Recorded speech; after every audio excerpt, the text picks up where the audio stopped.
Ladies and gentlemen, boys and girls, cornhole fans across the country, welcome to the American Cornhole League headquarters here in Rock Hill, South Carolina. It's time for the 2026 South Carolina Interstate Championship. Singles and doubles action all weekend long happening behind the scenes, and now it's time for the top tier, the best players in and around North and South Carolina, but really from anywhere in the country, open to come to compete here in Rock Hill, South Carolina for the Interstate crown.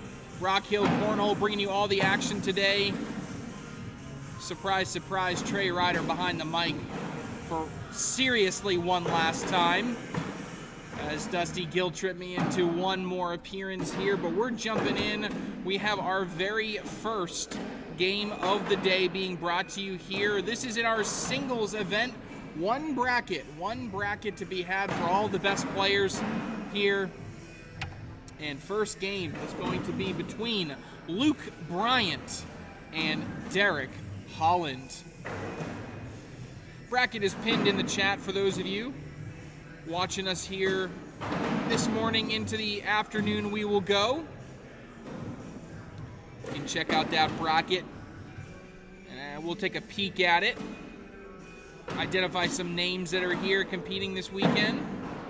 Dylan Graham, Jackson Remick, Riley Schaff is here, Jacob Gore, Michaela Calvie, Colby Shearer, Jeremiah Stewart and Josh Quinn, Hayden Gonzalez, Bobby Hunt, Kevin Whitaker, Pat Sem, Jackson Gore, Sal Sandoval, Tyler Harrington and Jacob Harrison, Jordan Mitchell, a number of great names in and around the Carolinas here to compete for this Interstate crown. Tiers 2 and 3 took place yesterday here inside the HQ, here into Tier 1 here today. We'll have singles all morning into the afternoon, followed by doubles into the afternoon, probably into the early evening.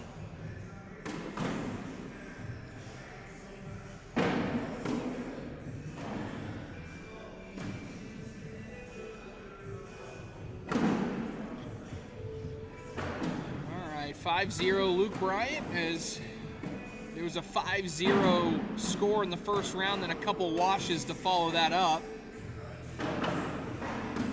Making another here. Obviously, those that are familiar with watching Derek Holland, you've seen him dominate a number of the different regionals so far this season. Going to be viewed as one of the favorites here in both singles and in doubles. Not quite sure who he's playing with in doubles quite yet.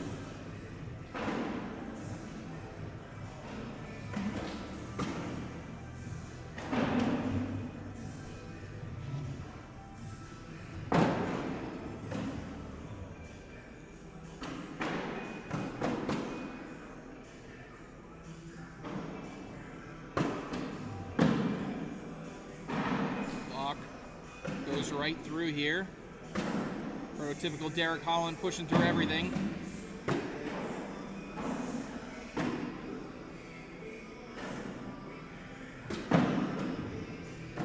Another four-bagger by Luke Bryant, and that bag goes off to the side. So far, so good for Luke Bryant. As always, you have your statistics at the bottom of your screen here. Luke Bryant carrying himself above the 11 mark right now, or right at the 11 mark, I should say, the 1.8 DPR. Derek Holland, say fine so far at that 9.25. Would love to clean that up. A lot of that's due to that first round hanging down that statistical performance.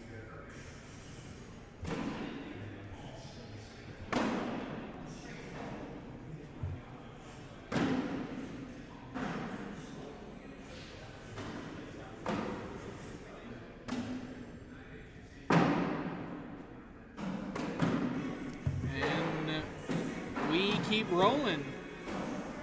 Still 7-0 between these two.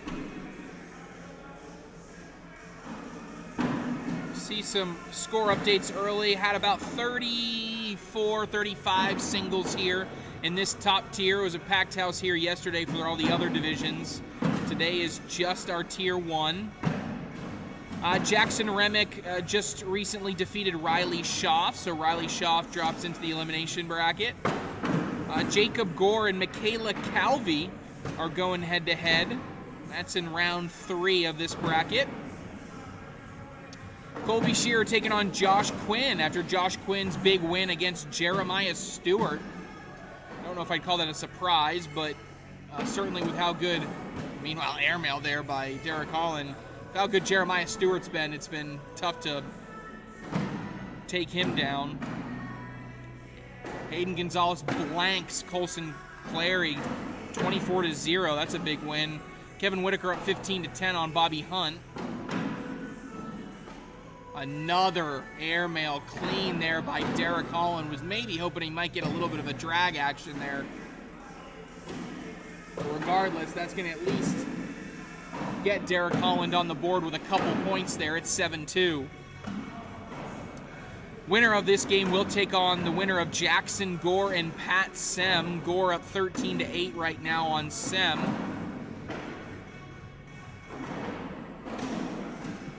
Jacob Harrison with a 22-11 victory over Tyler Harrington.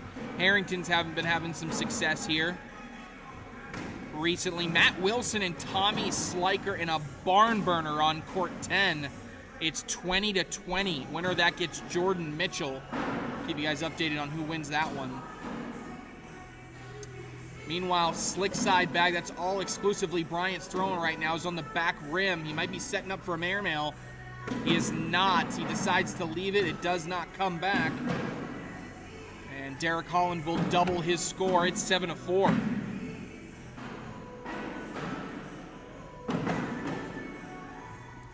Kyle Butler in the chat. Hello, Kyle.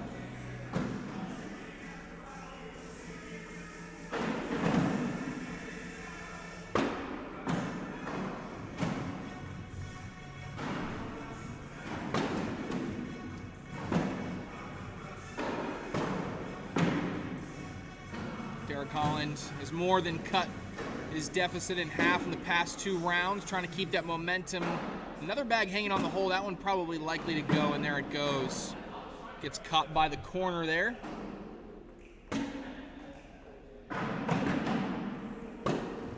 Holland in for the 4-bagger. Bryant trying to answer here. He does. Double 4-bagger wash will stay 7-4.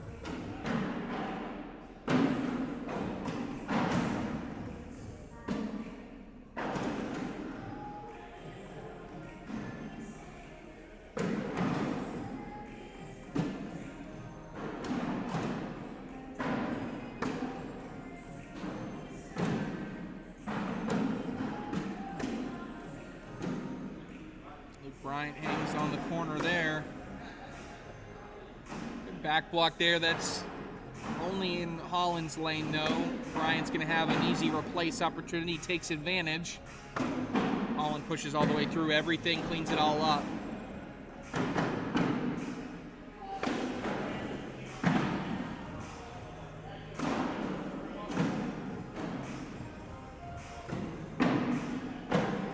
Bag 4 for Bryant. It's in. Holland starting to heat up to match the level of play from Luke Bryant. Bryant dropped a little bit here.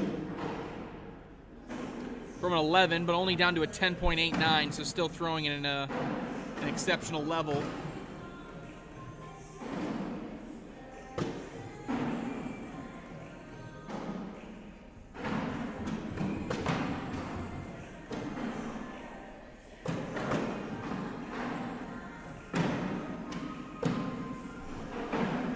Bag short left.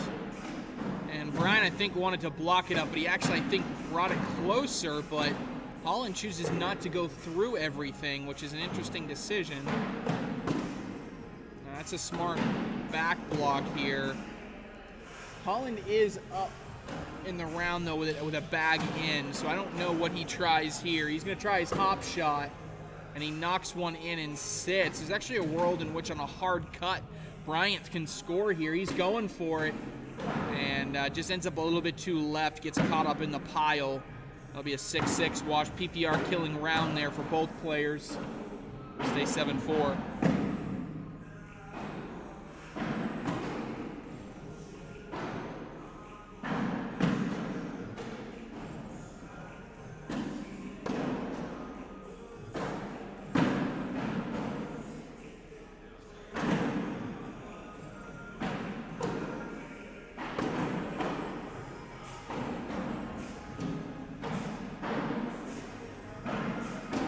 With the bag out to the left, that's going to be a bumper and an advantage for Holland to get to 6.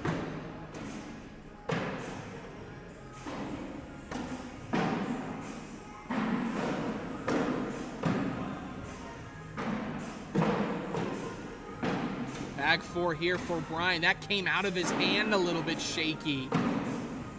That one did not have the same amount of spin. Don't know if it hit his leg or thought about it too long upon release, but that is going to give Derek Holland the lead. Holland now leads 8-7 over Luke Bryant, who led this one 5-0 and 7-0.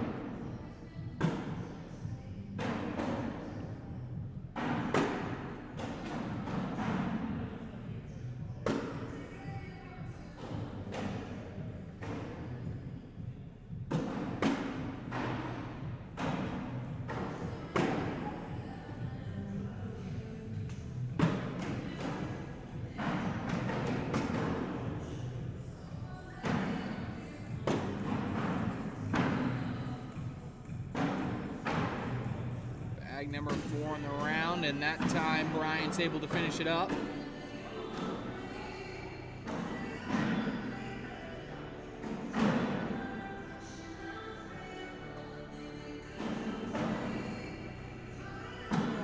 Eric in the chat, appreciate it.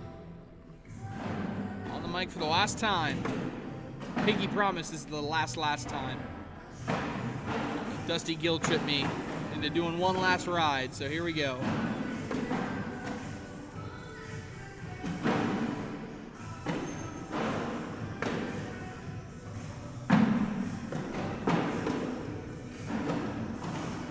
That barn burner of a match that I was talking about earlier between Tommy Sliker and Matt Wilson does come to an end with Tommy Sliker taking down Matt Wilson 25-20.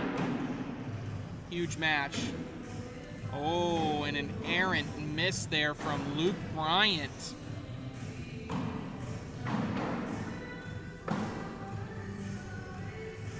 Dare I say, yeah, that was Luke Bryant's first bag off the board the entire game.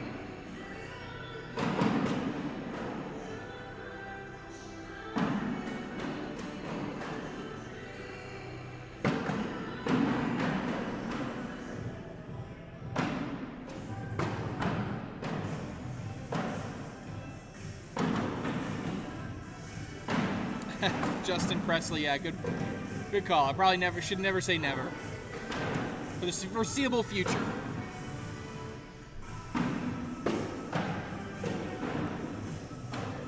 Bryant, another bag off the back now in a tough position, going to push his own bag. He does. Nice recovery shot there.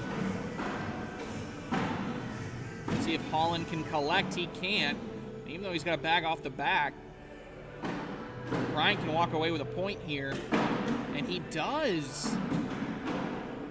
Strong recovery from Luke Bryant, who hadn't thrown one off the board all game, throws one off last round, then starts this round early by throwing another off. You were wondering if all of a sudden the rails were starting to fall off, but he bounces back just within the round to get a point. Now cuts the deficit he's in to 3.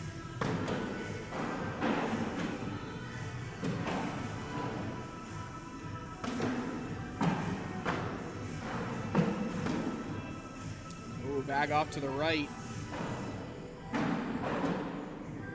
It's going to be a tough collect given the angle for Derek Holland. Slick side down. He's trying to get that front corner to lift. And he does it. Does a pretty good job there, but he's going to have to do it again. The airmail may be there, but you wonder about dragging in Bryant with you. He's going hard after it. He gets it to move at exactly what he wanted. It just does not fall in the hole. You know, if he had one more bag, that one falls, but you don't get 5 bags here, so he'll settle for the wash. He'll maintain the lead, but Luke Bryant will have first bag. Thank you, Justin. Appreciate it. Appreciate it. There's that little hop shot from Derek Holland.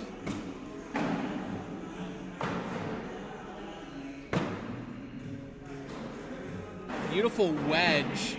You wonder if that is soapable, but it was elevated a little bit, but Bryant doesn't mess around with it. He goes for the replace, and Holland follows suit.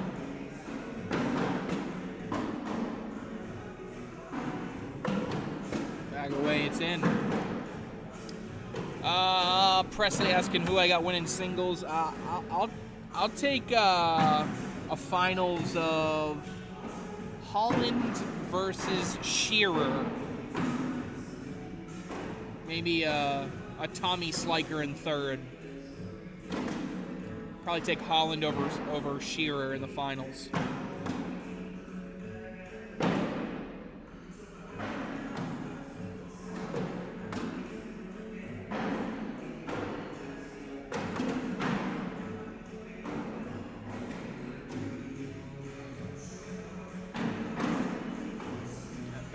In. Bag 3 for Bryant, bag 3 for Holland is in. We go into bag 4s as a wash on either side. Oh, and it just misses out to the right. Holland capitalizes. Extends his lead to 5, 13-8, 8 points away from advancing. Reminder, the winner of this one, actually that the other game has gone final, so we know who the opponent will be. Winner of this will get Jackson Gore. That's another good pick. Kind of forgot Jackson was playing, but I already made my pick, so I gotta stick with it.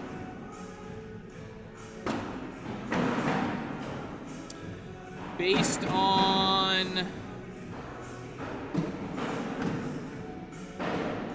I don't know if the next one... Our next game may be, oh, sorry guys. Our next game may be Hayden Gonzalez and Kevin Whitaker.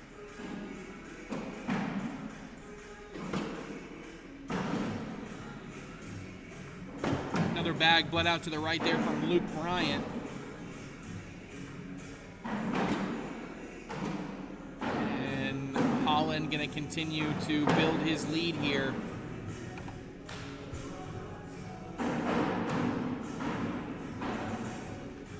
15-8.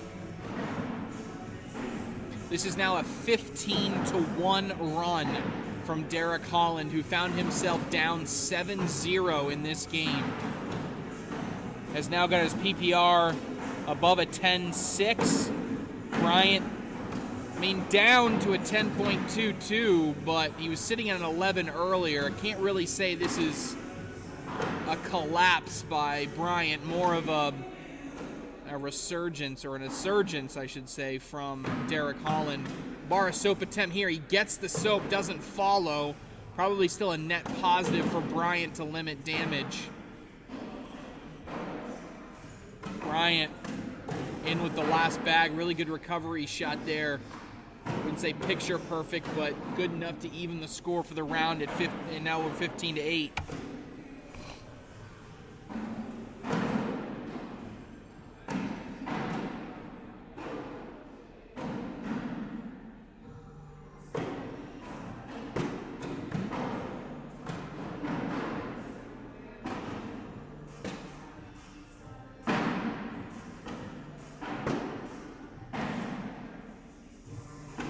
Picture perfect, level 1, flat block right in front. Back behind. Now we get hops or rolls the rest of the way, or airmails. There's a roll. Good placement. Bryant much prefers his airmail to his roll, but that bag kind of takes away the opportunity. He's going to go anyway, and he's deep. This could be danger time here, especially if you can get a drag here. It's going to give Bryant something to think about in the last bag. Bag is away. He goes in. Oh, man. You can't lose it here unless you do. Oh, wow, that's going to be 5. Quick math shows me I almost lost the game there. That bag goes off the board. That's going to be 6. That's going to be game over. Knock in the wrong bag. But now Derek Holland sits on 20. It is 20-8, a 20-1 run right now from Derek Holland. Got to be perfect the rest of the way if you are Luke Bryant. He goes with the short block directly in the lane of Holland, who just hops right over it to take full hole coverage in front. I mean, you could go roll here, but I think you got 2 chances to hit an airmail to really put the pressure on. And he'll take it right now. How about it, Derek Holland? Got to be a desperation push. And Bryant brings everything closer. That's at least going to put some pressure on as Holland goes into the 4-bagger. You can clean this up for a wash. But it will come up that short. How about Derek Holland on the back of this 2-bag airmail drag, 3 bags in on 1 shot to put the nail in the coffin, folks. How about that for a performance for our first game of the day? Derek Holland stays alive in the winner's bracket. We're going to take a quick break. More live action from this Interstate coming up next.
Welcome back, Cornhole fans, here inside the ACL HQ. We just had a good first game, a dominating effort, really, from Derek Holland after going down 7-0.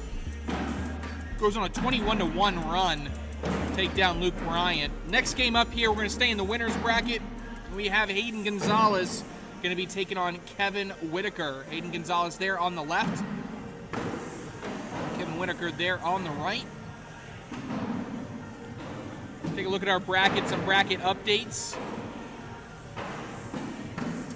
Dylan Graham in a close one with Scott Benner. It's 16-14. Winner of that gets Jackson Remick. Winner of that actually gets Jake Gore. Jake Gore has flown through his section of the bracket. Colby Shearer, hot off the press, takes down Josh Quinn, 23-15. Winner of this game in front of us here will take on Colby Shearer in the winner's bracket quarterfinals. Oh, how about that airmail drag to start the game here for Mr. Whitaker. Watch it again here, folks. How many times do we get a highlight in round number one? But we'll take it. That was all on the left side of the bracket. As we look into the right side of the bracket, Jordan Mitchell and Tommy Sliker are going head-to-head. Winner gets Jacob Harrison in a quarterfinal. And then Derek Holland and Jack Gore. Many of you were calling for Jack Gore to be a favorite here today. He's got a good test early here with Derek Holland. And then Clayton Arch and Sal Sandoval also going head-to-head.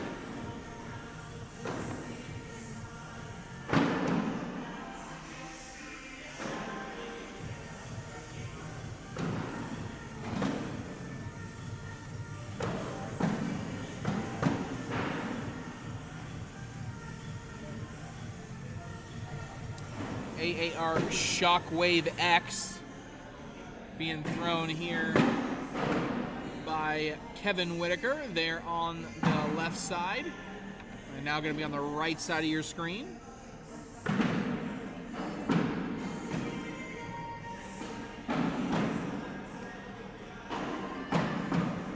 course, BG's being thrown. I believe it's Kingslayer's. Yeah, I believe it's Kingslayer by Hayden Gonzalez.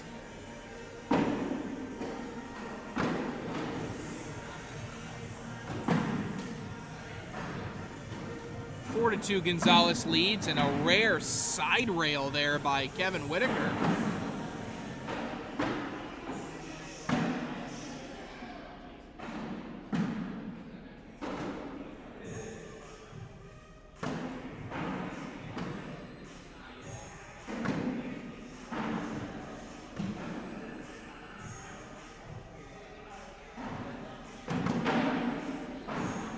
Push through there.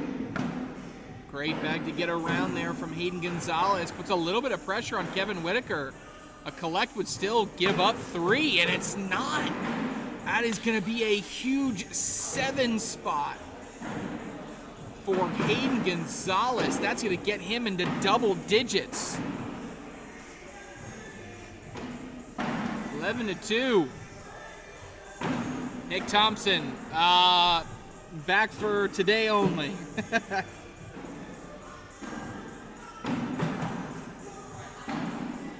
Dusty guilt-tripped me into one last ride, so we're here.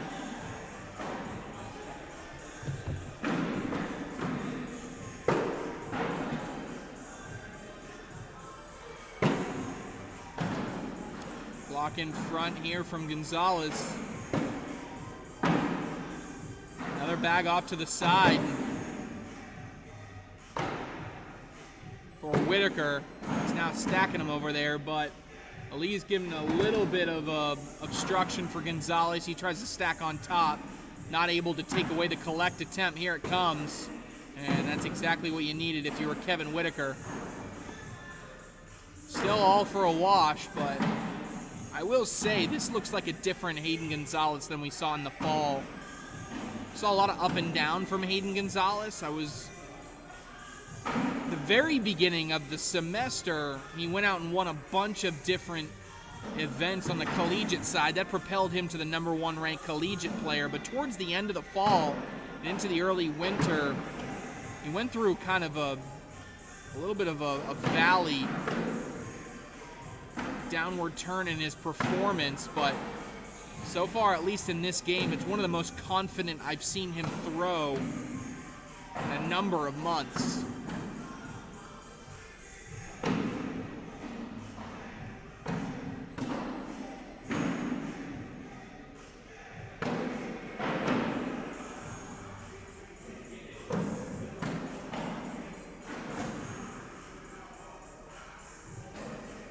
Two.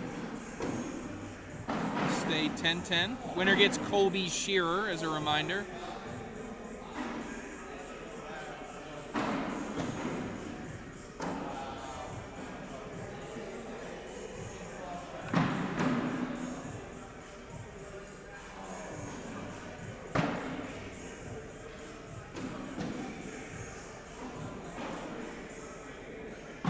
To the right, going to give Whitaker an opportunity. He bleeds one though. Let's see if on maybe a cut they can get a little bit of a bully out of the way. Going to be tough, but Gonzalez actually takes over blocking. Might have tried to do the same there. Didn't get enough cut action though. Now is out to the side. Whitaker trying to collect his own bag. He kind of bunches up. And Gonzalez wanted that to sit. There is a big opportunity in front of Whitaker right now. He's going up. And he somehow throws an airmail that goes in, moves both bags, but they hang on the rim of the hole. Tough luck there for Kevin Whitaker. And Hayden Gonzalez will wipe the sweat from the brow and move on to the next round, 11-2. Wow.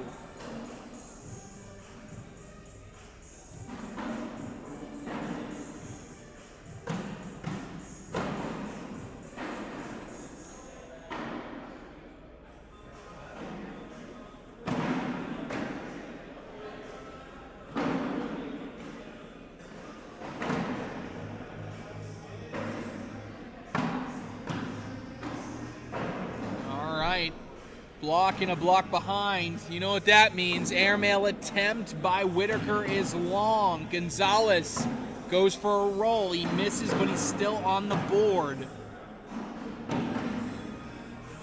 Whitaker might think a lane now has been created from those two white bags. He tries to slip in between, does a good bag, doesn't go all the way in.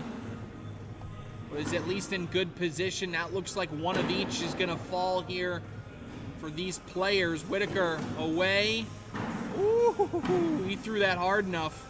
I thought for a second it might be a little bit of a bar of soap, but Hayden Gonzalez going to steal a point with that other bag off the board.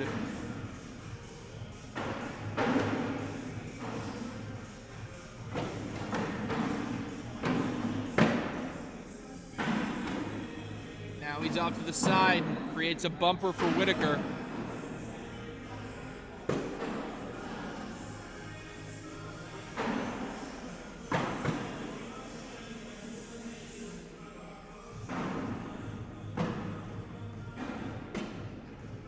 Whitaker goes for a big push and is too hard off the board, and now Gonzalez gotta slip in. Make it harder to push through. Whitaker does go through anyway. And Gonzalez dances his way in.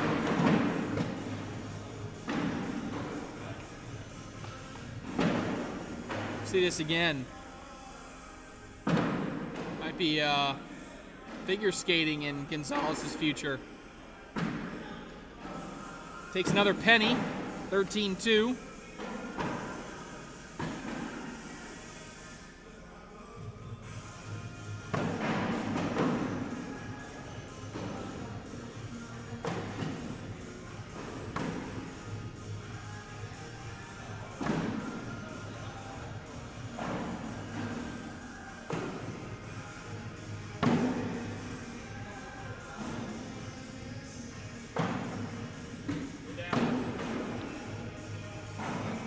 Gonzalez wanted that to get down.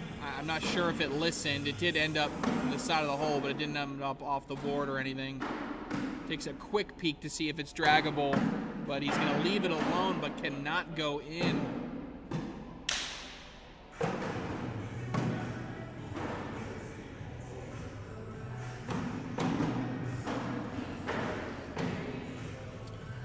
Kevin Whitaker going to get a couple points there. It's 13-4. On court 2, a real big battle between Scott Benner and Dylan Graham ends in a win for Scott Benner.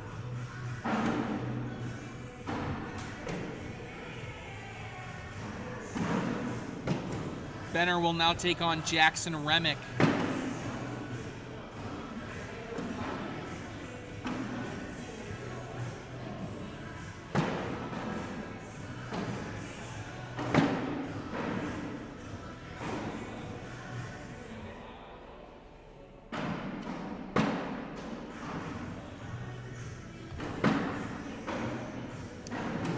Short right here.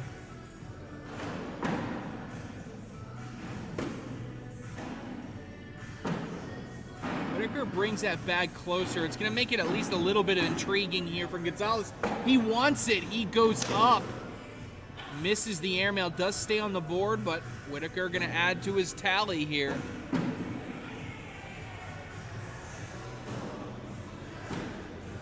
Gonzalez has cooled off a little bit since the first half of the game where he was really locked in.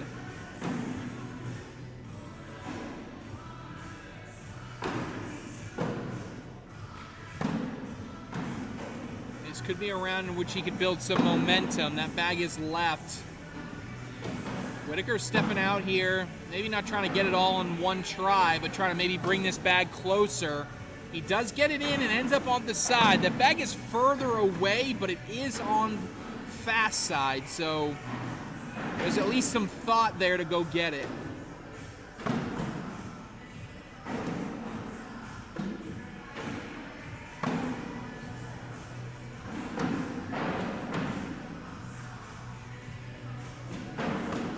And Whitaker finishes with 10. Gonzalez also. 13-6.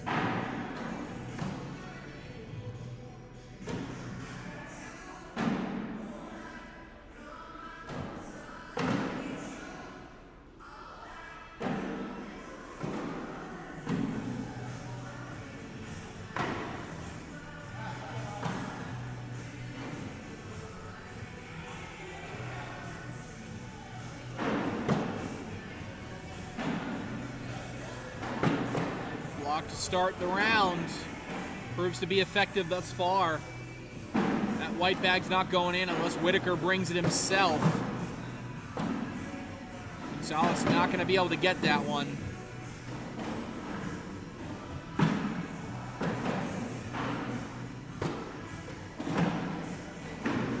A little bit too much speed for Whitaker. Ends up on the side instead of following that bag in.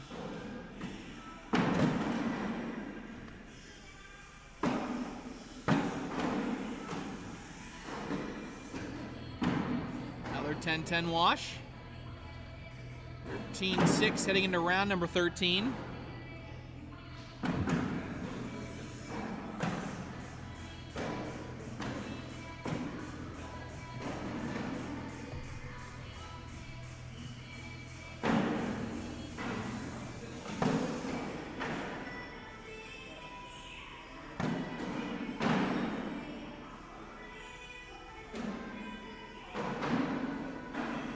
Another level 1 block replaced, this time by Whitaker. Replaced again by Gonzalez. And that one's clean off the back. The block works for Gonzalez. Only able to take partial advantage.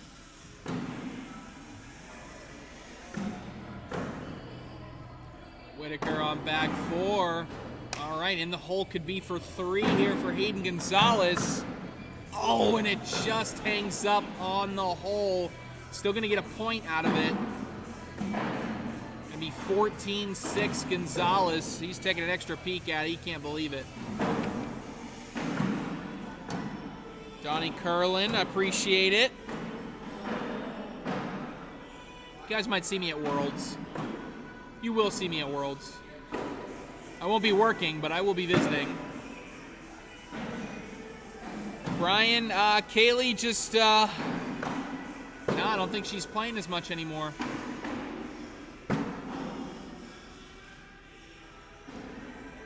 No, she's big into fitness right now.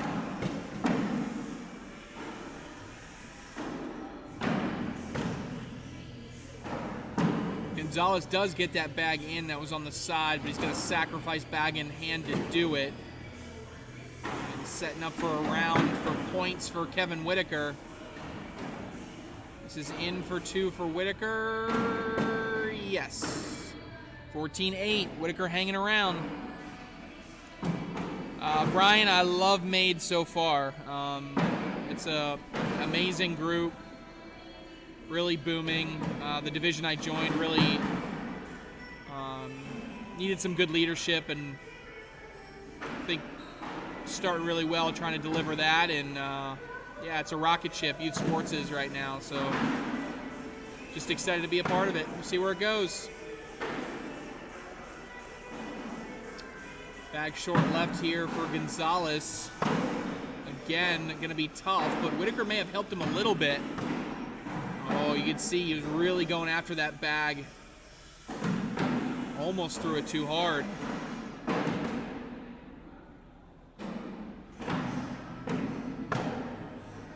Cuts around and in for Gonzalez. That's a good bag.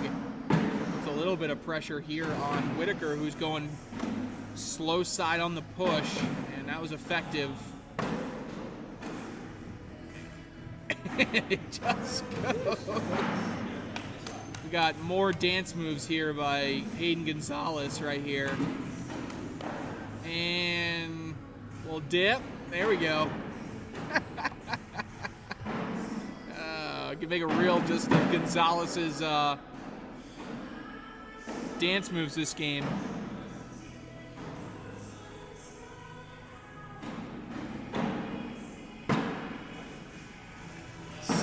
to 8, 5 points away here for Hayden Gonzalez.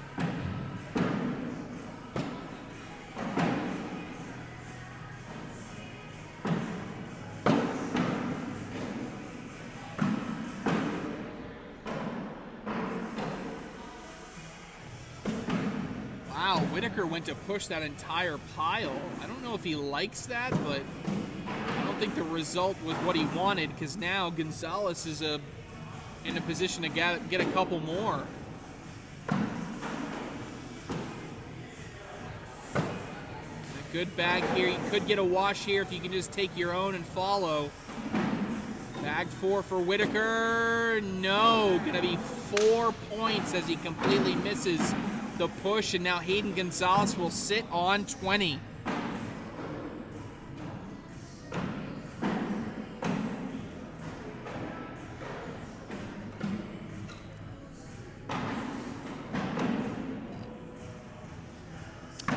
Justin. Someone's going to have to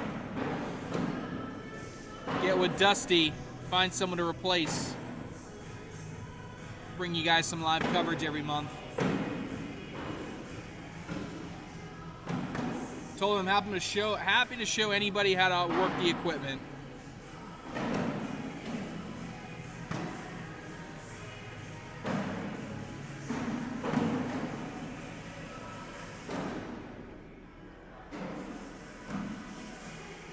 Bags bunched up here for Hayden Gonzalez.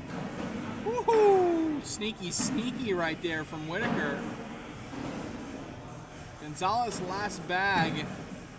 Just goes fast side and brings them all in.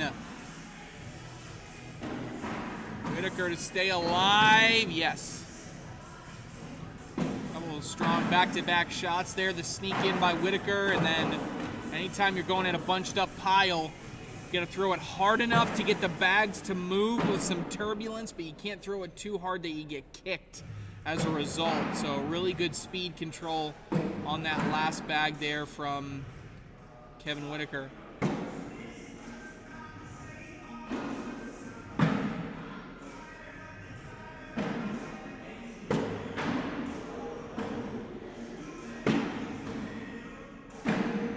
That bag is directly in the lane of Kevin Whitaker, so Whitaker is going to have to start rolling here to get around that. He goes fast side, gets kicked. This is four-bagger, wins it from Hayden Gonzalez. There's bag number 3. He's 1 away.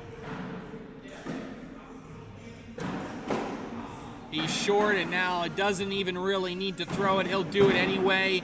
Ends up on the board, and you got to get 3 bags in. You got to get the one in your hand, the one hanging on the hole, and then I'm assuming the one very front of the board would be an all-timer. Makes contact, but that's not going to be enough. Hayden Gonzalez got some swagger back, folks. He wins it and advances. He will play Colby Shearer the next round of this double elimination bracket to crown an interstate champion for the state of South Carolina. All right, we're going to take a quick break.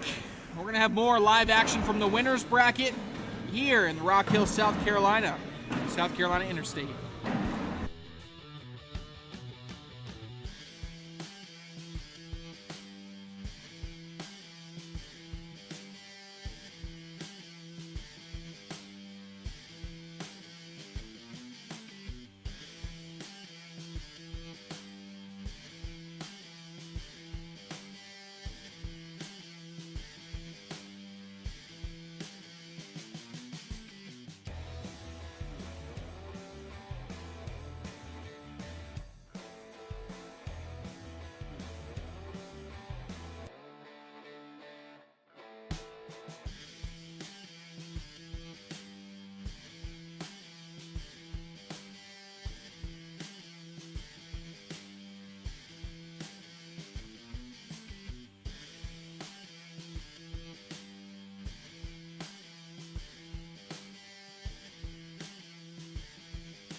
All right, welcome back, Cornhole fans, here inside the ACL HQ.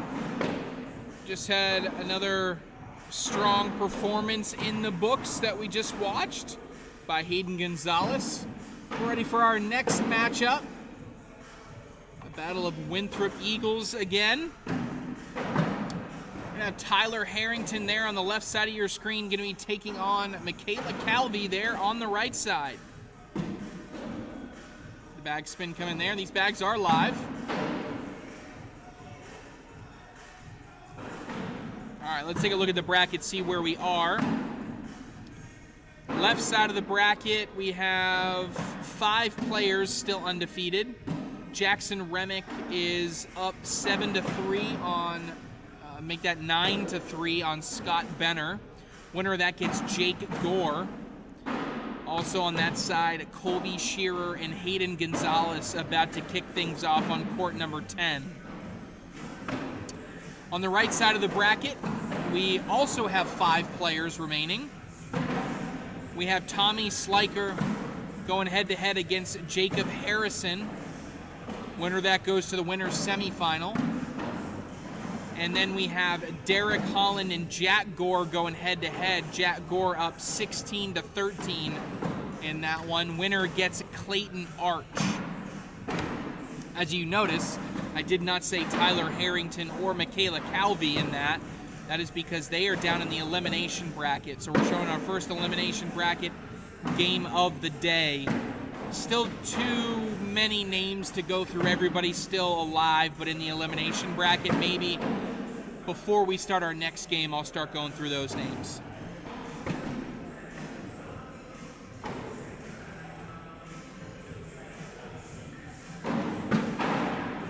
Tyler Harrington not able to take advantage.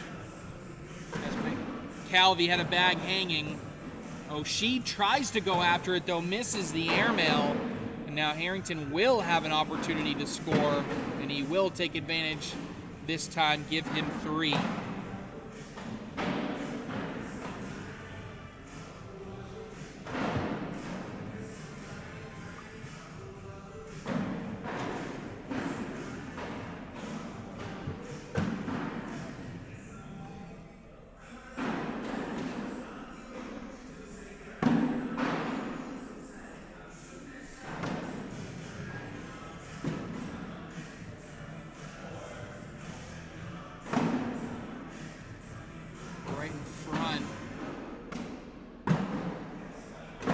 Calvie tries to roll, but can't get there. Nice push through from Harrington. Pressure back on Calvie. It looks like she's going to target that bag hanging, and I'd be shocked if that survives 2 more bags in. It does not survive it. Goes in. Calvie to make it just 2. No. Going to be 4 points the way of Tyler Harrington. Make that 7-0.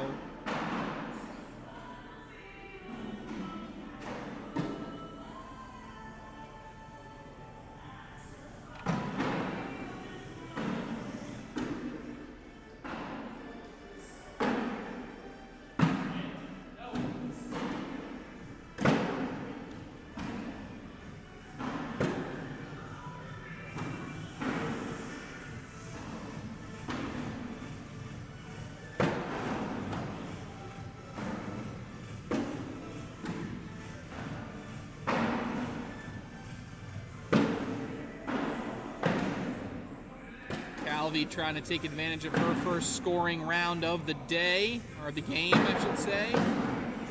This could be in for 2. Yes. Calvie on the board, make it 7-2.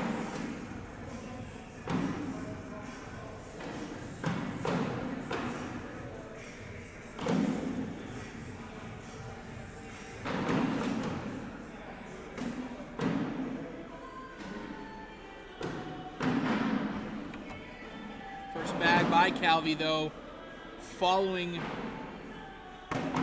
the scoring round, was out to the right. Harrington makes it a little bit easier. He's going to have to go cut here if he wants this. He's going harsh cut.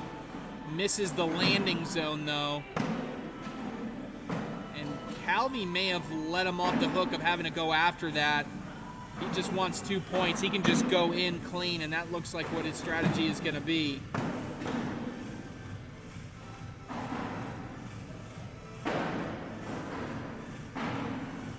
Harrington goes in. He'll get 2 points. He's up to 9-2.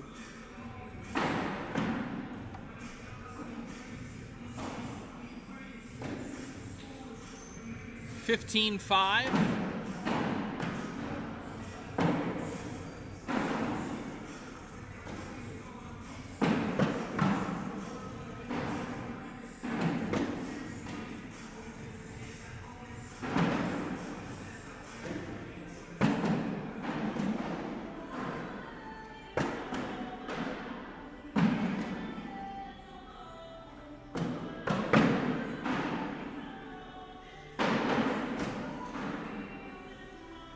Calvie short right. Harrington avoids it. A little bit of pressure on Calvie. She's got fast side. And actually probably not enough speed. Doesn't get enough movement of that bag, and Harrington will go into double digits here. Just peeked a score at court 2. Jackson Remick now up 15-5 over Scott Benner.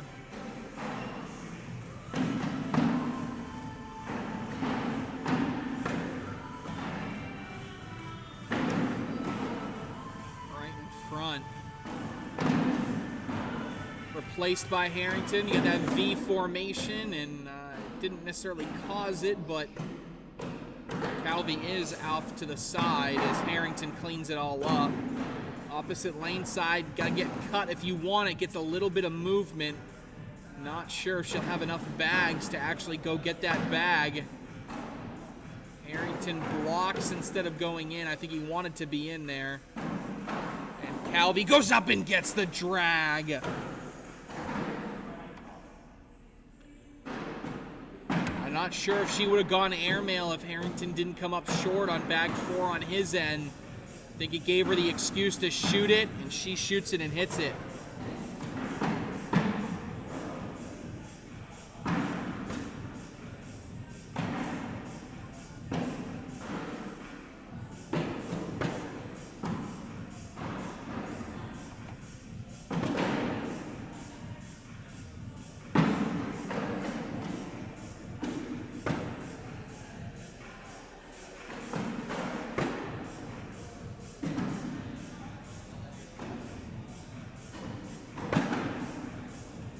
Stacks on top.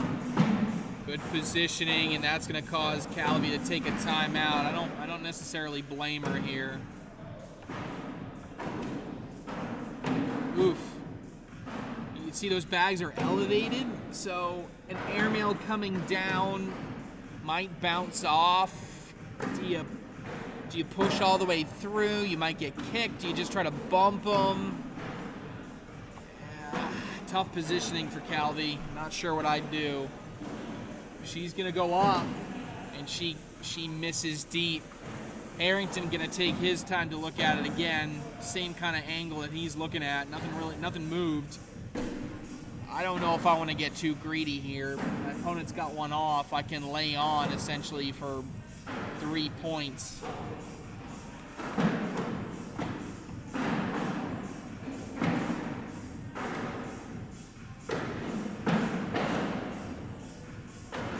Thinking a little bit about it.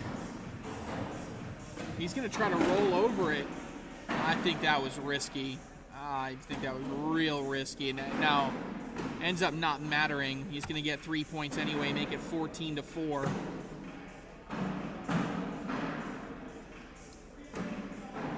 All right, score update on court number 2. Scott Benner has come all the way back and made a game of this. It is 15-14. Remick still in the lead, but Scott Benner got himself in this game.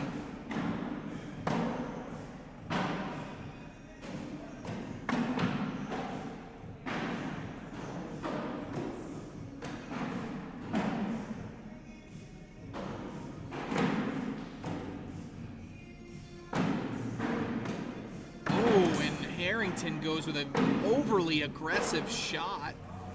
Ends up off the back of the board. to try to collect his bag again. He is. Not able to get it. Goes in. This could be in for 3 for Calvie. Yes. See the frustration on the face of Tyler Harrington there. Probably wanted that third bag back. 14-7.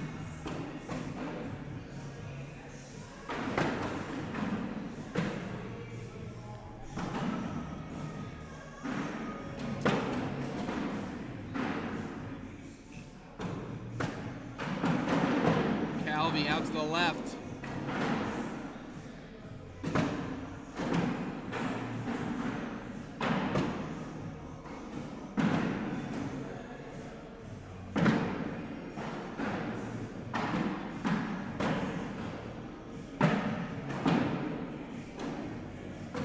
Calvie with a bag left, a bag deep.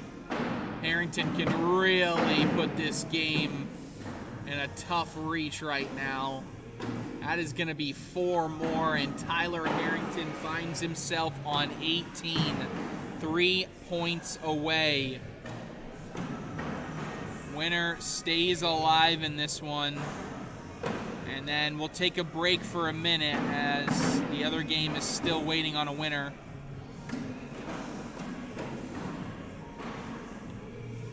Anthony and Brittany saying, "What's up? What's up? What's up?" Calvie going after fast side. She gets kicked off to the side. Not necessarily a worry yet. That bag doesn't move as much as she probably wanted it to. Harrington takes it in with him, though. Not happy about it, but it's in. And we'll stay wash. 18-7.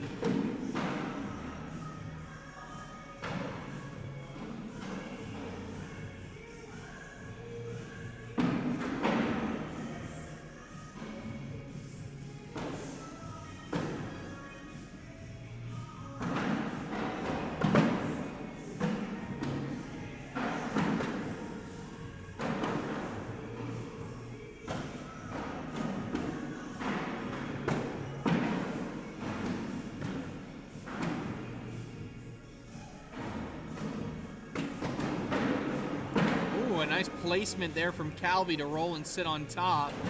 Harrington gonna do the same, and they all fall.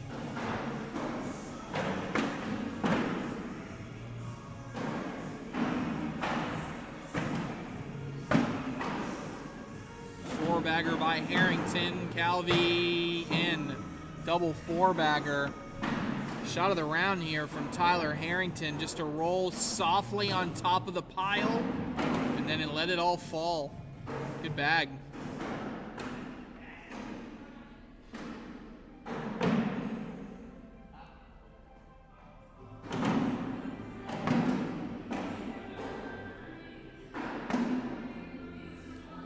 Bag let out to the side. Harrington taking an extra second, knowing this is a clear opportunity for him to get to at least 20.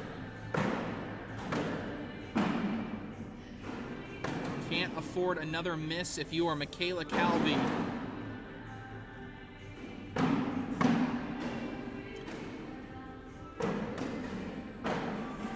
That could put some pressure on Calvie, especially if Harrington can go in here. And he does not. Calvie does now have a chance to actually even up the round. And she can't. She avoids it somehow. Gives Tyler Harrington 2 points, and now back up against the wall for Michaela Calvie. It's 20-7.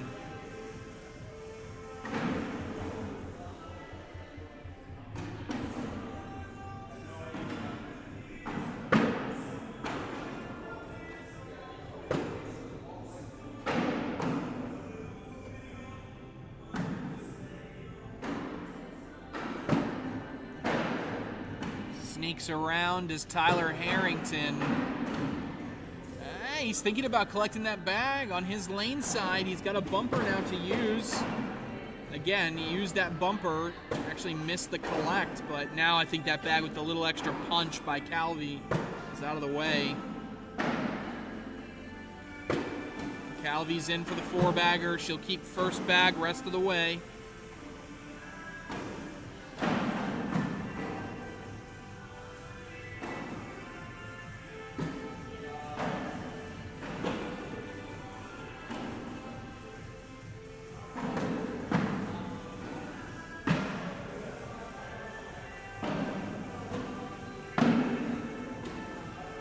Level 1 block.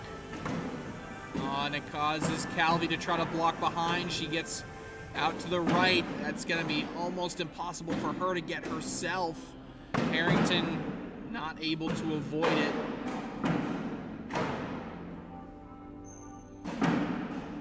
Calvie on fast side. Oh, ends up too far left. Likely Calvie is down to a final bag that probably has to be an airmail to try to drag that back left bag, unless she's going to take her chances. Oh, she went after the right bag, and he doesn't even need to throw it. He'll do it anyway. And Tyler Harrington, a battle with Michaela Calvie. He takes it down. He advances, stays alive. Michaela Calvie eliminated from this singles interstate championship for the state of South Carolina. All right, folks, we're going to keep on rolling through this one. Might be a little bit of a break between our next game, as we're probably maybe waiting for Jackson Remick to come up here, but regardless, we'll take a quick break, and we'll be back live for more coverage right after this.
All right, Cornhole fans, welcome back here inside the HQ. Needed a quick minute as we were waiting for Jackson Remick's game to finish up because he is right here on the court next.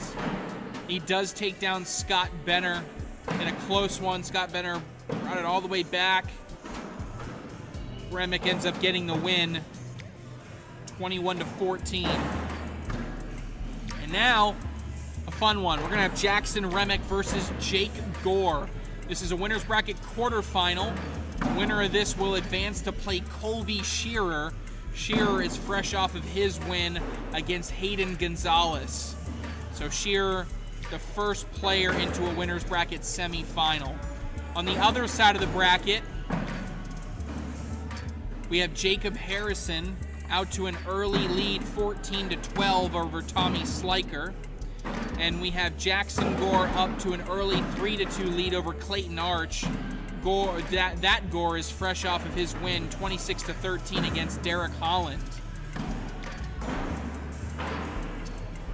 Maybe some notable names in the elimination bracket. Jordan Mitchell, Derek Holland, obviously, Hayden Gonzalez. Gonzalez just lost to Calvie Shearer. Sal Sandoval, Josh Quinn, Luke Bryant, Kevin Whitaker, Matt Wilson, Tyler Harrington. That's not everybody, but some notable names there down in the elimination bracket as we get towards approaching our final four here of those still undefeated. 3-0 Remick.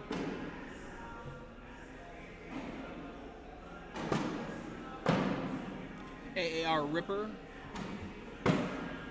Versus, of course, BG here. Looks like a Wizardale, maybe. Maybe a Kingslayer. I can't read that writing.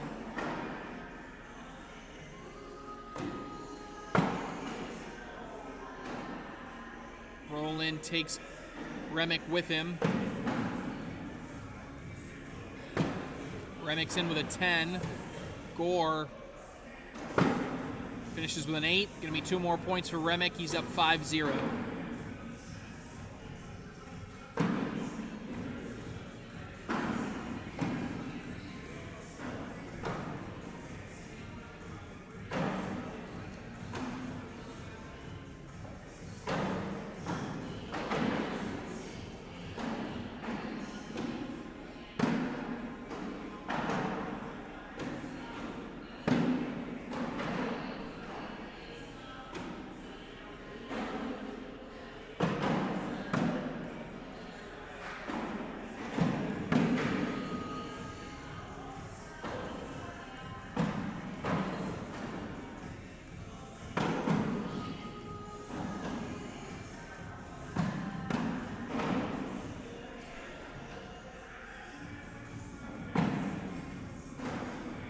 Short, I mean, not short left, but sitting on the left side. Gore gonna try to finish everything.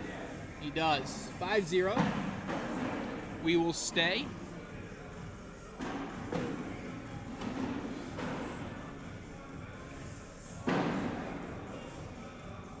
Keep you guys updated in the other 2 games in the winner's bracket. Tommy Sliker has now taken the lead up against Jacob Harrison, 16-15. Then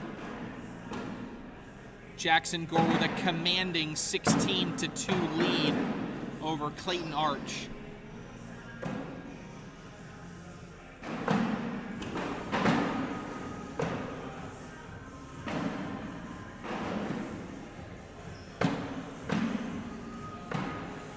Gore not happy with that one. He's away off to the left-hand side. Remick going hard at the pile, and he goes in, follows it, and peels his bag in front that Gore then ends up collecting.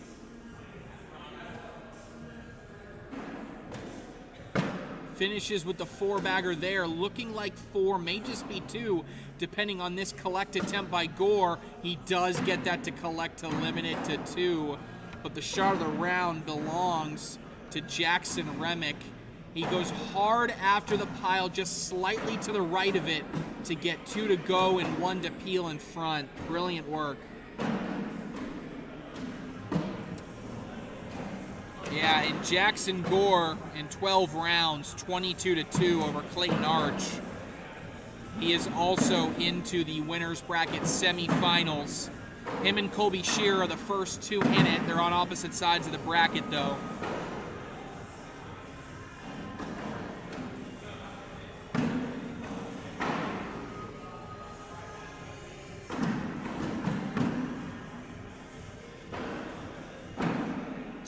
Paul Bishop, what am I doing now? I jumped in as vice president of Made Hoops. They're a grassroots basketball league. Essentially anything from middle school aged up until players go off to college. Kind of building that up. I'm leading the partnerships and sponsorships and strategy group. So a lot of the things I did here in Cornhole, minus commentary, obviously, helping to grow that. So really liking it so far. 7-0 here for Remick.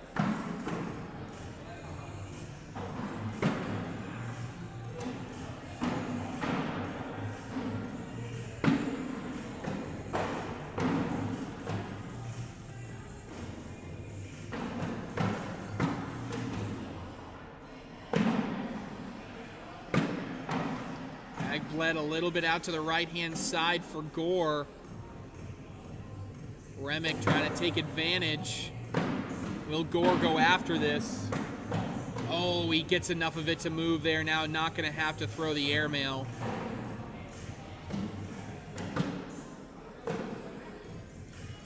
Remick in for the four-bagger. Gore trying to answer, and he cannot. Ends up deep of the hole. That's going to be 2 more points for Jackson Remick. He'll take a 9-0 lead. Appreciate the love, Paul. Jimmy Thompson jumping in, saying hi. Hello, Jimmy.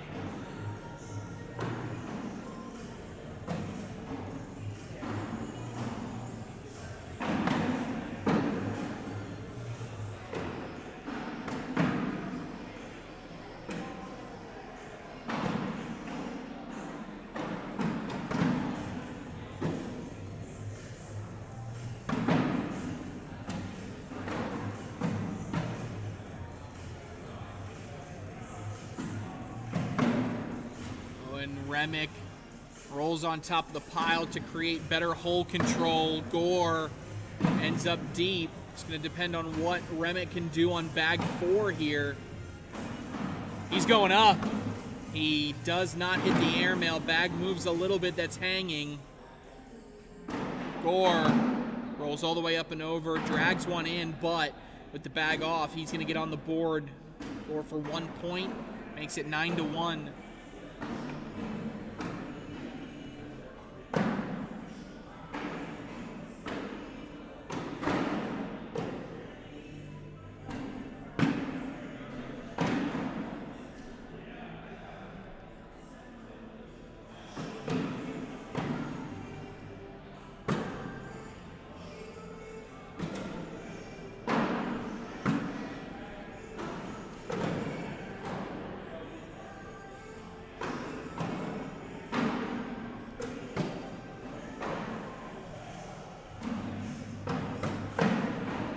Gore sits in front. It's a good bag.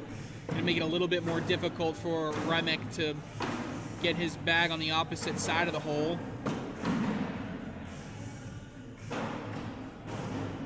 Gore taking an extra second to think about it, whether he wants to block or roll over and in.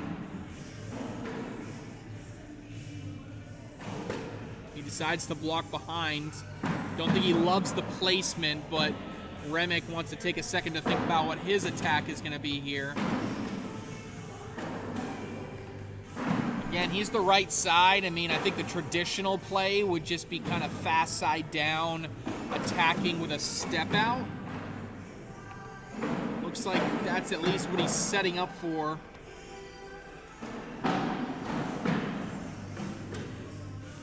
Going after it and able to just follow it in. Doesn't get anything else to go though, so Gore will stack scoring rounds back to back here. 9-3. Jimmy, I don't know where Kaylee Hunter is. I haven't seen her here in the HQ in maybe close to a year, maybe 10 months.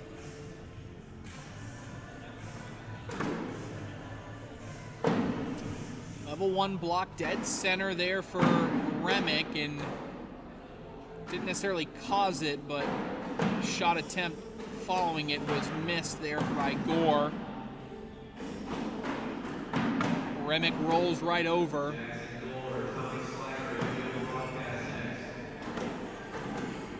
That bag is out to the left-hand side. This could be a 4-point round for Jackson Remick.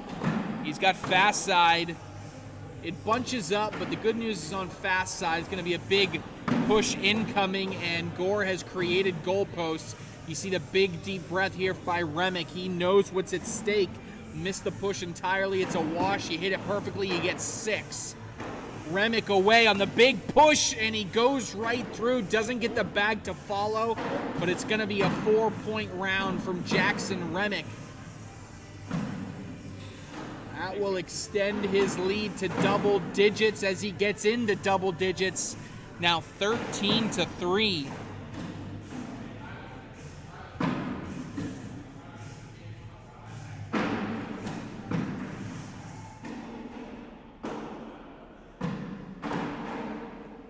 A reminder, winner of this one gets Colby Shearer.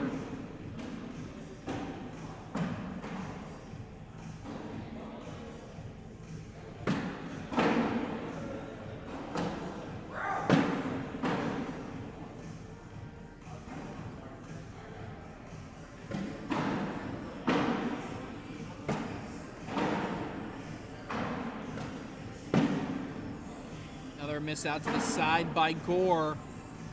Another scoring opportunity for Remick. Sitting above a 10.5 PPR average, but he misses there.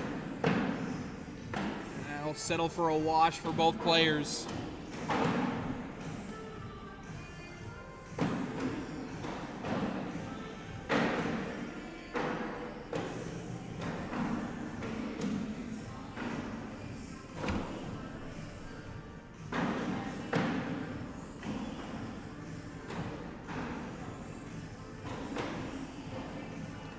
Takes an extra second before he delivers bag 1 of this round.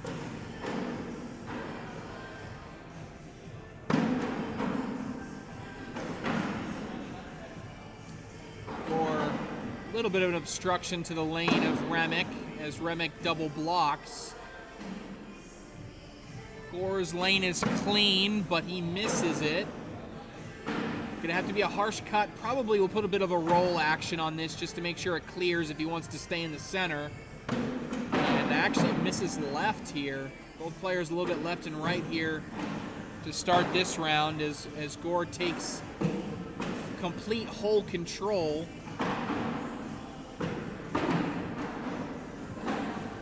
Remick rolls over and in.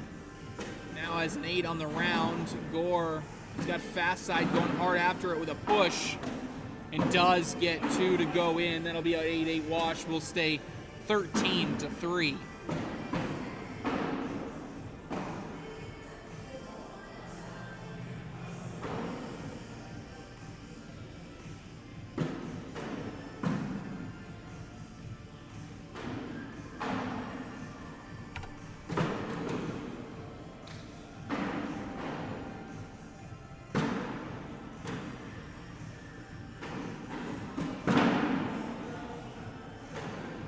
Gore didn't love that placement, but certainly still in a collectible position.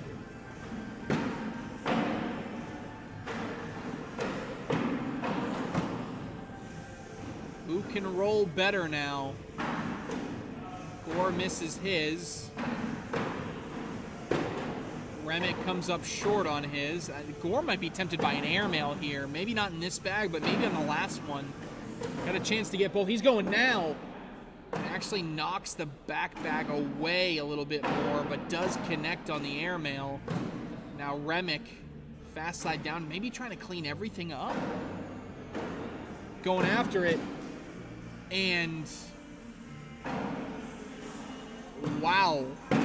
That was not what I anticipated. Going to be 2 points the way of Gore, and Remick not happy about how those bags ended up completely avoiding going in the hole.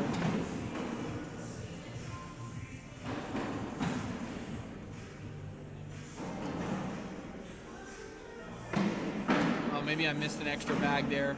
My fault. Looks like it was a wash.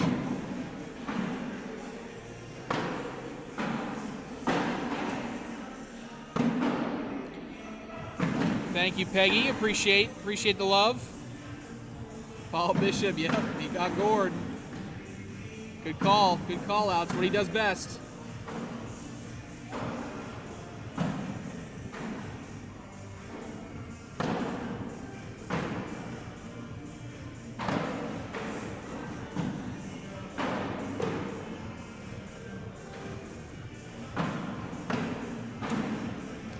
Four-bagger by Remick. That is answered by Gore. That last bag was screaming up the board.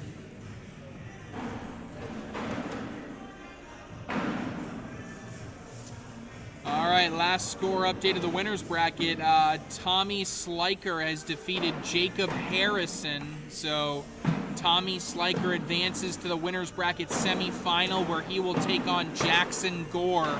I'm guessing that'll be the next game that we show.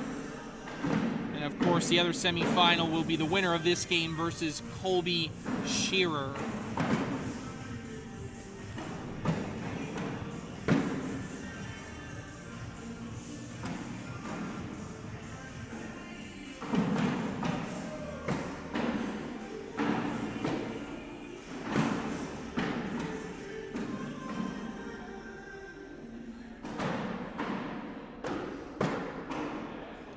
Remick gets caught on the back of the board. Thought it was going to go all the way off. It does not. Gore going to get 2 points. Stops this wash streak. It's going to be 13-5.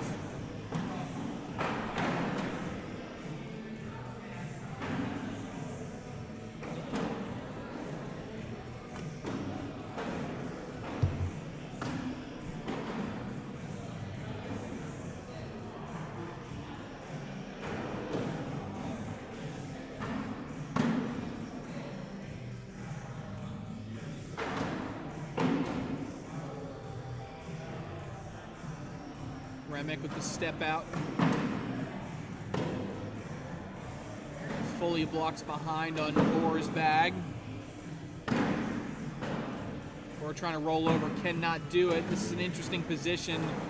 The roll angle isn't ideal, so I think that's why Remick's actually going push to clean this up. And he does. Picture perfect push through there from Jackson Remick.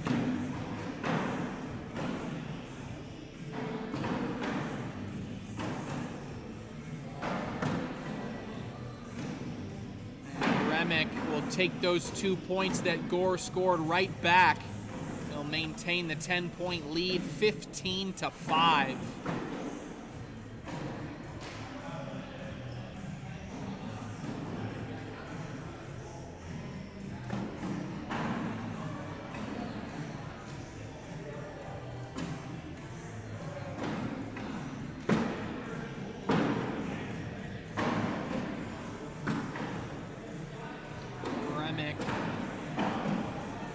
Bag out to the side.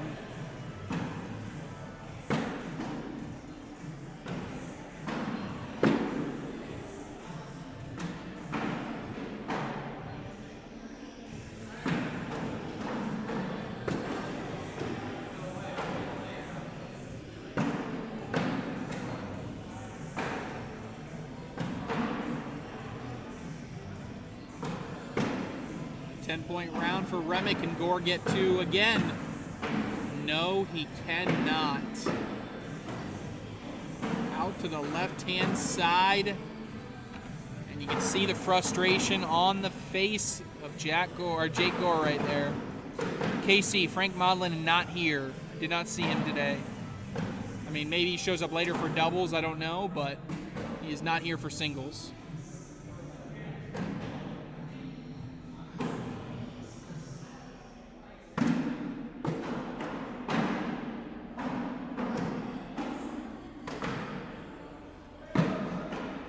bit short left again. There's been a bunch of those. They're kind of just barely in the lane here of Remick.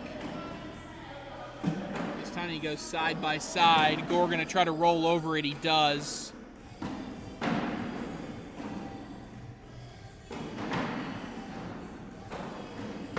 Remick going to push everything through. Actually hits Gore's bag first.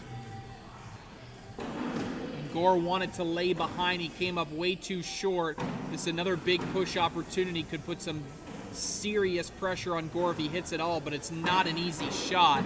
Bag is away by Remick and about perfect. He leaves one in front, two. Going to be really tough for Gore to go in. He cannot do it. Going to be 2 points for Jackson Remick. He will go to 17.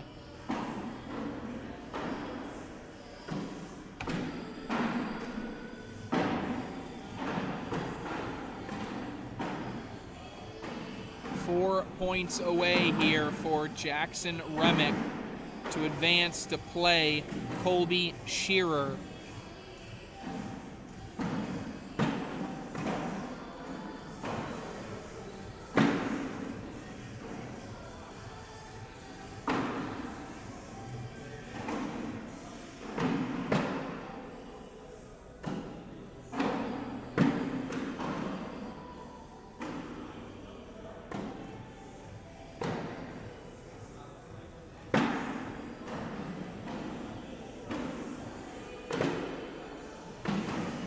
Side by side.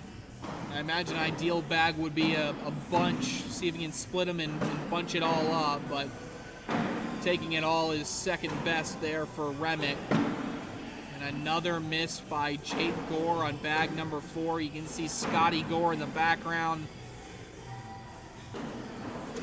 Just as perplexed as Jake is. 19-5.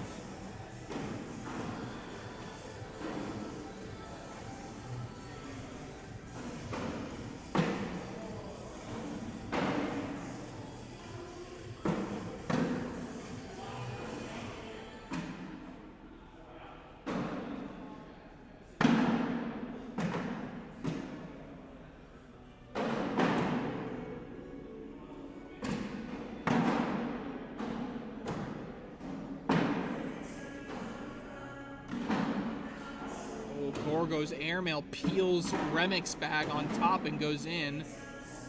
That was highly aggressive, but I think he's feeling a little bit of, I got nothing to lose right now, down 19-5. Able to push all the way through. That bag is going to fall. It's not going to survive 2 more bags.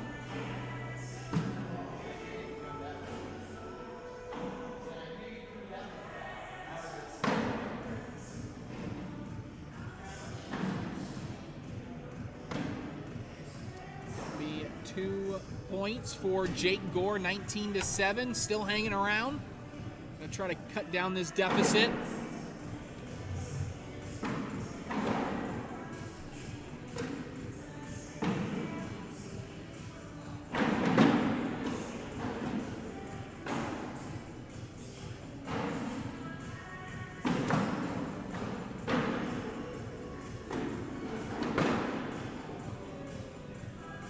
Remick goes through the block.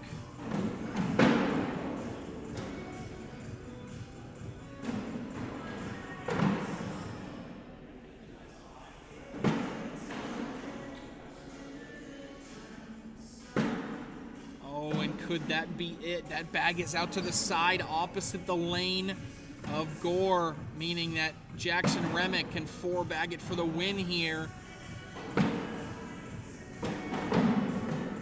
In for the win for Jackson Remick. Bag is away, and he is in. Jackson Remick, 21-7 victory over Jake Gore. Gore not eliminated, but does drop into the elimination bracket, and Remick advances to play Colby Shearer in the winner's bracket semifinals. All right, folks, we're going to take another break, and when we return, more live action from Rock Hill, South Carolina, right after this.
All right, Cornhole fans, welcome back here inside the ACL HQ. We're making our way along in this bracket here.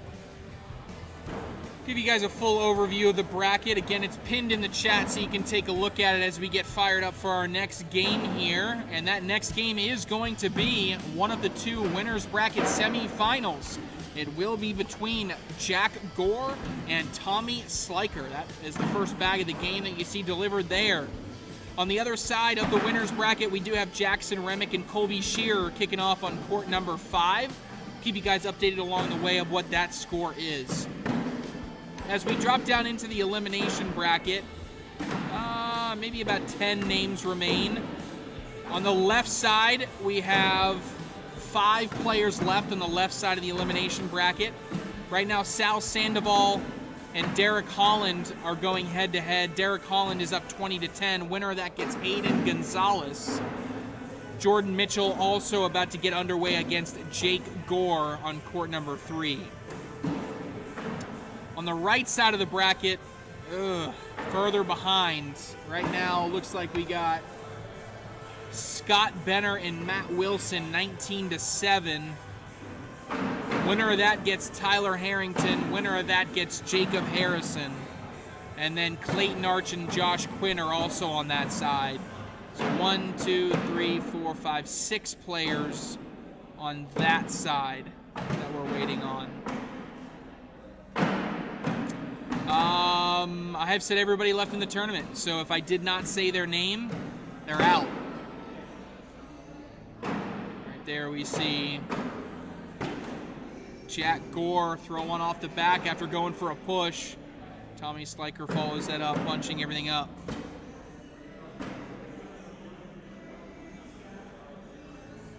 Sliker going up on the airmail and knocks 2 in and goes off.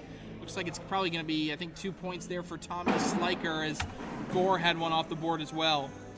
Doug Neal jumping in the chat. Yes, I'm here, Doug. One last ride for Dusty.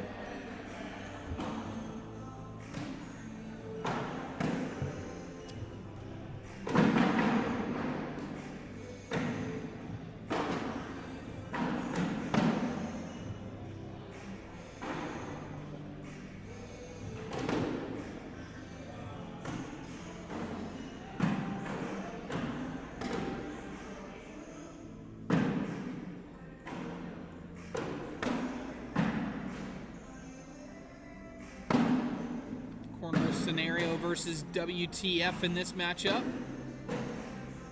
As Sliker finishes the 4-bagger there, Gore, one off to the side, is going to be a 10. That's going to double Sliker's lead. It's 4-0.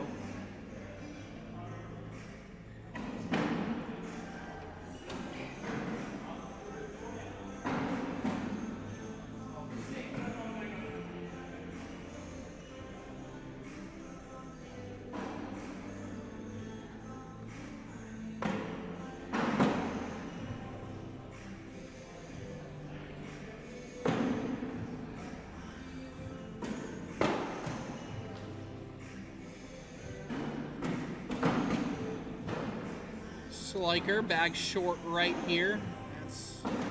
Gives a clean lane for Gore. And now we're all wedged. Be interesting to see what happens here on this bag by Gore, where his bag ends up. He sits kind of on top of it as it inches closer.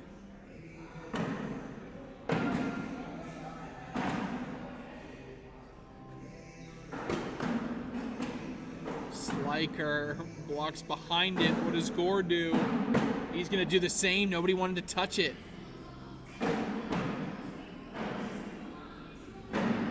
Neither player wanted to risk going after it and then flopping over the hole.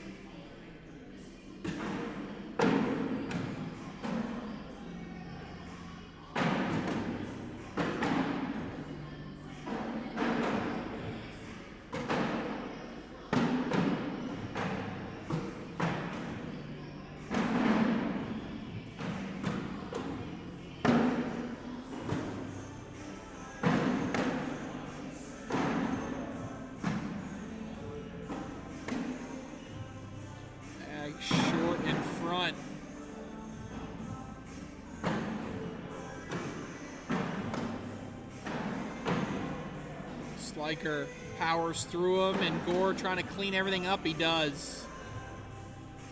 That put Gore on the board, make it 4-2. Casey, yeah, technically, I mean, my new job is remote, but technically next month I am moving over the border into Charlotte, so I will be in the Charlotte area still. I just won't technically reside in Rock Hill anymore.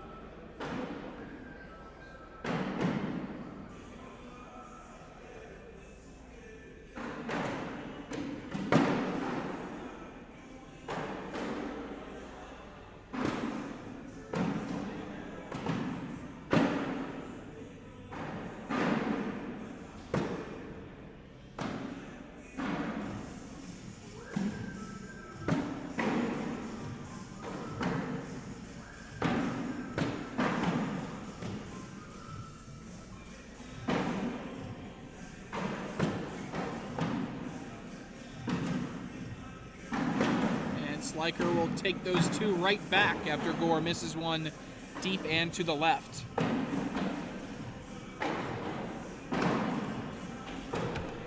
(6-2).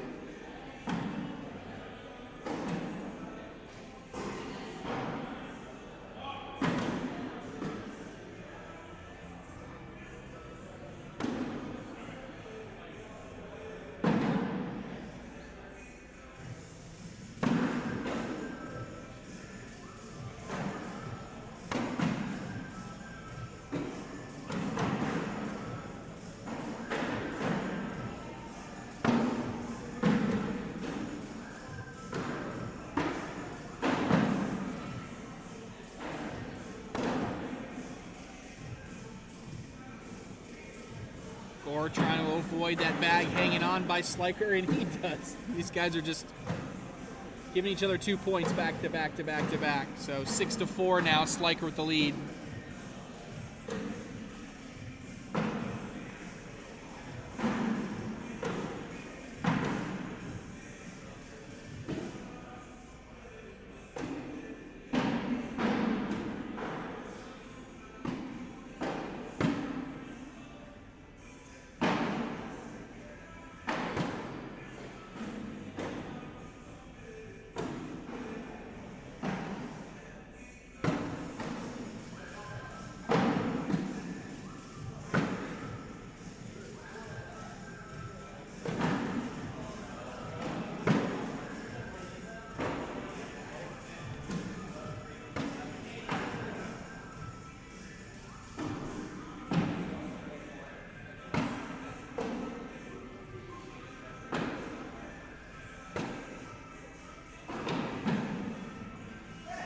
Double four-bagger wash will stay 6-4.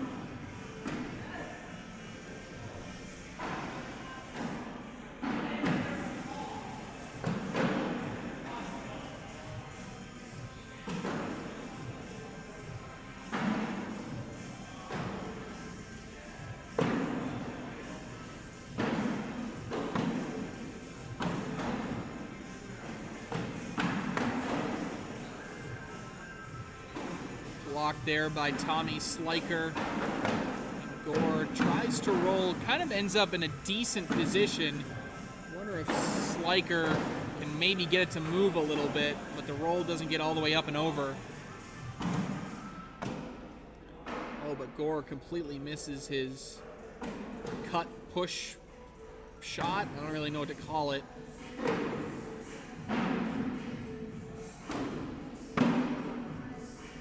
Sliker can go in for a point. And he cannot do it. There's going to be a point the other way, and now it's just a one-point game. Tommy Sliker, 6-5 over Jack Gore.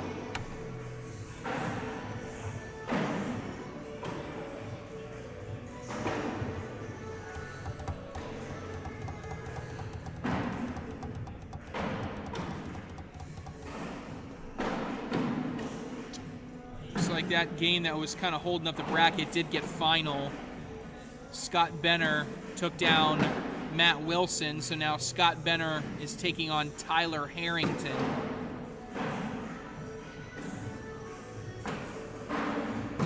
Other score updates, Colby Shearer is up 8-4 over Jackson Remick.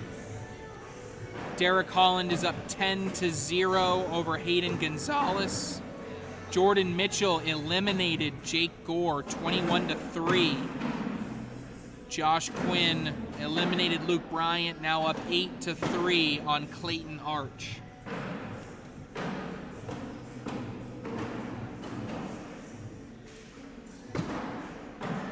Roll attempt there by Tommy Sliker. Kind of rides the pile and then ends up to the right.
Going to be 2 more points for Tommy Sliker. He rebuilds the lead to 3.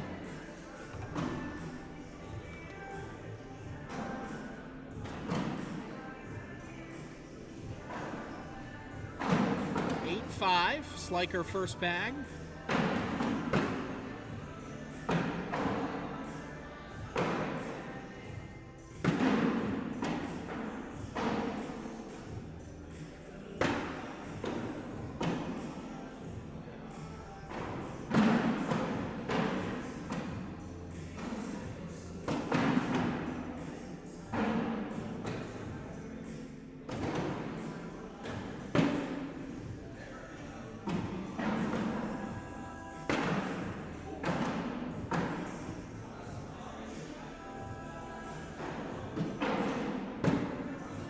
And then Jack Gore going after his collect with the bag off to the side is going to cost him big. Going to be a 5-point round in a game that has been a lot of exchanging 1s and 2s. Sliker now up 13-5.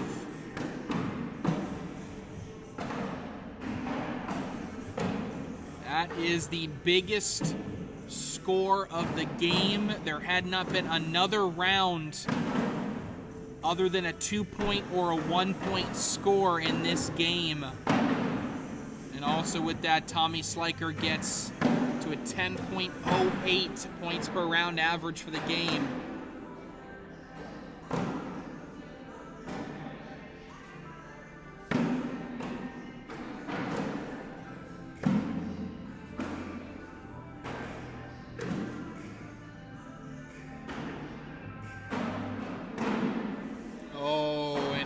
Sneaky collect there from Tommy Sliker.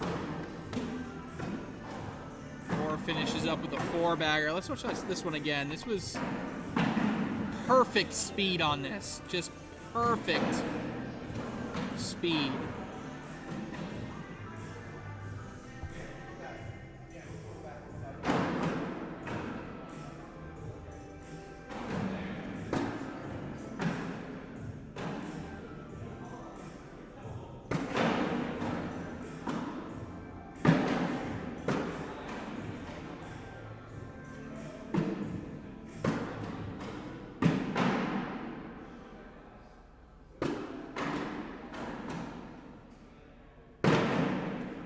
Back and forth on a volley this round.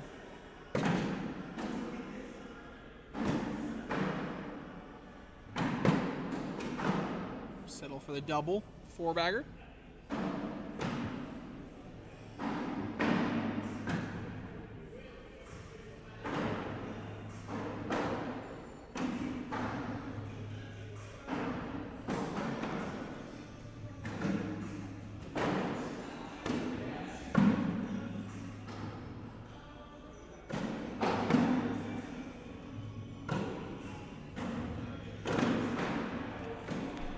level 1 block, and Gore trying to step out of the lane, give himself a clear shot. Maybe comes up a little bit short. There's a bully push combo opportunity here for Sliker. More of a bully replace, does get it to rotate, makes the collect harder, and as a result, Gore is off the board again. Sliker gonna try to clean all of this up, pushes one in, says, I'll take that, gonna guarantee at least a point, and a point is what it'll be, 14-5.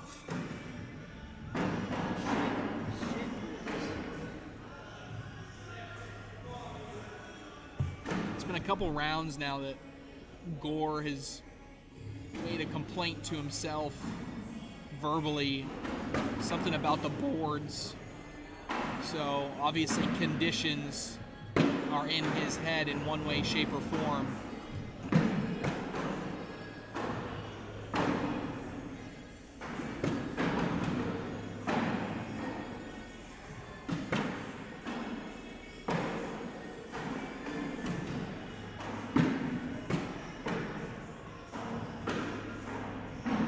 See if Sliker is tempted to step out. Thought about it, but it looks like he's back sent. No, well, he's back out there. He's going to go after it. And ends up pinning. Looks like to be the wrong decision unless it gets taken. Ooh, it does not. Going to be 4 points. That's the second biggest score of the game now. As Gore chips away at the lead. It's now 14-9.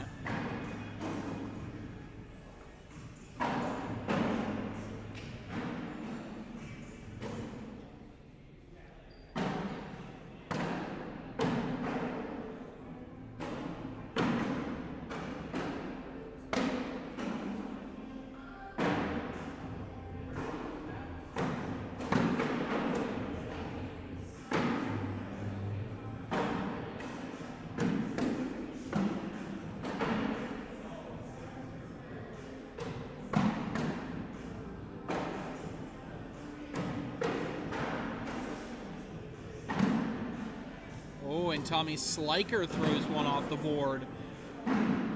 Might give some momentum to Gore, and he's not happy that it didn't follow all the way through, but still gonna score no matter what in this round. Just be a single point, but he's into double digits. The deficit is now just 4.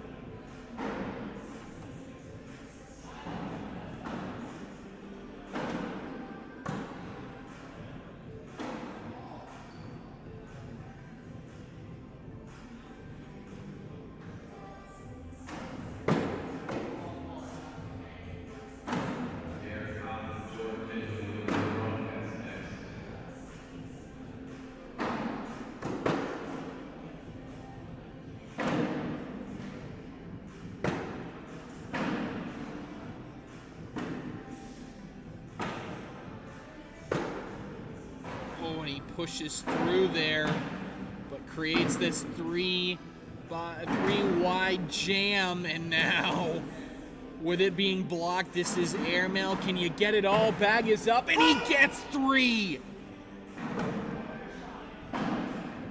Tommy Sliker gonna take a timeout to go and look at it, but a huge bag by Jack Gore. Sliker trying to decide if he obviously goes in without taking anything, it'll be a wash, but that seems like a tough task right now. He could push everything also for a wash. He's got fast side down. It appears he's going to be trying that. Bag is away, and he's off and pushes in Gore, and just like that, we are tied. And how many times do you see this, folks?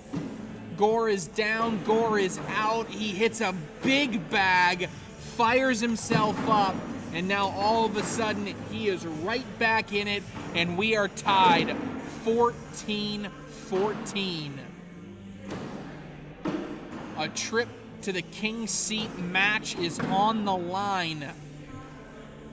Winner of this gets the winner of Colby Shearer and Jackson Remick. Colby Shearer currently leads 18-14.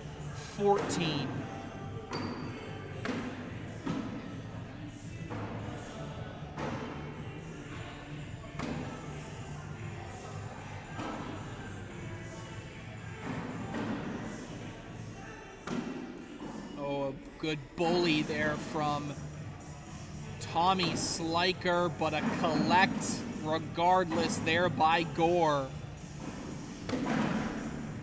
Double four-bagger wash. Both players sitting at a 10.11.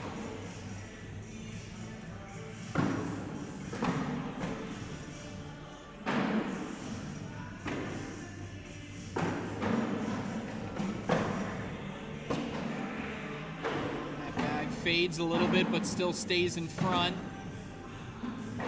And now Sliker takes over hole control. Gore blocks behind. This is going to be airmails and rolls the rest of this round. Sliker going roll, ends up way left, still on the board. No, Gore actually going fast side push. Interesting shot selection there. Sliker rolls and collects. A miss there on the push, and now Tommy Sliker, if he threw it off the board, would get himself a point. Laying on the board gets him two. That's what he's going to try to do, and he perfectly does it without touching anything and getting nothing to move. He will retake the lead, 16-14. Doug Coombs in the chat. Good day, Trey. Good day, Doug.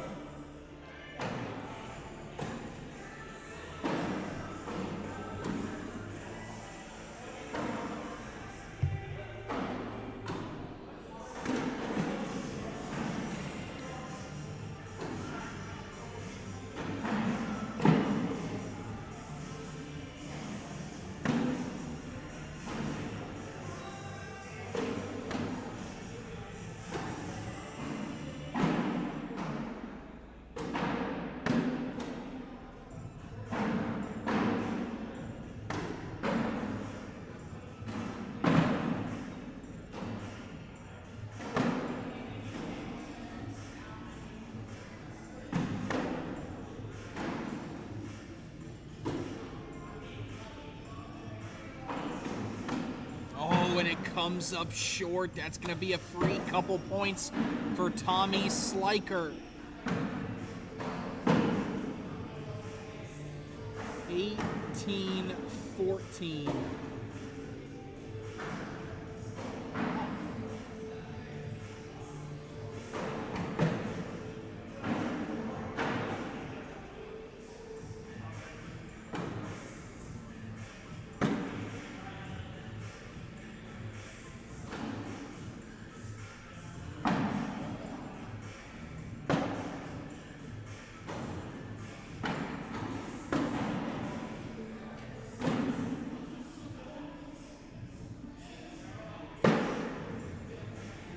Coach that bag in the hole somehow.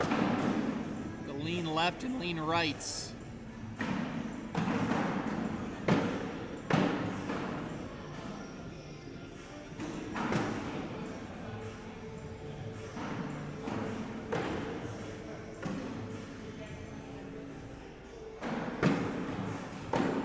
that's going to be a four-bagger, double four-bagger wash. We'll stay 18-14.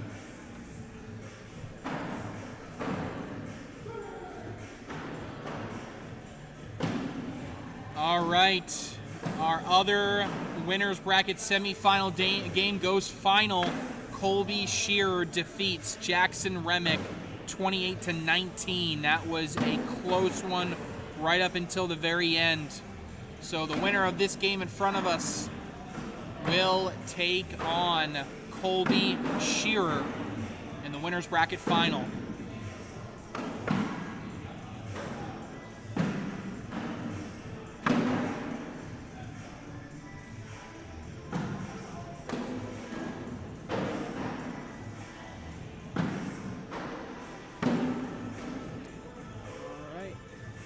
Another double four-bagger wash. We stay 18-14.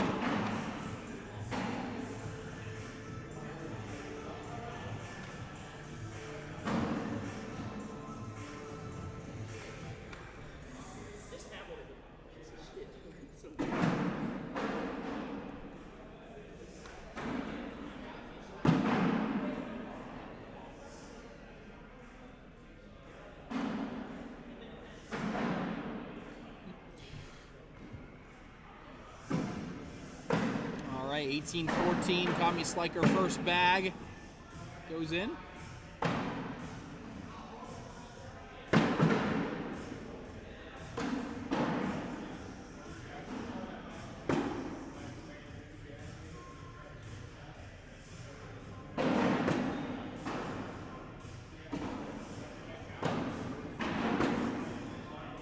Block and a block behind here. Roll inbounds.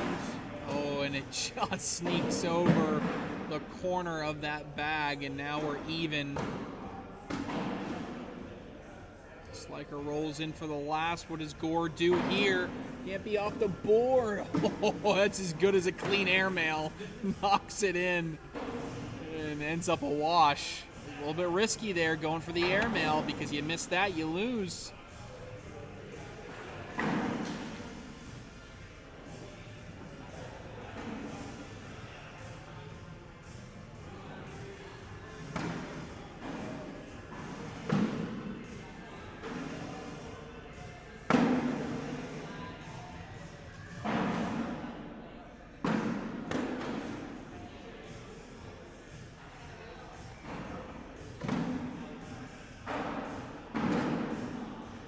Bag's a little bit short. Oh, but it's like our worst miss possible. Created a backboard to go hard after this, and it's exactly what he does.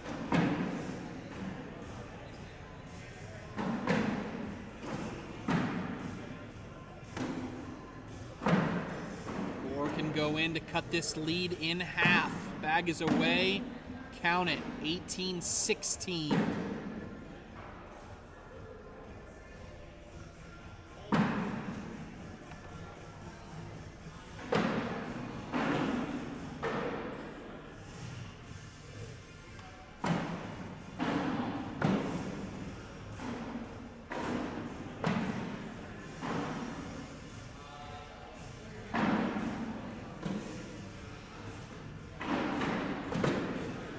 Oh, and that bag drifted just a little bit out to the left.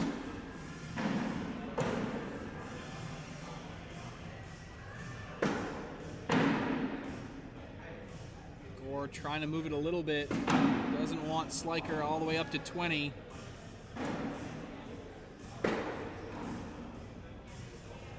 Yeah, didn't get it with the first two bags. Likely not to go after it here.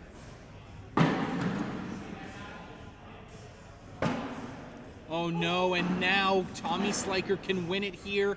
Get the bag on the hole in, and the bag in your hand in. Bag is away. Tommy Sliker just able to push it in.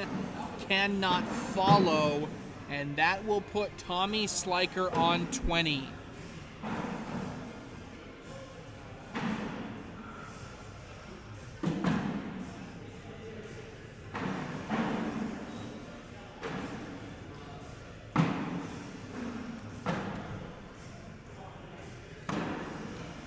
No more misses can be afforded here.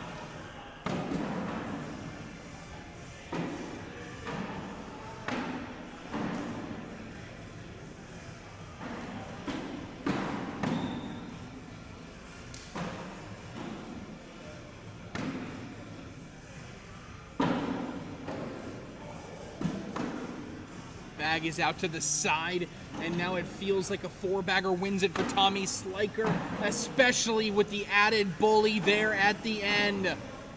Desperation time for Jack Gore. He's got to step out as far as he can, keep that toe in.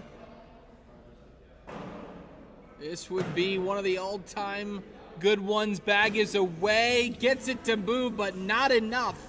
And Tommy Sliker is into the King Seat match to take on Colby Shearer for a trip to the finals. Jackson Gore not yet eliminated. He drops into the elimination bracket and will have to win every game from here on out to be crowned champion of this South Carolina Interstate event. Wow, wow, wow. All right, folks. We're dropping down into the elimination bracket for our next few games, or at least the next game. We'll be right back with more live action from Rock Hill in the ACL HQ.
All right, Cornhole fans, welcome here inside the ACL HQ. We are ready for our next matchup here. We're jumping down into the elimination bracket for this one. We're going to hold that king seat a little bit, give those guys a rest while we let the elimination bracket catch up a little bit. Next matchup here in front of us is going to be on the left side of the bracket if you're following along in that pinned comment. There's a link there for the bracket. We got Jordan Mitchell going up against Derek Holland. So again, just 2 players remaining in the winner's bracket. In the elimination bracket, we are down to 7.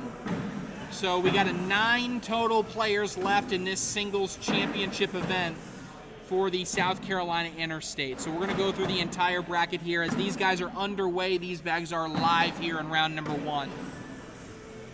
On this left side of the elimination bracket, you have Jordan Mitchell versus Derek Holland. Winner gets Jack Gore. On the right side of the bracket, right now you have Scott Benner, who just defeated Tyler Harrington, is taking on Jacob Harrison. The winner of that gets Clayton Arch, and the winner of that gets Jackson Remick. So those are all 7 players left in the elimination bracket. You add on top of that the Colby Shearer and Tommy Sliker in the king seat, and voila, you have our final 9 players. Casey Johnson, who's taking my job. I think they're splitting up my responsibilities kind of with some people, giving some other people more responsibilities, and then they may look for some of those tasks that get freed up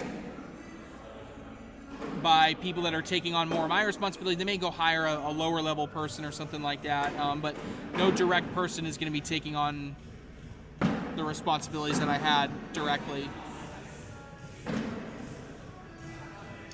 2-0 Jordan Mitchell. He's got a bag out to the right hand side though to start this round.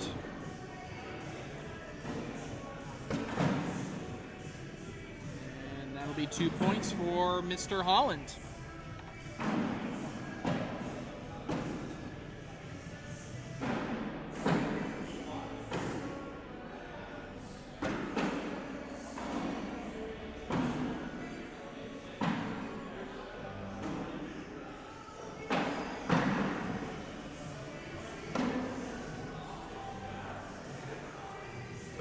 Holland pushes that bag out to the side.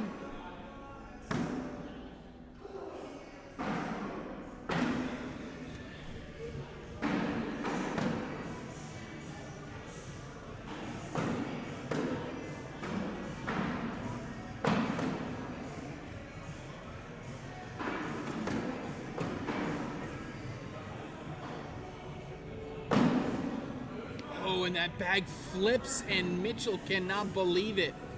Looks like he was going to put in that he was going to score there. He cannot believe that bag flipped over. We'll stay 2-2.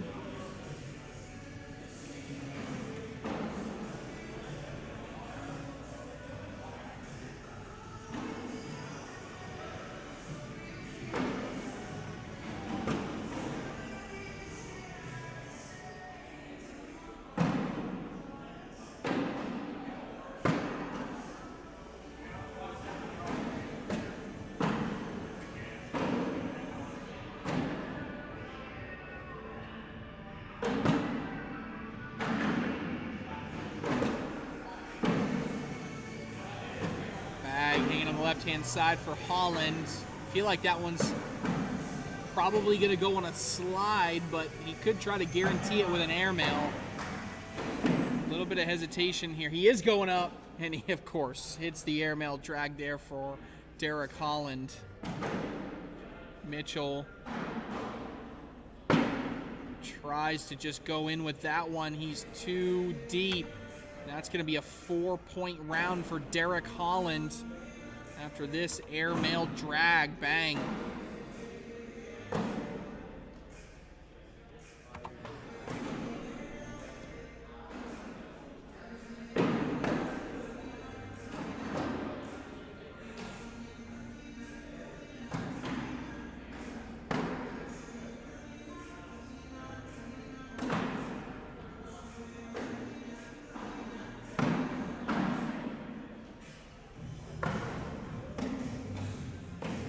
Pushes all the way through to Holland.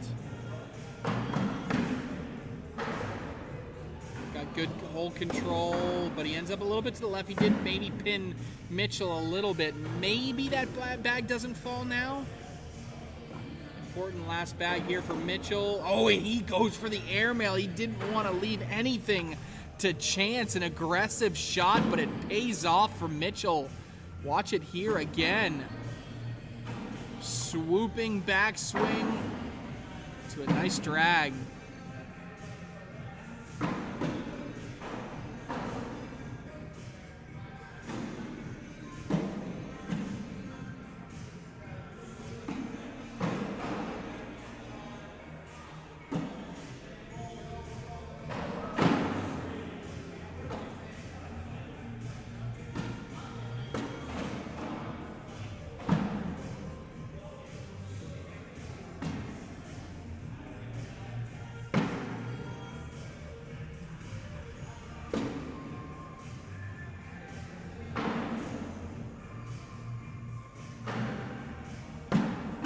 Oh, back a little bit too deep there for Mitchell. Door open right there. Derek Holland at least taking advantage in the meantime. It's going to be in for 2 for Holland to double the lead. Yes. 8-4 Holland.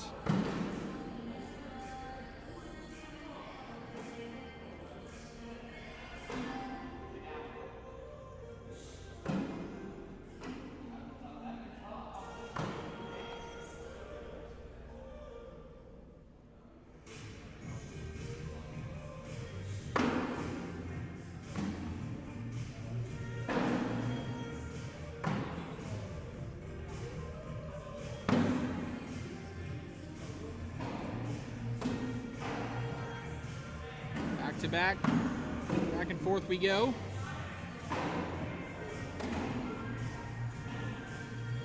Oh, and Mitchell can't believe it again. Can Holland get his own bag? Yes, he can.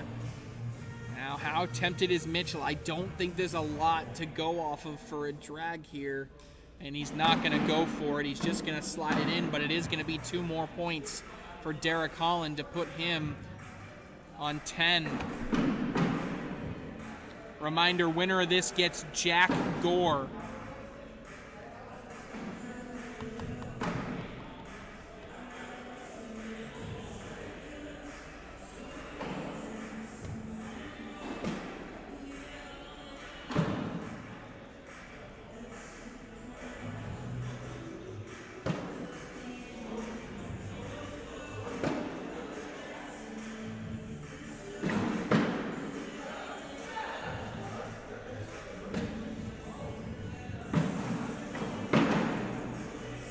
Volley back and forth in this round. 4-bagger there by Holland and answered by Mitchell. What's the over-under on enemy times Jordan plays with his hair? That would be a good one.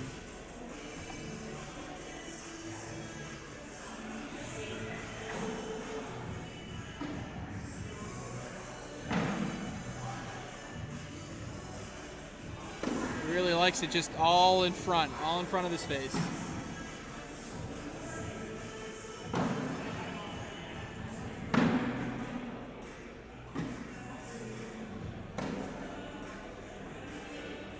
Drip in there by Holland.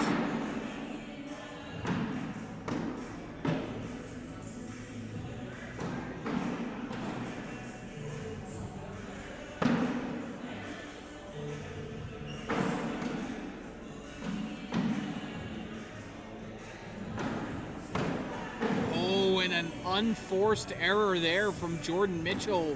Going to give Derek Holland 3 more points and a 9-point lead, 13-4.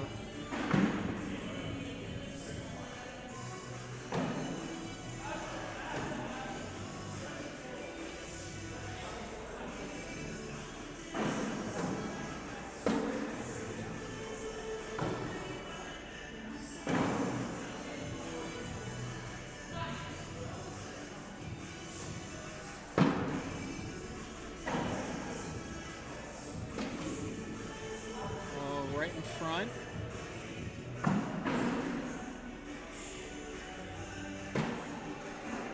And Mitchell not able to go as far up the board as he wanted. Bully push combo opportunity here, and too much bully and not enough push there from Holland.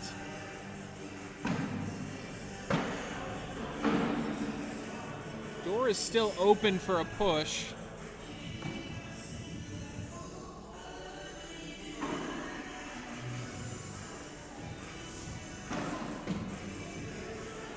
Holland's kind of in a stack formation, even on each end. I don't know if Mitchell takes any chances here. Oh, he threw that one a little harder than I thought he would, but regardless, it'll end up a wash. We'll stay 13-4.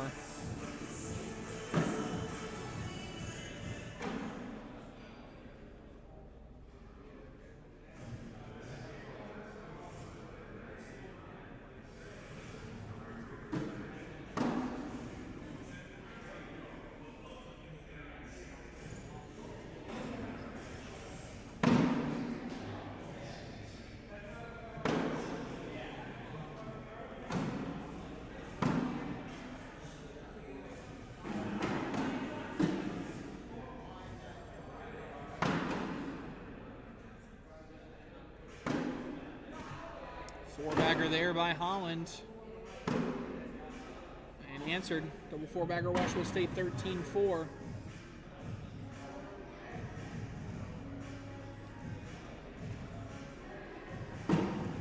That's going to now bring both players above a 10.0 PPR. Derek Holland, of course, with the big edge there.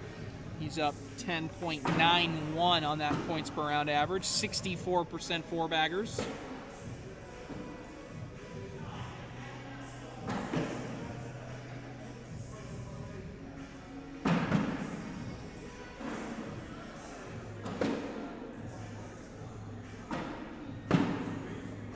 One other active game going on right now. That is Jacob Harrison versus Scott Benner. Still early in that one. Harrison just with an early lead, 3-0. Oh, and Mitchell is frustrated again. Bag just flips over. 15-4 now. Holland just 6 points away from advancing to take on Jack Gore. A reminder, Jack Gore was who put Derek Holland into the elimination bracket.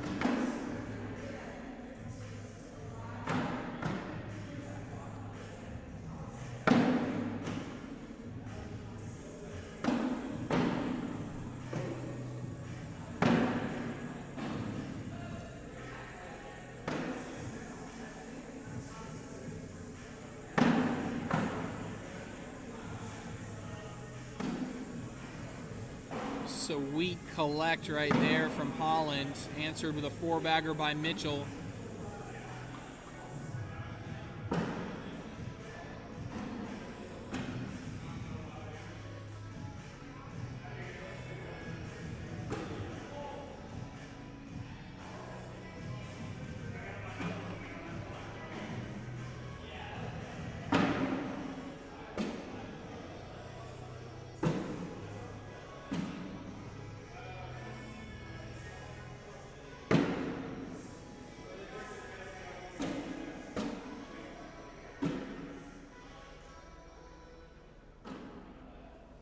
Mitchell bag at number 2 is in. Right now, Derek Holland just getting in this rhythm now where it's like, all right, I got a big lead. I don't need to do anything fancy. Now it's literally just about run bags until they give up. You feel like you almost have to go after this. If you're Jordan Mitchell, you're down so big right now. You just can't let Derek Holland keep extending. He's going up, and he hits the drag. It's not flashy because it's not for points, but hey, sometimes preventing a score is just as good as scoring itself. Airmail drag there for Mitchell.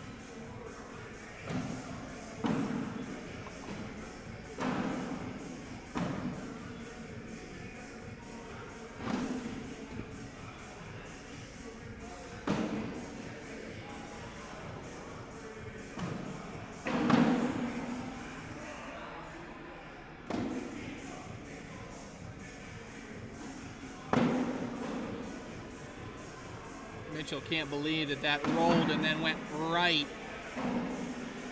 Now it's out of play. Holland in good position to get 2 more.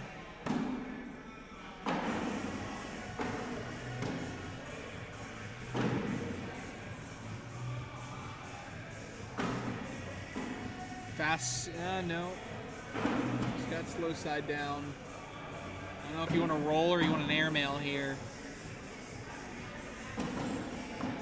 He went with a line drive. That's going to be 5 points, and that is going to put Derek Holland on the brink of a victory to advance and play the only player who has bested him yet today.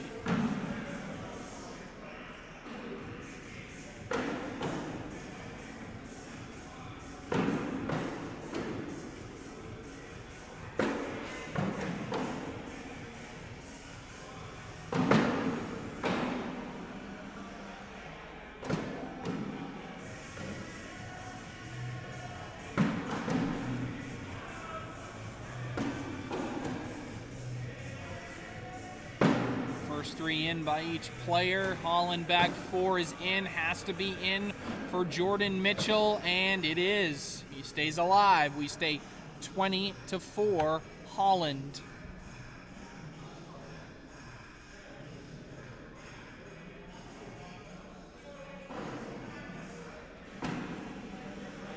Score update, Court 2. Jacob Harrison now up 7-4 over Scott Benner.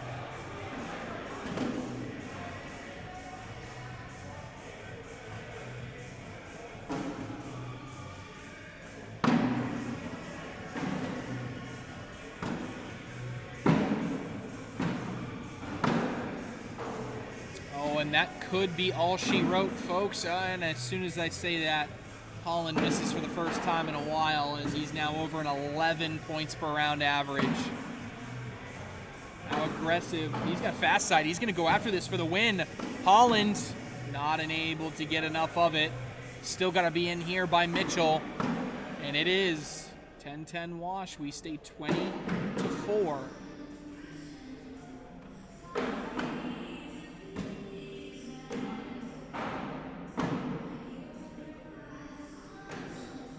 Look, if we look at how, Mitchell has played thus far, he can't be too upset. 41% of your rounds have been four-baggers. He's thrown above a 10.0 PPR. It's just sometimes you run into Derek Holland being Derek Holland.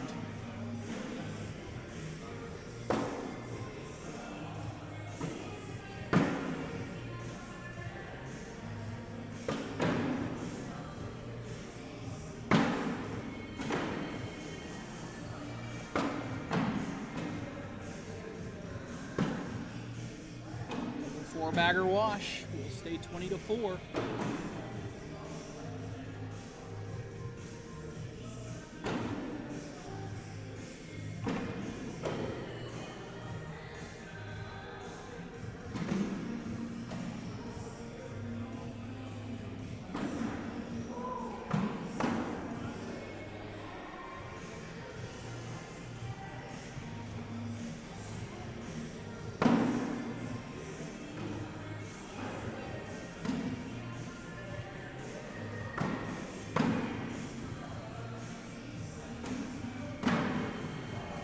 Bag falls. Mitchell hanging in there. This has got to be in again. It is. He knew it as soon as he threw it. 20-4. Not giving up yet.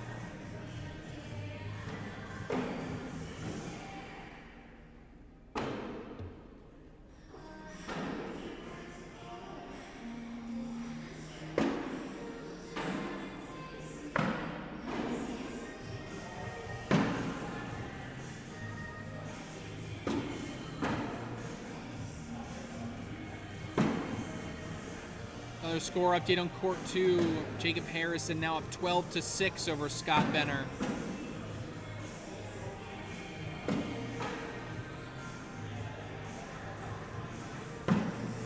And that is going to do it. Just like as soon as he knew it on the last round, he knew it as soon as he let it go there, did Mitchell. That one was off the back, and that is going to be a win for Derek Holland. Derek Holland advances to play Jack Gore in the 5th place game on his side of the bracket. Strong win. And Jordan Mitchell, again, solid performance. Just sometimes you run into Derek Holland being Derek Holland. All right, we're going to take a quick break. When we come back, it looks like the king seat players are walking to the court. Looks like we might have Tommy Sliker versus Colby Shearer coming up next.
All right, Cornhole fans, welcome back. We are ready and fired up for our King Seat match.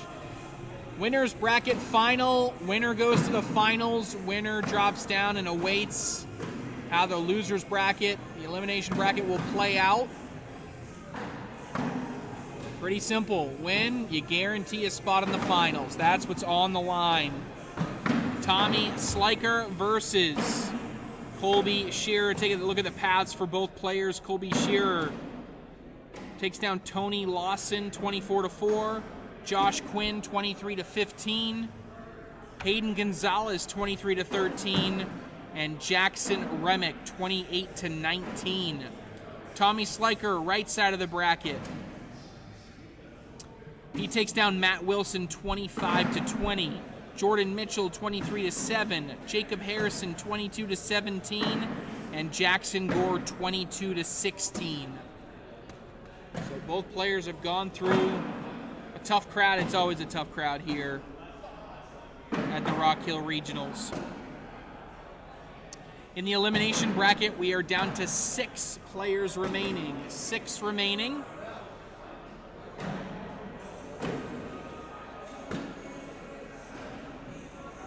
Right now on the right side of the bracket, which is the one that's a little bit further behind, is Jacob Harrison is up 18-6 over Scott Benner. Winner of that plays Clayton Arch. Winner of that plays Jackson Remick. On the left side of the bracket, Jackson Gore is going up against Derek Holland on court 3. I will keep you guys updated of what that score is as it goes along. Only 8 total players remaining. As always,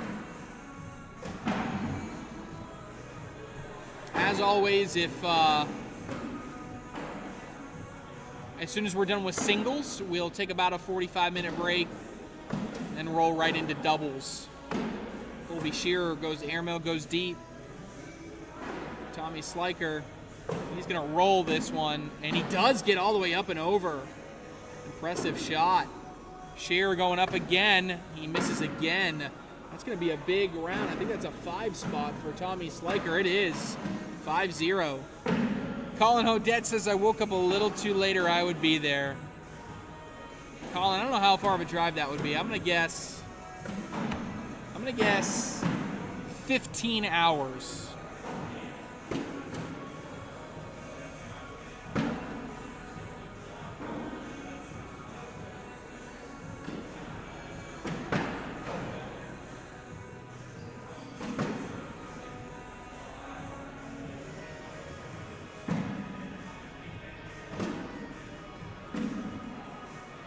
Shearer goes up, lands short. He has not been, there's been now back-to-back rounds in which he's had to land kind of short airmail, almost like a rodeo. He's missed a couple, but Sliker follows him right off the board.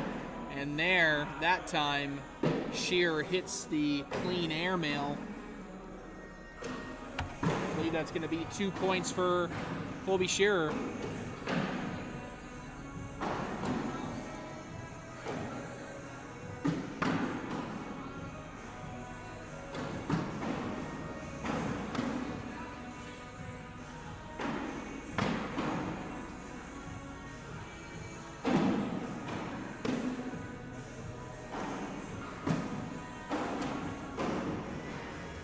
That time he hits, he's been trying to hit that shot for 2 rounds now. He hits it that time. And he knocks it in. There's still an opportunity here for Tommy Sliker. Push all the way through here. He does push and get it in, but does not follow. So we'll end up with a 10-10 wash. We'll stay 5-2. Yeah, Colin. Yeah, you would have to leave yesterday. That's right. You would have had to have woken up at 9 p.m.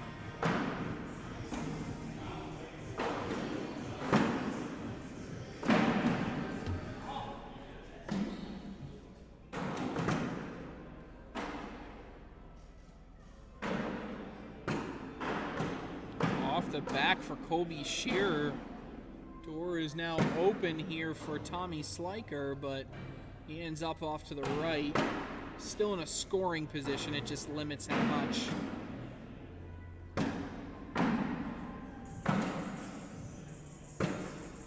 Oh, a roll and collects everything here.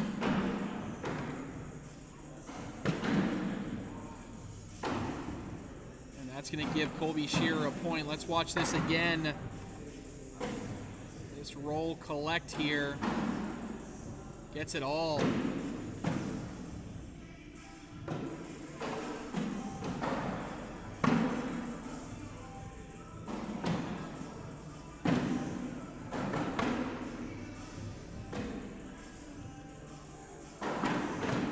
Score update on Court 2. It appears Jacob Harrison now up 20-15 over Scott Benner, 1 point away.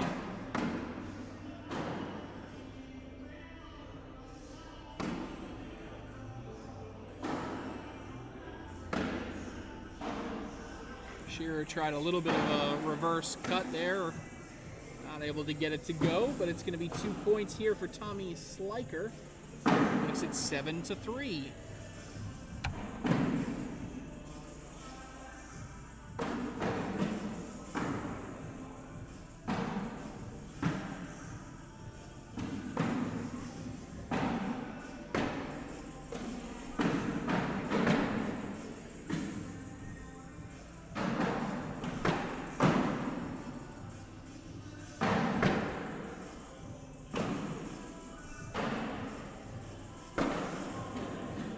Nice nifty shot there from Tommy Sliker. A lot of pressure on Shearer to push everything. He cannot. Sliker's decision time. How aggressive does he want to be? He finds a way in again. Big pressure on Shearer, and he follows up and gets it. That's going to be 3 points, though, to Tommy Sliker.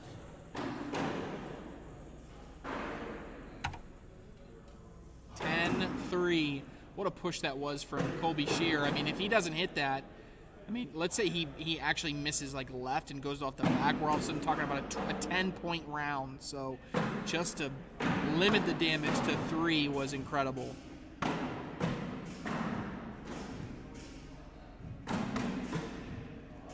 Shearer has not been crisp so far in this one, and Sliker is taking advantage.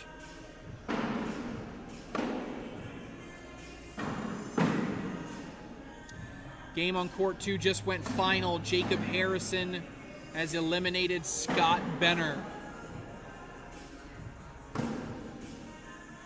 Nice final bag there from Shearer to limit it, or to actually wash it out, I should say. All right, Benner has been eliminated. He finishes 9th. So on Court 2, Clayton Arch about to take on Jacob Harrison in the 7th place game. That's a 7th place game.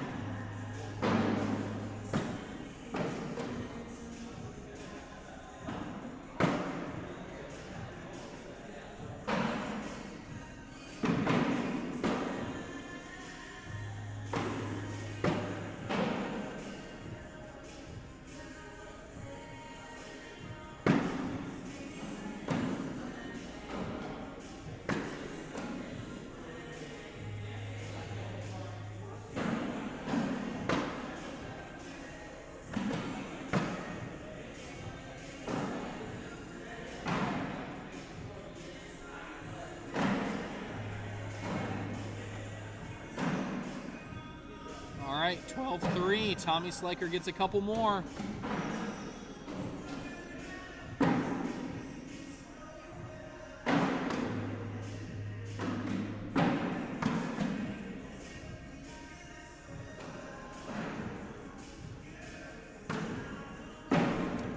JT, how's J-Stu doing? He did not do well today. He might be sticking around for for doubles, but he lost his first game to Josh Quinn. And he lost his second game to Ryan Golding, so he went 0-2. Very uncharacteristic of J-Stu, so we'll see if he comes back for doubles. Air airmail drag there, but again, Shearer just can't get any momentum going whatsoever in the rounds. And honestly, like I look at the PPRs here, and okay, 891, yeah, I mean that feels right. Shearer has just throwing sub 9 right now is just not Colby Shearer-esque.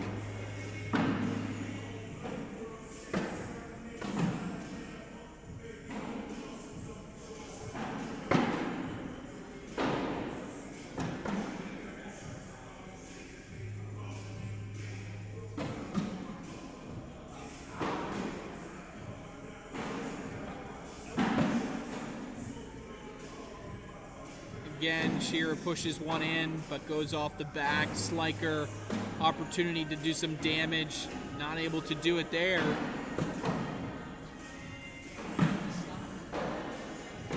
And Shearer just laughing at himself at this point. He is going to score there, but obviously he would have liked to have taken 3 there instead of just 1. It's 16-4.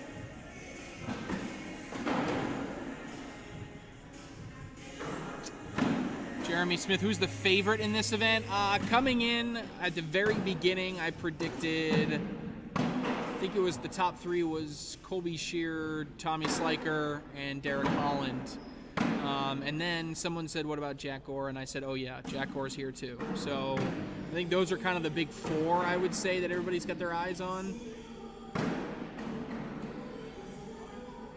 Favorite, I mean, look, I probably would have pegged a favorite at Derek Holland. He just, in this building, he just comes in and wins a lot of regionals. That's just what he does. So now he did lose, and he's in the elimination bracket right now, up against Jack Gore. But I think he is winning that game. Yeah, he's up 6-1 on Jack Gore right now. Boards look crazy sticky. Yeah. Yes, they are a little tacky.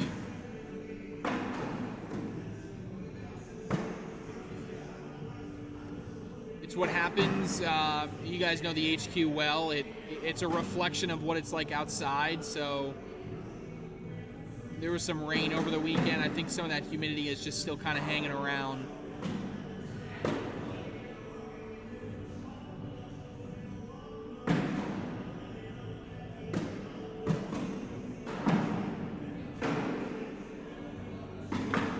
Shearer goes for the airmail, doesn't get the drag. He's in desperation mode at this point.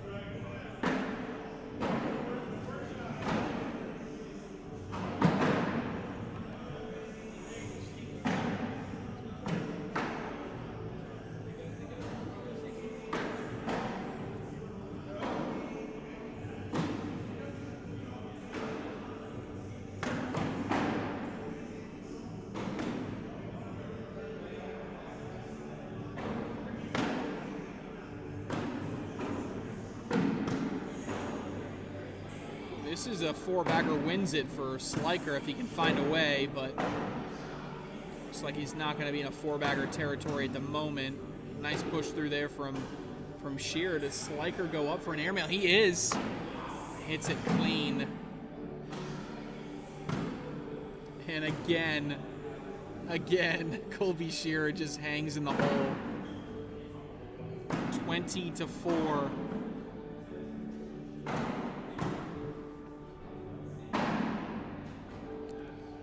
How is Tyler doing? Tyler is out. Tyler just got eliminated a little bit ago by Scott Benner. Ballpark, looks like a 13th place finish from eyeballing the bracket.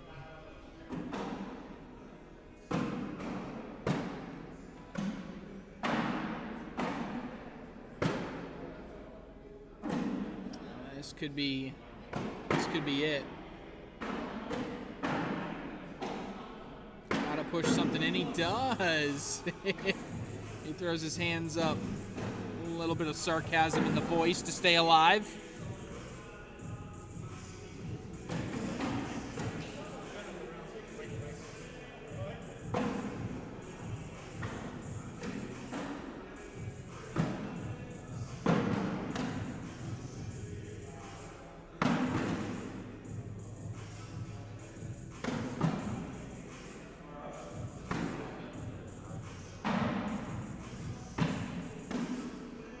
Oh, and Sliker with a rare miss. That one goes off the back.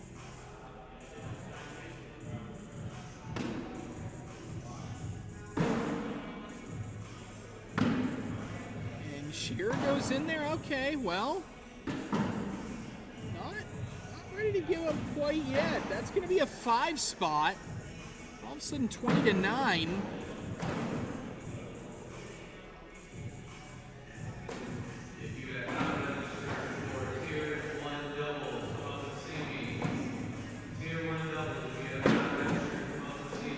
That bag is going to be fun to go after if you're a Shearer. He's going to do it now. Gets it to go, but now this becomes a 4-bagger, wins it from Tommy Sliker. That bag's out of play, out to the left. I don't know what that bag's gonna do.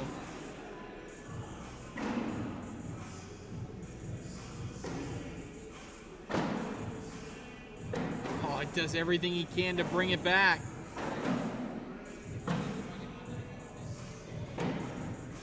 Now Shearer having some fun with it. No, his back is up against the wall, running out of time. Cannot do it, doesn't even need to throw it. He probably shouldn't, but he's gonna anyway. And that will do it. Tommy Sliker wins the king seat, books a ticket to the finals, and will await who champions the elimination bracket here. The South Carolina Interstate Singles Championship. So we have 2 active games going right now. We do not have a game to bring you at the moment. If I look at the scores of the other 2 games as well, unfortunately they are in the low scoring range.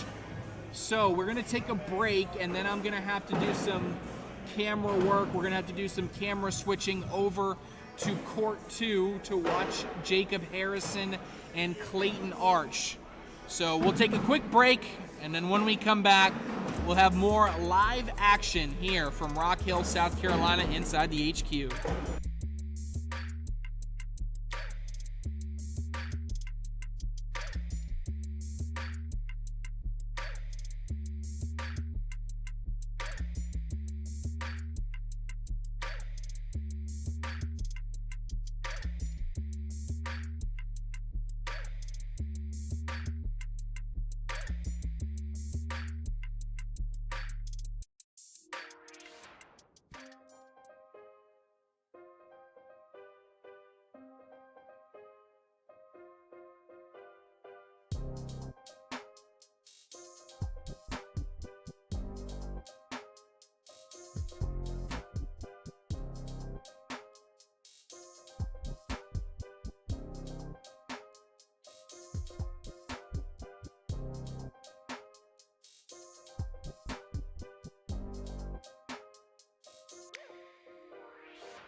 All right, welcome back, Cornhole fans. As I said before, we are going to have to do some creative work switching.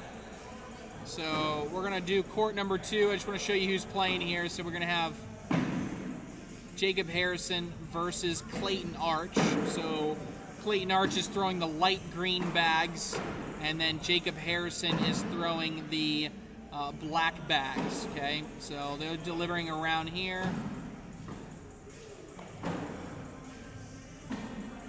Let them input the score.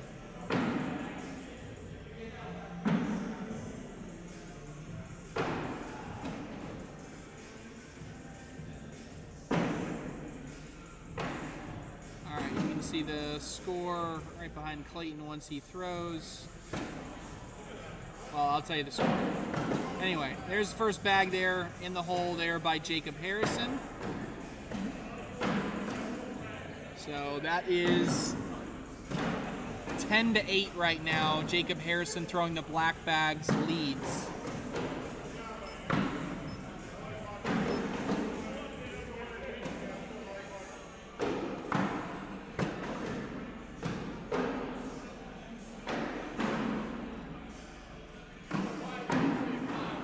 Missed push there by Clayton Arch. Harrison not able to capitalize either. Last bag of the round here for Clayton Arch. Not able to go in. Going to be 2 points there for Jacob Harrison. So we'll switch down back this end.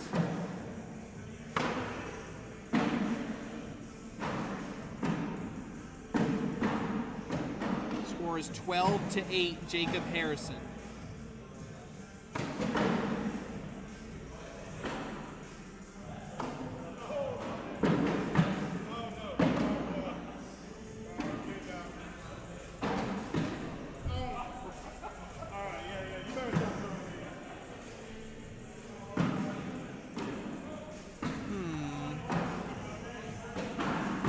Say a lot. This camera kind of keeps going in and out, so we're having some fun here. We're gonna figure it out. 12-8.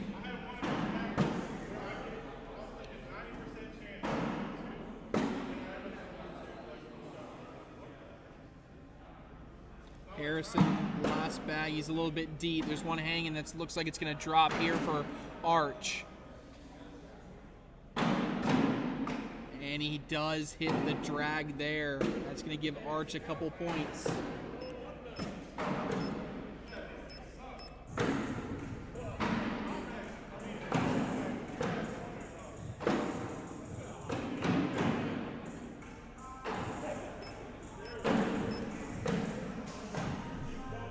All right, Clayton Arch gets first bag. Now 12-10, Harrison in the lead. Arch got first bag. Only other game active right now is the 5th place game on the other side of the bracket. So Derek Holland is up 12-5 on Jack Gore. And just to give you guys an insight into that one, Jack Gore is down 12-5, throwing a 10.82. Derek Holland's absolutely cooking right now. Bag off the bag. That's a big miss there from Clayton Arch.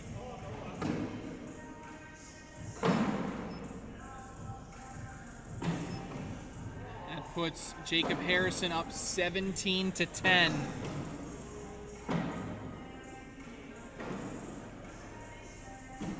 Reminder, we're kind of showing court 2 right now. We're waiting on the next game, and so as soon as the game we're kind of tuning in on court 2 ends, we will have a game that we can bring back here on court number 1. 17-10, Jacob Harrison in the lead. So the next game up will be the winner of this game versus Jackson Remick. So whoever wins this game we're showing on court number 2 will play Jackson Remick back here on court number 1 as Jacob Harrison misses the airmail.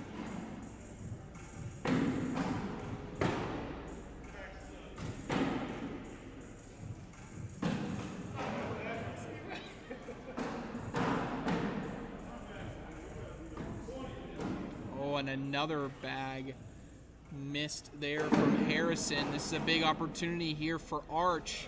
And he does get closer, does go in. Would have loved to have gotten both, but only gets one. He'll take it.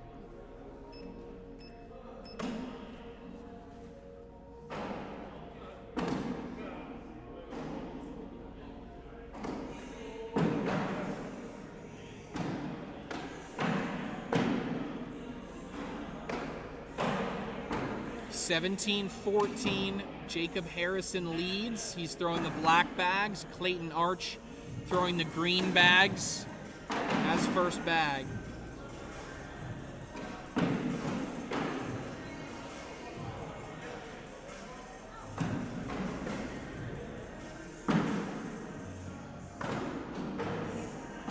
One player misses left, one misses right. Nice collect there from Arch.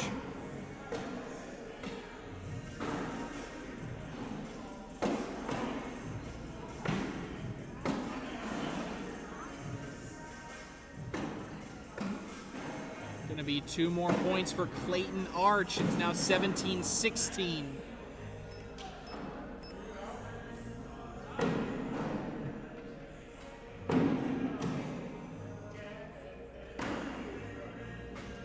Clayton Arch will have the first bag. Harold Norris jumping in saying hello, everyone. Hello, Harold.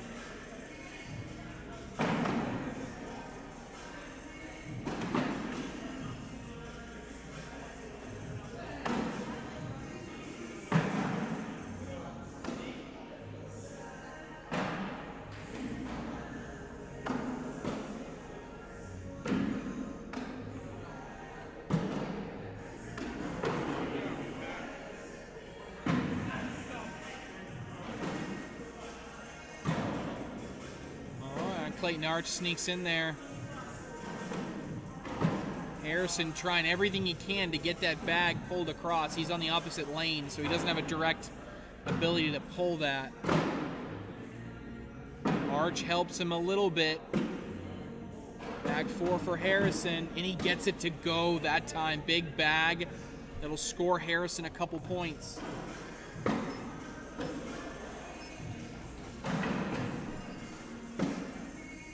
Jacob Harrison now just 2 points away. Score update on the court next to them. Derek Holland is up 14-7 over Jack Gore. That's a rematch from earlier that Jack Gore won.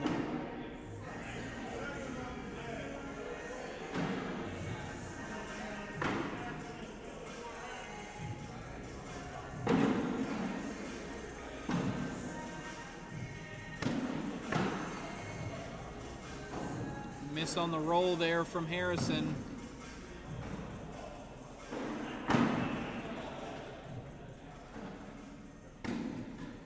And actually, Clayton Arch is taking a timeout right now.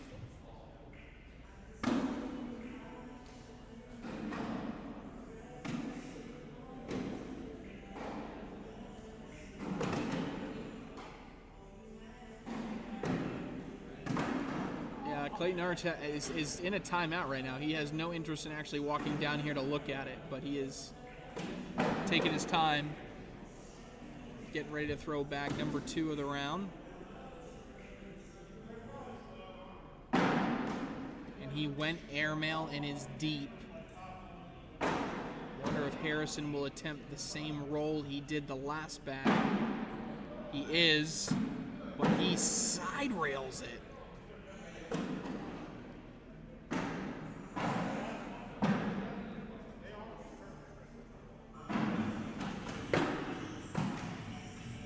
There's a good roll there from Clayton Arch.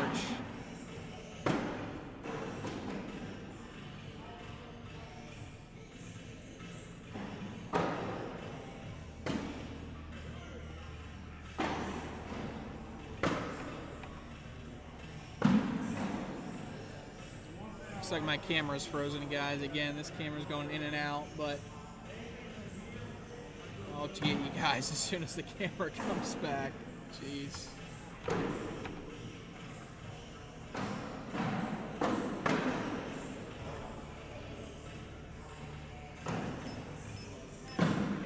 All right, in that one, Clayton Arch, and now it's back, of course. Clayton Arch got some points there. Clayton Arch actually now took the lead, 20-19.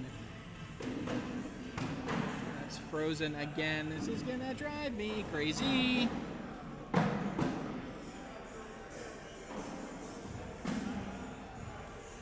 Let's try something different.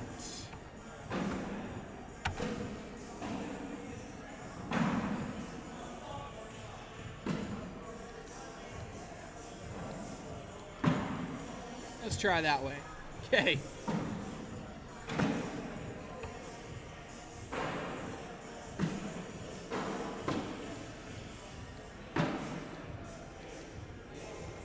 Okay.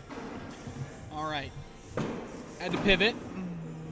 Right now, all bags in the hole except for that one are in. Now, that was bag number 4, so if Jacob Harrison, being on 19, can go in without taking arch, he will win the game in advance. Harrison, bag away, and he cannot go in.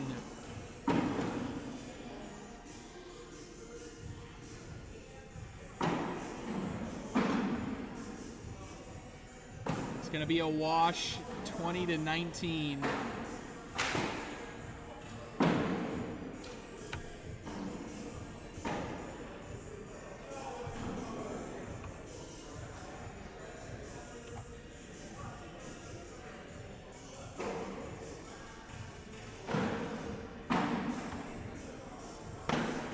First bag you see there by Arch is right dead center.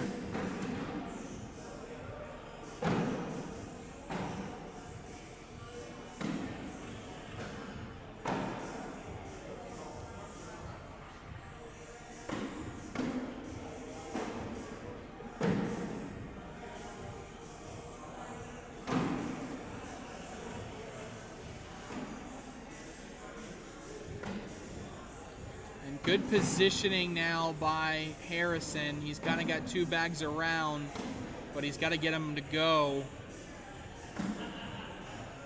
And now this is getting real interesting.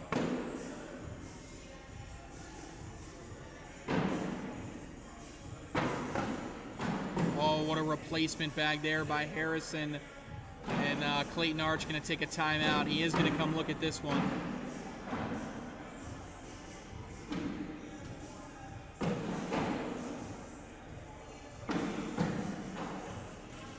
If you're Arch, I think your 2 options, I mean, technically the third option, technically there's 3. Option number 1 I hate, which is you can try to push through everything to collect your bag, but you're going 2 for 2, and now Harrison has got a wide open slide shot. I know he just missed one, but like you can't bank on him missing that again.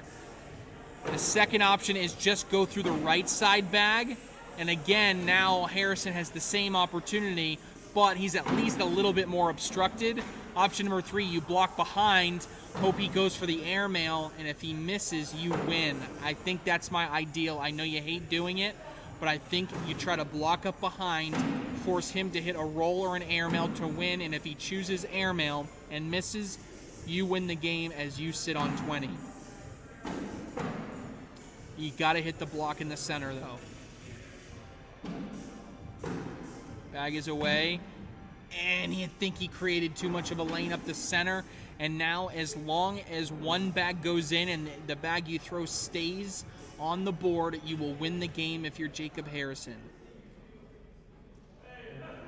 Bag is away, and it doesn't matter. He does go in and somehow side rails it and still wins by scoring a 9-on-6 round. That has got to be the most deflating but fine way to win a game I have seen in a long time. How many times do you see a side rail for the win? Might be the only time I've ever seen a side rail for the win, folks. But it works. So, oh man, this game. All right, folks. Well, that gives us our winner. Jacob Harrison advances. He will now play Jackson Remick on court number 1. And so we're going to take a quick break, and when we return, you got that matchup right here.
All right, cornhole fans everywhere. Welcome back here inside the ACL HQ. We are down to our final 5 competitors. 5 competitors remain. We have one more 5th place game, but really we're going to follow a straight line to the finals from here. Right here you have Jacob Harrison versus Jackson Remick. And literally, like I said, we are going to go game by game. Winner of this will play Derek Holland. We'll show that. Winner of that plays Colby Shearer. We'll show that. Winner of that gets all the way back to Tommy Sliker in the finals. And, of course, we will show that. So we are a straight line to the finals from here. Loser of this gets 5th place.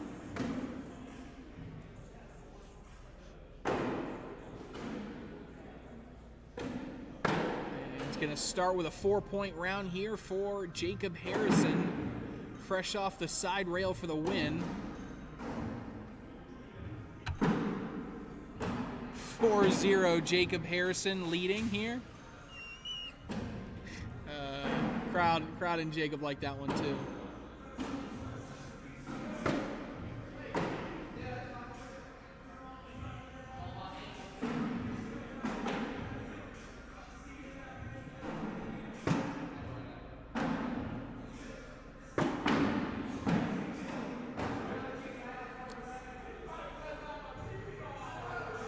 Remick been sitting a little bit because he came straight down from the winner's bracket.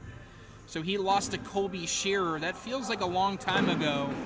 And this side of the bracket has just been lagging for a while. So, first round, Remick coming out a little bit cold.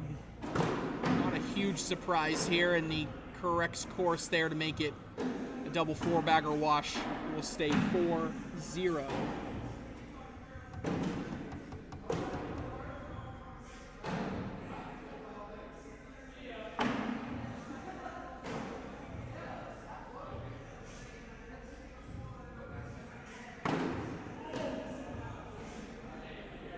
Short left there.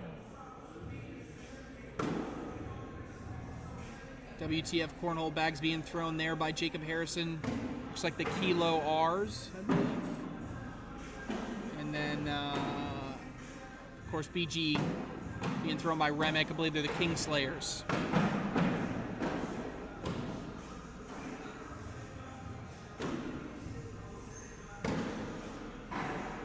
Appreciate the sentiment there, Harold, in the chat. Much love.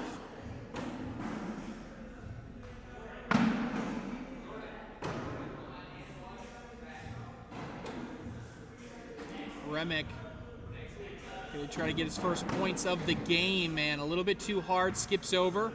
End up another wash, will stay 4-0 Harrison.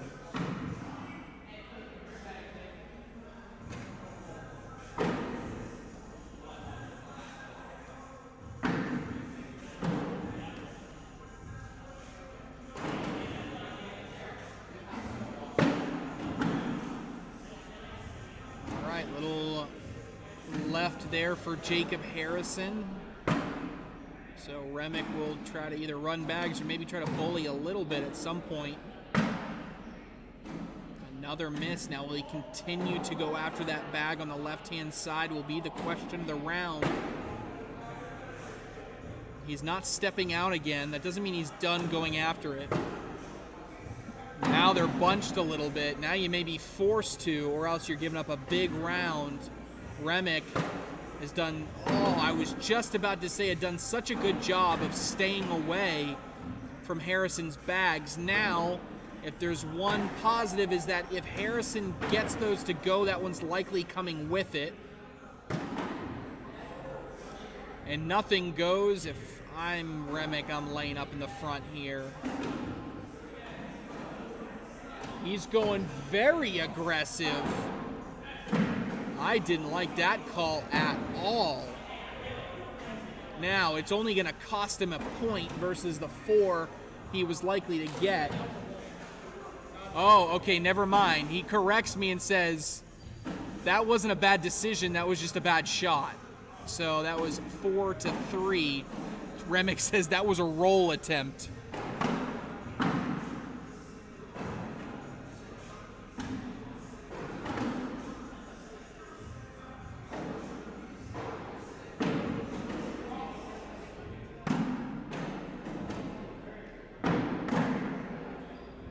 Bag out to the left there by Remick. Harrison pushes up against it. Remick, is he trying to get his own bag? Yes, he is. He goes slick side, pulls in Harrison, but his is still out to the left. He still thinks he has a chance to get after this. He's got one bag left to do it. Got to do it all here. Fast side away, and he gets the collect. Harrison to keep the lead, yes. Shot of the round belongs to Jackson Remick. Step out, slick side, collect.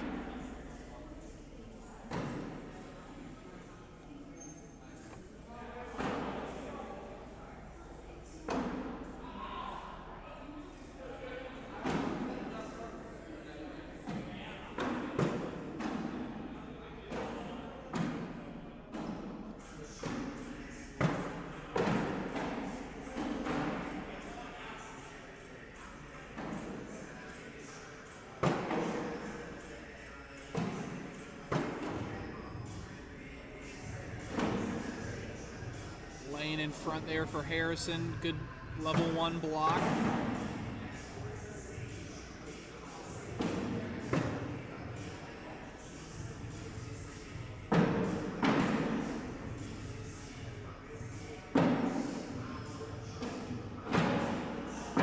And the roll attempt just too deep off the back. Choices now for Harrison. He's got slow side down, going for a roll. Doesn't get all the way over the mountain, so ends up left. Going to be a single point for Harrison. He'll extend and double his lead. It's 5-3.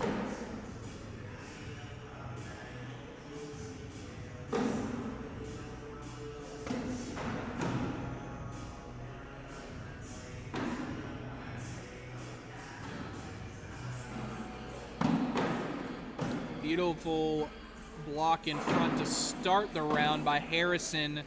The pushes have missed left. That dates back all the way to the last game.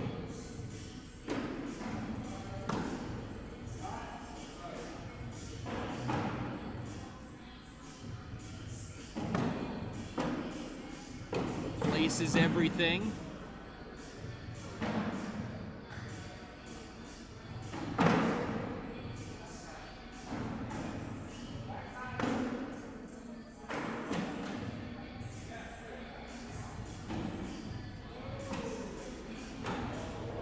Remick to get 2, yes, that'll tie us up 5-5.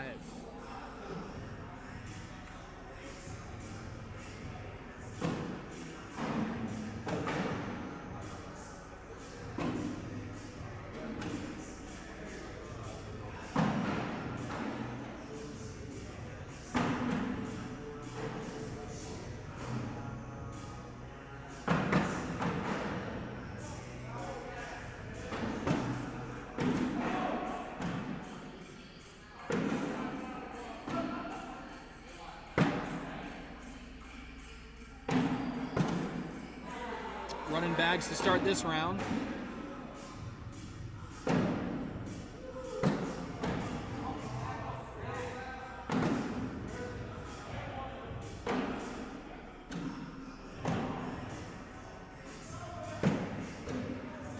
Four-bagger by Remick. Harrison, ooh, thought it might be a little bit left, but it does drip in.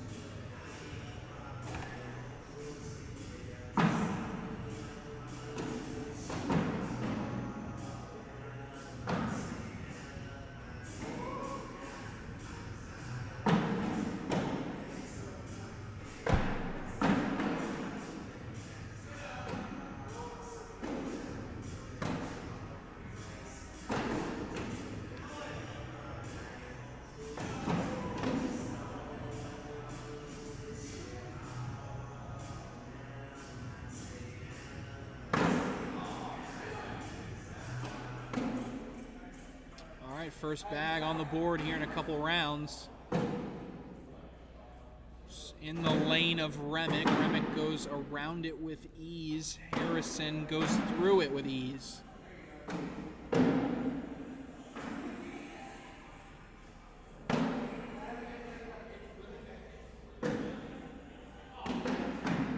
Double four-bagger wash will stay 5-5 as we head into round number 10.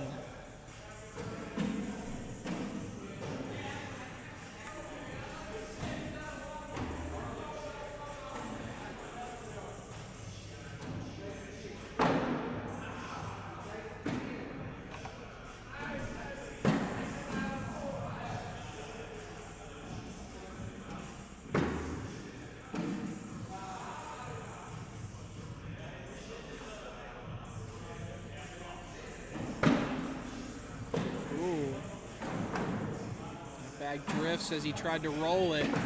Open door opportunity for Harrison. He takes advantage with the push.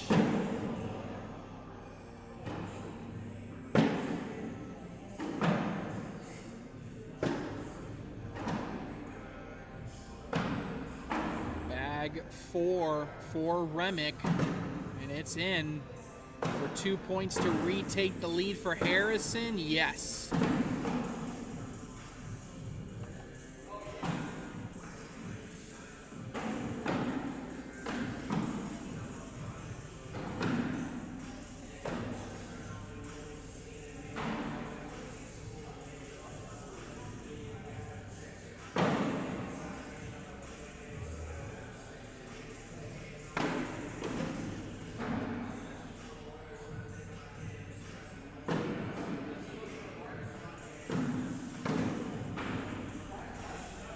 Those are right in the lane of Remick. This is going to be a tough round for Remick. That bag got peeled a little bit, so the push is open, and he is taking out fast side. So he's going to try to push this now, create a lane for himself, but he misses left. That's the only place he couldn't miss. Right would have at least blocked Harrison's lane, and now Harrison can just cut around, and Remick is left with a push just to limit this to 2 points. Bag is away, and he misses again. This is another cut-in opportunity here for Jacob Harrison, and potential points are building in the round. He's in again. A big push just to make it 4, or it's a lot more. Remick on bag 4, and he's off the back. It's a 9 spot. Make it 16-5 in the blink of an eye for Jacob Harrison, has taken a commanding lead of this 5th place game. What a turn of events.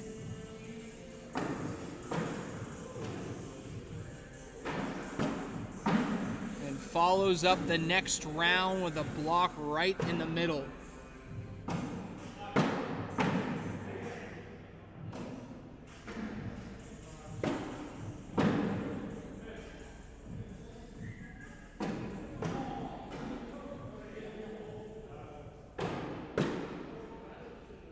Everything's blocked up here. I don't hate to sit behind here with a little bit of a nudge. See if your bag will fall if you're Harrison.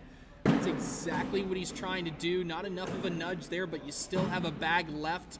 Going to cause a timeout here for Remick. Just a quick look, but as you can see, Harrison is the one dripped in the hole.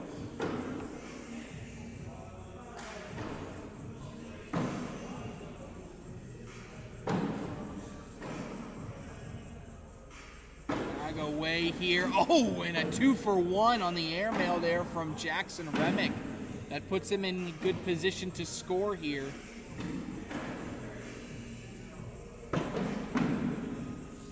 Harrison rolls in. The push is tough. He's got such a window here. He's got slow side though, tells me airmail or roll. He's going up. Knocks it in and goes off the back. We'll settle for the 9, but we'll still score on Harrison's 8. Make it 16-6.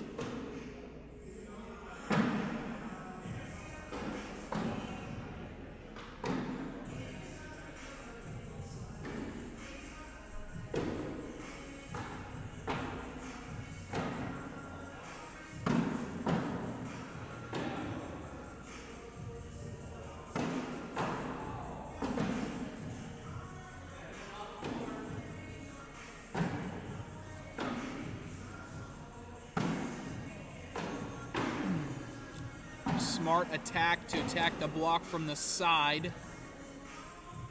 And eventually we're all evened out. Bag 3 for Remick is in.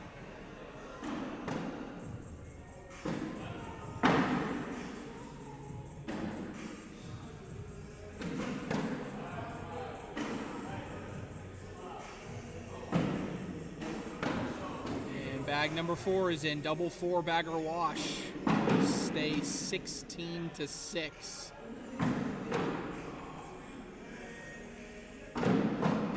What an interesting game this has been. I mean, if you take out one round, we're talking about a 7-6 game, 13 rounds, shaping up to be a marathon. That's what's crazy about this game. You can't take out the single round. A 9-point round for Jacob Harrison is what the difference maker is at the moment.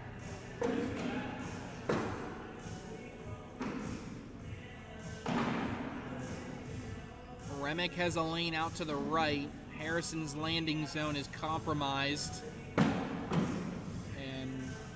Maybe a landing zone cleared up a little bit for a cut roll. That's exactly what Harrison is going to do. He takes away the true lane for Remick, and so now Remick he's got fast side. He's going to try to blow it up through the middle. That's exactly what he does, but he does take in Harrison with him, but he's set up to score a couple points, though, which is really all he wanted to do. And make it more than just a couple. Get Remick into double digits now, 16-10.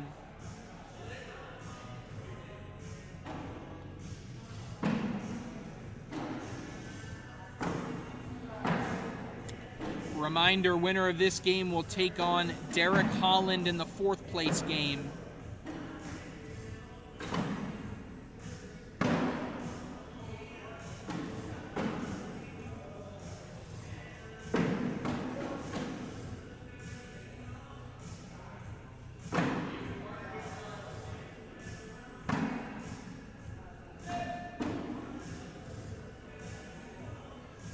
Harrison out on the side.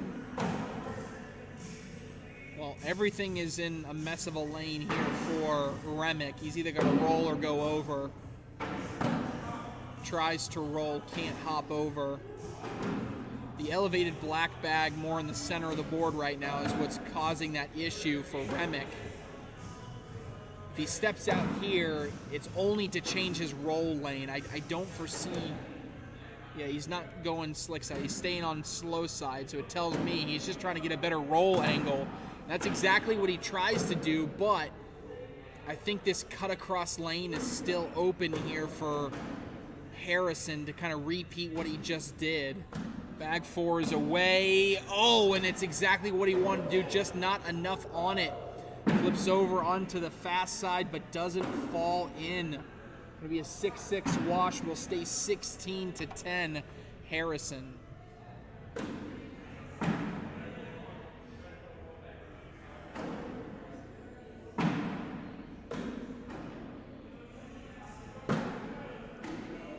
Picture perfect, dead center. Flat in front is the block, and a block behind there. Now faded more towards the lane of Harrison. We'll see if that makes a difference. Alrighty. Who can roll an airmail better?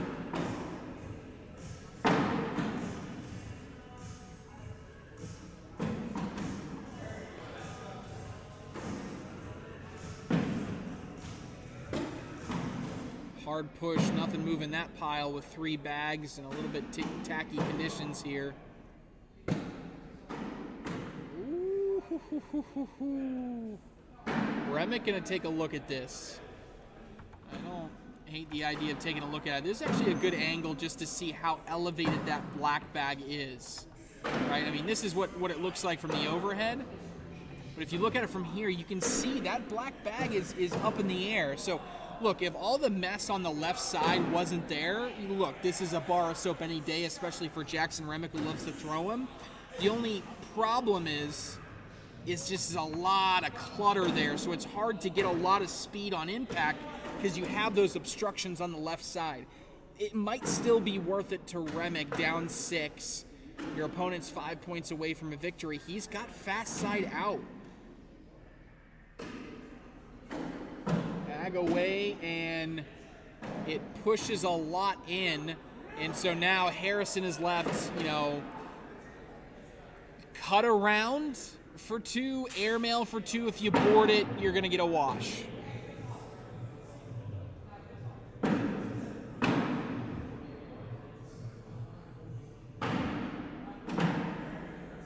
He is going to try to roll it, and he can't get all the way over it. That bag was kind of shark-finned in the middle, right in front of the hole. I thought it was going to be a tough roll anyway, but I think he just liked the roll was safer than trying the airmail, missing the airmail, and all of a sudden you're off the board. You're giving up a point. Remick still with first bag. He'll deliver it here.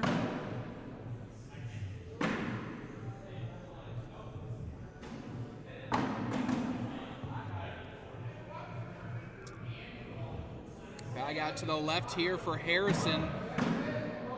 Door open for Remick.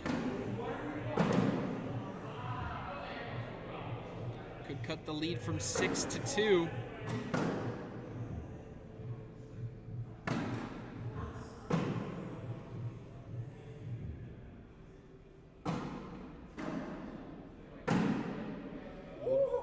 Get at least that as it drips back in. And 2 is what it'll be, 16 to 12.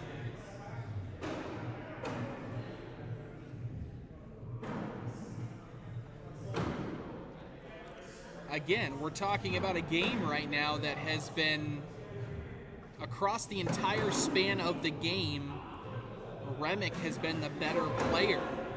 But that single 9-point round, and that's sometimes what it takes. You can't give up the big 9 spots if you want to win these really tight games. So the more consistent performance has led to the lead right now for Harrison. Still got time on both ends. These guys go side by side right now.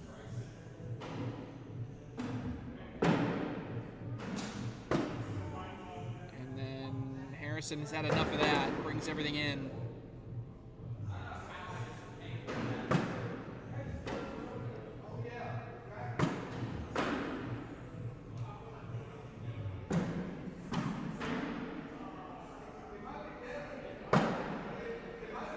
Another 4-bagger here by Remick. Harrison trying to answer that, and he does. Double 4-bagger wash will stay 16-12. As we head into round number 19.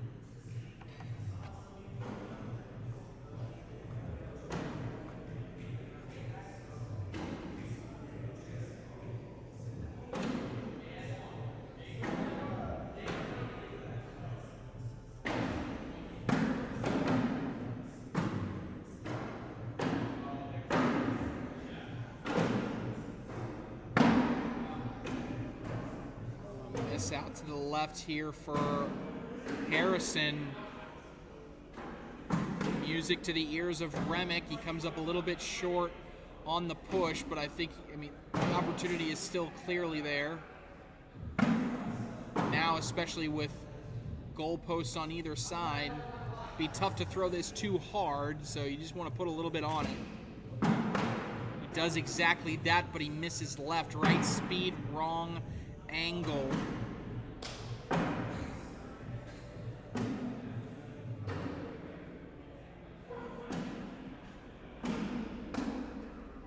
Harrison cleans up the right side. Now Remick will try to clean up the remaining mess here on the left side. He cannot do it though. Jacob Harrison could cut around in here for 4. He cannot do it, but still gonna get 2 points and put himself on 18.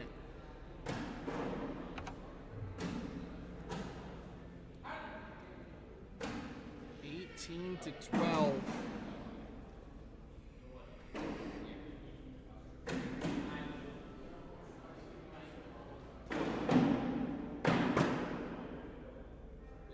Level 1 in front here for Harrison. 3 points away from advancing. Take on Derek Holland.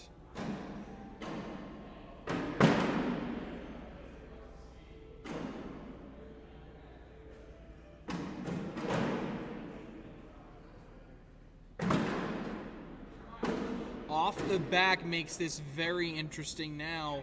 Harrison smells blood. He wanted the airmail to try to put this away. He misses, and Remick is off the hook for now.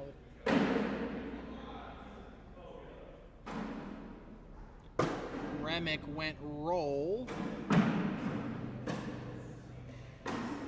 Tough to see what the scoring opportunity is here for either player. Going up again is Harrison. He knocks himself in, goes off the side, so it's an ugly 4-on-2 right now.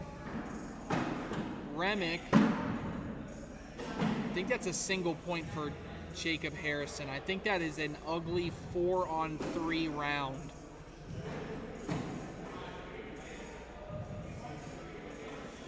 That it is, 19 to 12.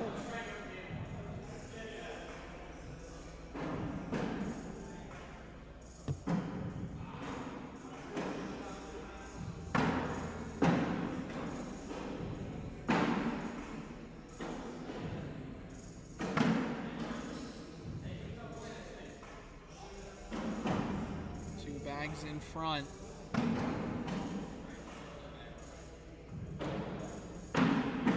Advantage goes to Harrison here, and Remick recognizes that he probably cannot take a risk on a roll that cuts left or comes up short. Cut around again. Will Remick go 3 straight airmails here? He's going up again, hits it again. Harrison trying to cut across again. This time comes up short. Now this time Remick has at least something to think about. But he's going up again, and 3 straight airmails when he needed it most will net Jackson Remick 2 points and put him on 14.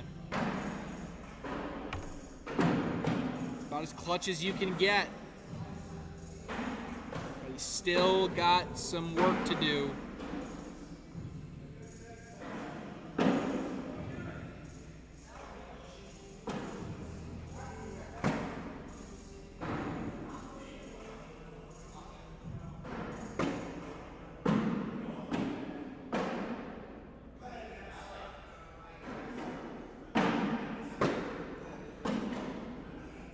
Place. Now out to the side. This could be an opportunity for Remick to get to 16.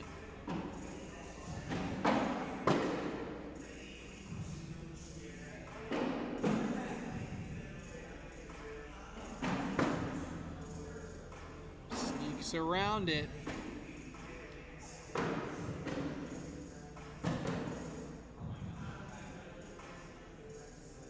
Pressure on Remick, and he's off the back. And now, plain and simple, bag on the board only gets you to 20. Bag in the hole here by Jacob Harrison. Any way that you want to do it will win you the game and book a ticket to the 4th place game against Derek Holland. Any way you want to do it.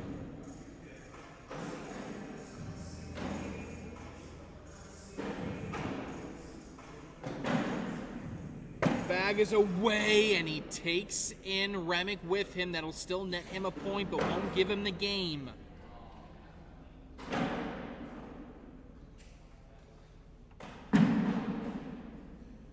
$20-14. Hey, Jordan. Yep. One last event for everybody. 20-14. Harrison a point away.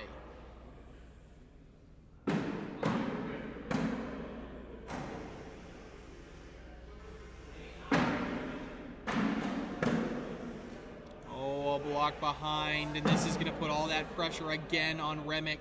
He went airmails before. He goes it again. This time it's off. Now Harrison may have, now it's all rolls you can do. Even if it comes up short, that's exactly what you want it to do. And now Remick has got to go clean on these airmails and hope that Harrison can't put a bag in. He's off there, and that's pretty much going to do it. Harrison going to roll one more for the heck of it. And Remick has got to find a way to get a bunch of bags off the board and some of his bags in the hole. Not able to do it. And Jacob Harrison outduels Jackson Remick. Takes him down and advances. Jackson Remick will settle for a 5th place finish. Harrison off to the 4th place game to take on Derek Holland. All right, we're going to take a quick break. And when we come back, we got that 4th place matchup on deck. Jacob Harrison, Derek Holland.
All right, Cornhole fans, welcome back here inside the HQ. We're getting ready to start our 4th place game. We just saw Jacob Harrison outlast Jackson Remick, powered by that 9-point round in the middle of the game. And now we're down to 4 players remaining in this tournament, folks. 4 players remaining to determine a champion. We have Derek Holland and Jacob Harrison right here in our 4th place game. Loser gets 4th. The winner of this advances to play Colby Shearer in the elimination bracket final. And then the winner of that one all the way back to Tommy Sliker. Appreciate everybody in the chat. Make sure you give it a like, a share. Looking in the chat, Maddox Robinson saying, "Let's go, Jacob Harrison." Casey Johnson, what's your new job? So I am I'm the new vice president over at Made Hoops, it's a grassroots basketball organization. Pretty much basketball events from as young as 5th grade to as old as kids getting ready to go off to college. So various events. I'm leading the brand partnerships and strategy team. So trying to make some revenue from sponsorships and partnerships and help grow the strategic vision for the brand. 2-0 lead here for Derek Holland. He puts the first one off to the side coming out of that.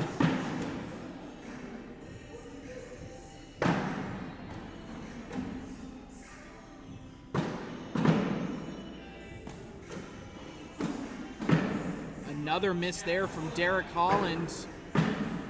Rare air there from him, and Harrison will take advantage. Give Harrison 4, make it 4-2. Can definitely notice a pace change. Last game that we saw from Harrison, he was playing against Jackson Remick. Remick much more methodical in his approach. Forces Harrison to play more of that methodical game. Obviously, when he lines right up against Derek Holland, both of these guys going to get rid of the bag quickly.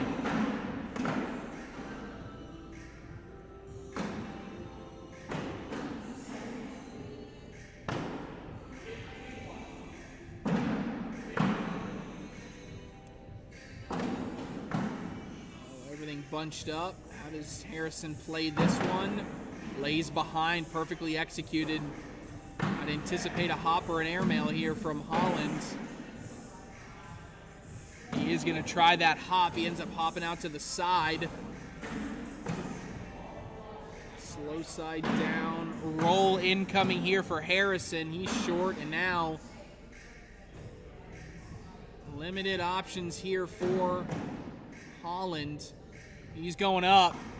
Laser beam knocks in the wrong bag, though. That knocks in Jacob Harrison. That's going to be an 8-on-3-5 spot. And just like that, Harrison's up 9-2 here on Derek Holland.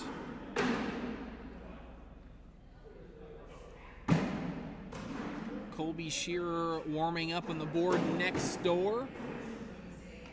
Court number 2, Tommy Sliker, I don't see throwing anywhere. He's got a whole nother game in between. Shio might be taking his time.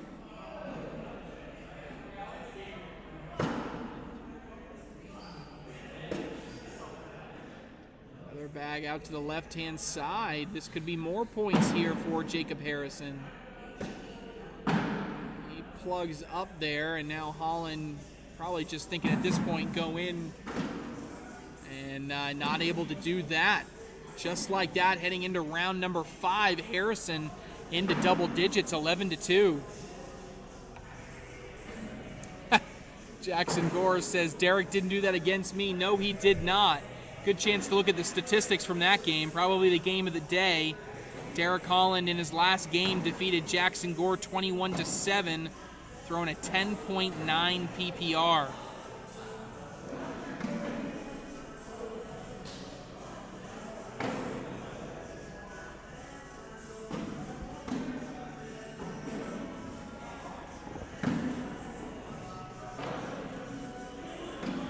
Block here for Harrison, and Holland sitting behind it.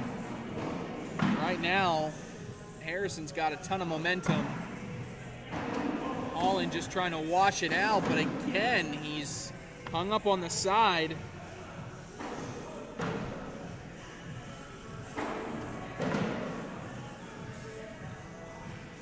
Holland visibly frustrated with the start here. The only one probably more frustrated is Jack Gore himself.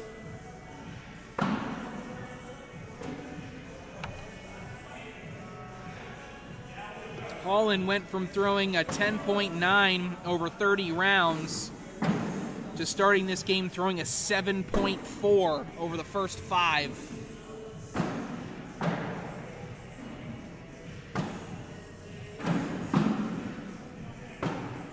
And another bag, you know an airmail's coming here. I was going to say, Derek Holland does not mess around. If he's down, he's going to start shooting these. And right now, this is 4 more points. Not many times does Derek Holland throw an 8 and have his PPR go up, but that's what we're seeing right now. Just not the same player he's been all day, and unfortunately, he's still got time to turn it around, but the deficit is just enormous.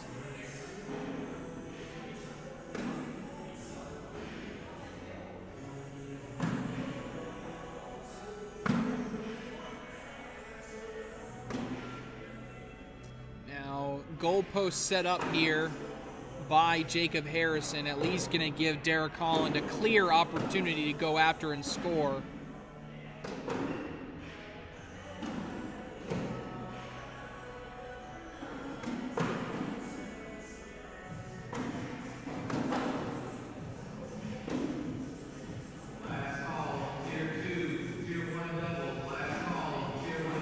Points there from Derek Holland. He gets up to 6 points. Harrison still just 4 points away, though. Again, only 4 players remaining. Winner of this gets Colby Shearer.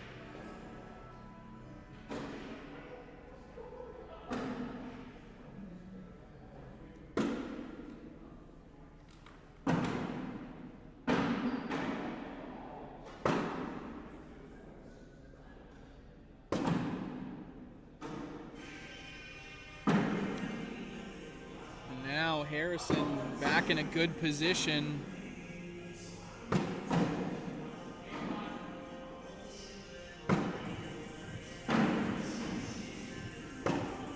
Holland chooses not to go after that. I think part of it is that if he had missed it, he loses. And just like that, Jacob Harrison is now up 19-6.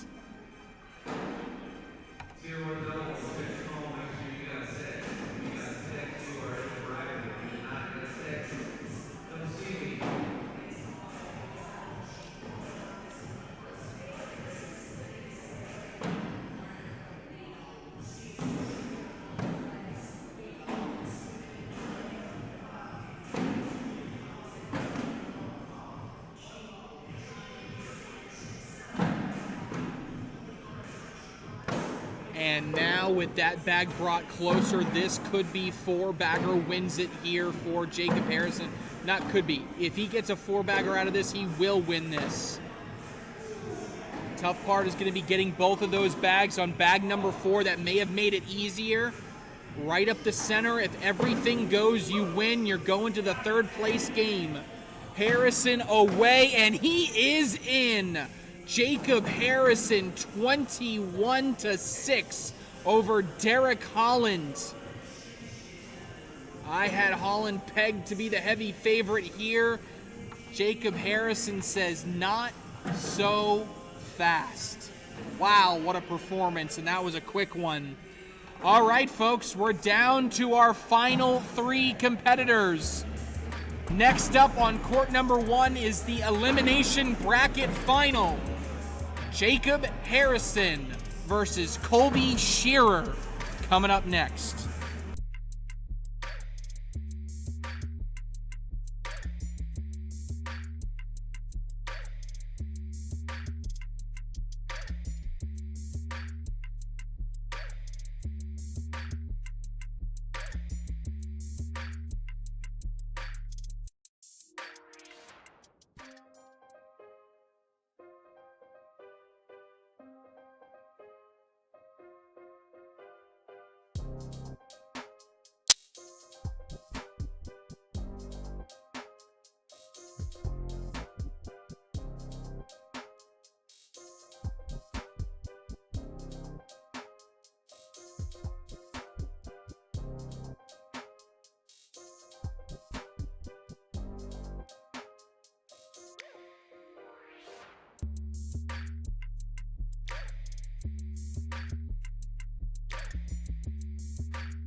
All right, welcome back, Cornhole fans. We are ready for our 3rd place game. 3rd place game coming up here. You guys just saw Jacob Harrison take down, in big fashion, maybe one of the favorites here of the tournament, and Derek Holland. That brings us down to our last 3. Next up here on court number 1, these bags are live, is Jacob Harrison versus Colby Shearer. Winner of this advances to the overall final to take on Tommy Sliker. Have yet to see Tommy for a good bit. Oh, first time I've seen him. Looks like he's just been hanging around, walking around. Hasn't thrown a bag in a bit, though, so we'll see if that changes here as we get towards the middle and latter part of this game. And to start, Jacob Harrison will get a 1-0 lead.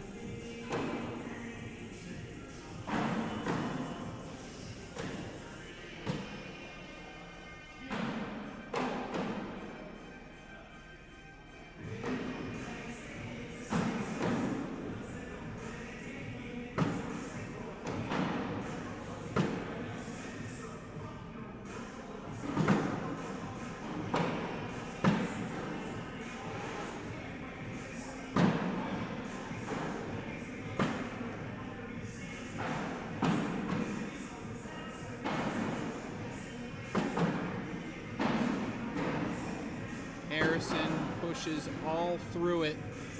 And the double four-bagger fist bump.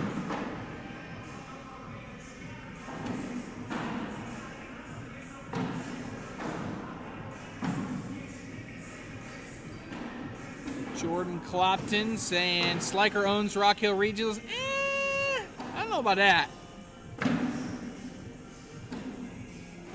Certainly there at the end very often. If I was going to give a title for owning the regionals, though, I'd probably give that to Derek Holland, honestly.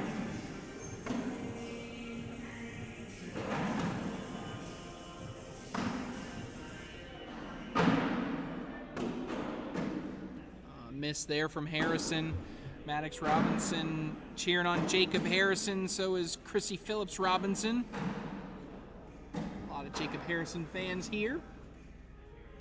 Speaking of which, Harrison gets another 5. Goes up 6-0.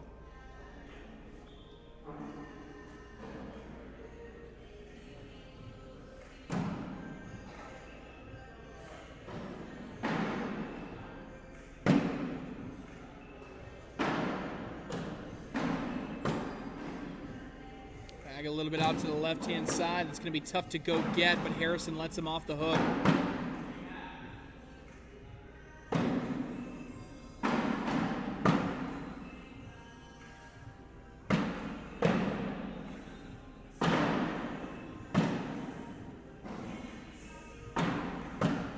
And Shearer's on the board. 2 points.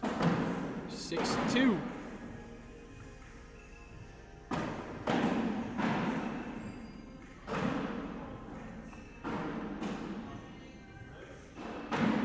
Tommy gets put in this category that I've said to a couple people before. It kind of reminds me of Zach Aiken, in that Zach Aiken just needed to win 1. And once he wins 1, then he can get on that roll. There were so many times where Aiken would get close, and he'd get close, and he'd get close. And it was just, there was something not there clicking for finishing.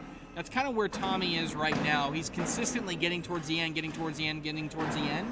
He needs to win something big, because that's going to unlock a new mental side of the game for Tommy. I mean, the ability to go on these... Wow, first of all, that was ridiculous. Mid-tangent from me. Let's watch this again before I keep going on about Tommy. How about this for a rodeo? Colby Shear up and down. Wow. But, back to Sliker. Yeah, I think... He just needs to see that, and this could be it here this weekend. Look, I mean, if he finishes it, he's going to have the heavy advantage, right? Whoever between these two, you're going to have to double dip him. Now, he's been in that situation before as early as the fall, and he got double dipped a couple times. So, I mean, again, it's about seeing that. It's about seeing the putt go in. As golf is on in the background, I'll use the golf analogy. You got to see that big putt go in. You got to get across the finish line and get that win. Once Sliker does that, then again unlocks that whole other side of mental toughness, which I think is the key from him being a good player to becoming a great player.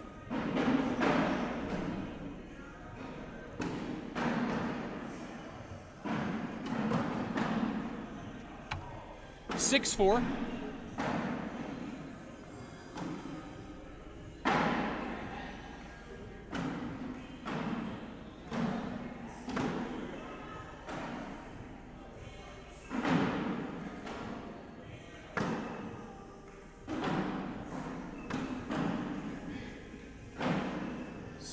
And short left. Harrison goes 3 wide in front.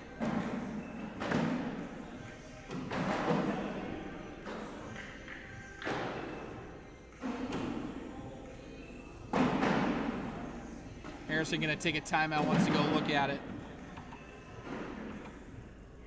I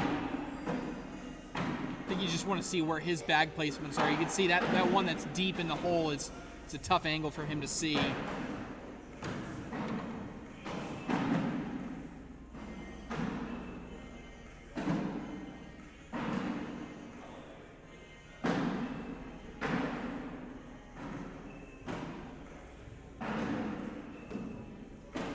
What? I did not foresee that as a possibility of what was going to happen on that bag.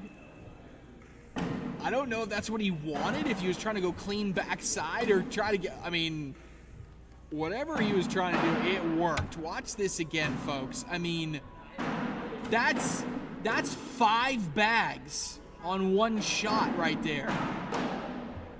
He liked it. Wow.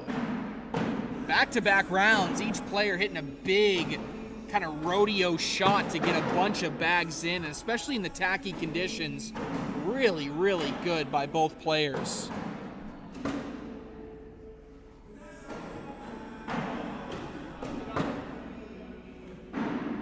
Shearer now stacking on the right.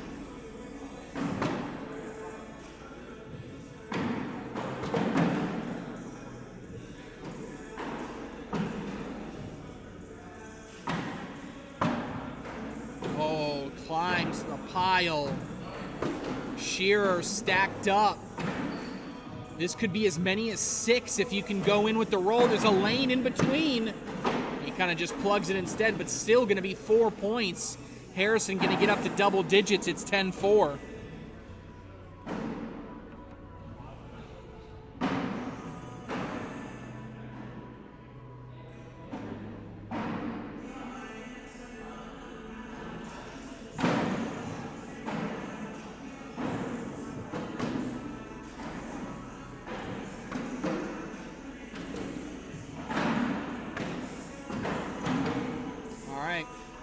Locked up behind.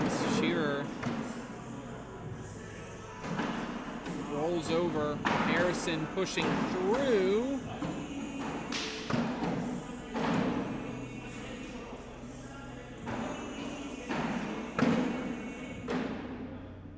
Interesting to see what Shearer does here. He's going up, and he knocks in 1.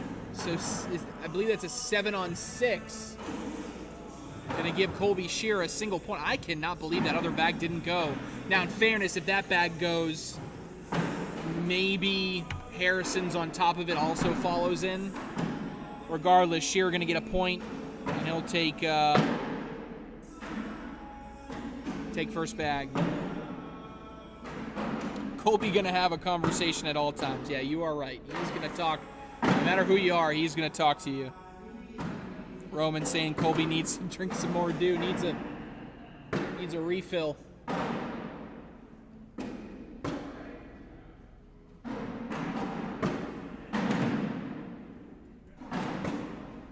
And we got a double 4-bagger wash there. We'll stay at 10-5 Harrison.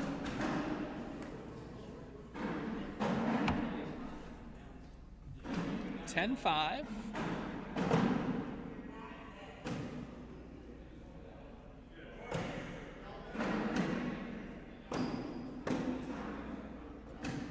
Short left bag there for Shearer. Now he's going to spend the rest of the round bringing that up.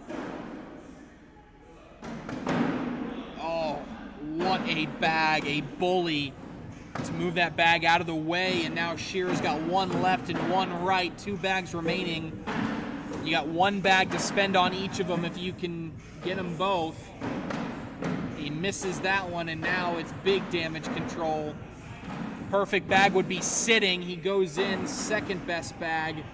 Shearer, slick side, goes in. Can Harrison avoid the right bag and go in for 4? Yes, he can.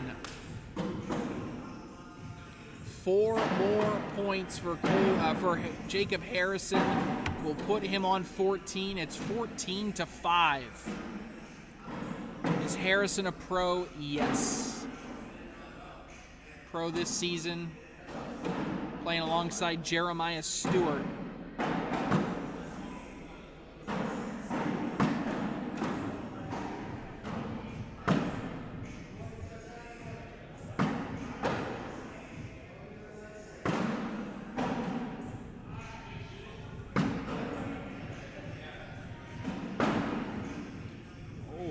Rare open board bag off the back for Harrison will give Shearer 3 of those points back. It's 14-8.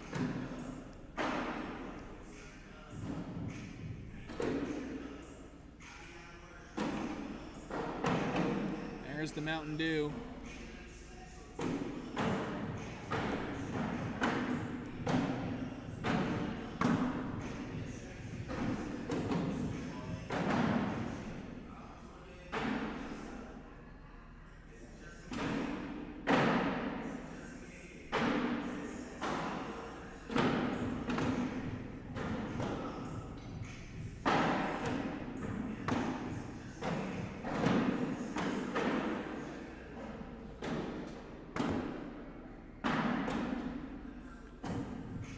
Another opportunity for this rodeo shot. He's set himself up for so many of these all day long.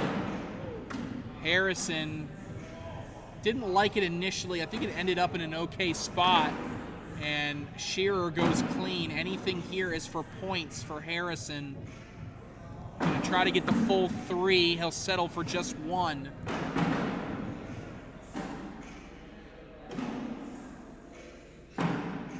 Harrison on 15.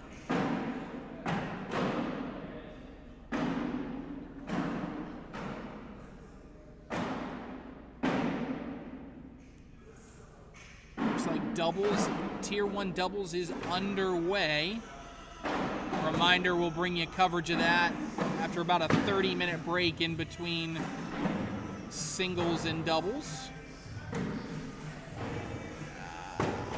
I still do not see Tommy Sliker up and warming up.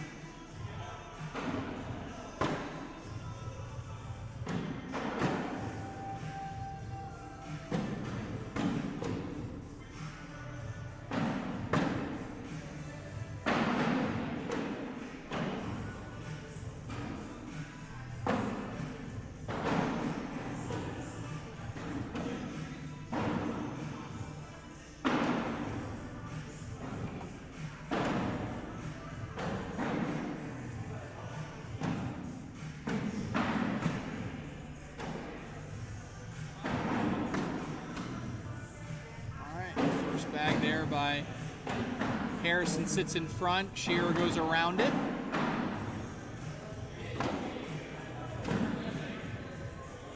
Oh, another one.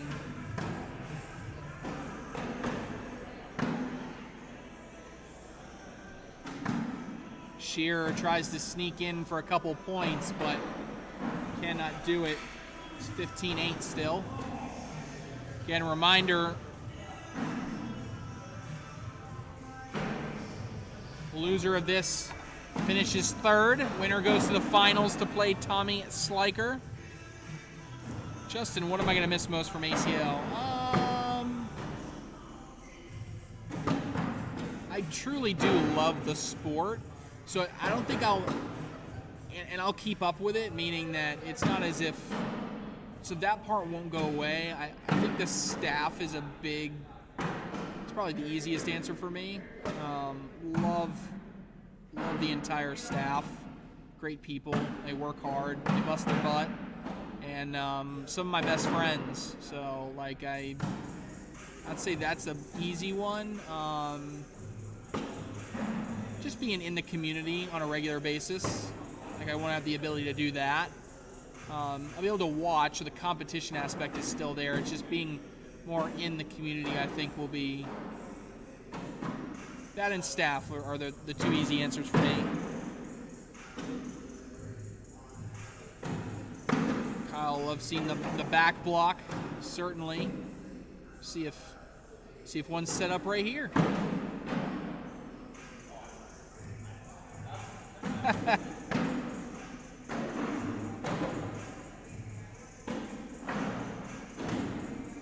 Nice response there, Kyle.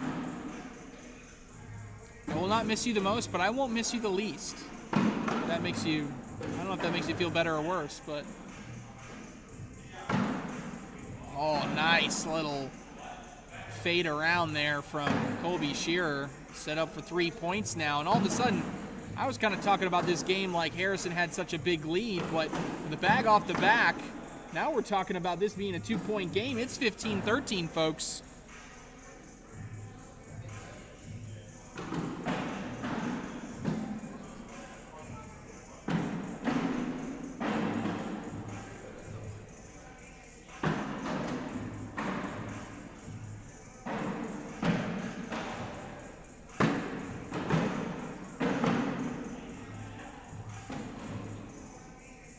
Yeah, I'm usually very politically correct when I say stuff like this, but I don't have to be anymore. But Kyle, I always appreciated that you were reasonable in your takes. Sometimes I disagreed with you. There were times I'd see what you'd post and I'd say to myself, don't love that.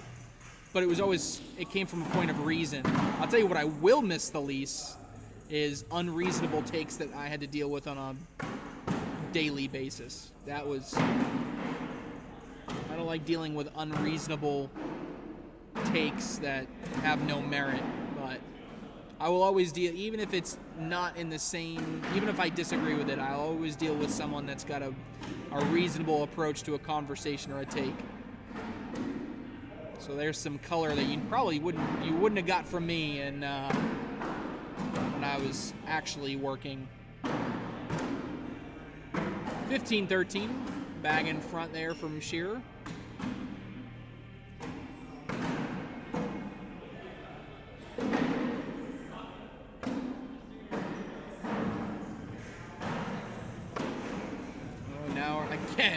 Just feels like Shearer has set himself up so many times for this rodeo bag. I mean, it's like 7 or 8 times. Here it comes again. That time he misses it off the back. This could be 3 points for Harrison. He comes up short, but it is going to get him a point. It's probably why he went with the roll instead of an airmail attempt there. He knew he was going to get a point regardless. 16-13, 5 points away from Harrison for Harrison.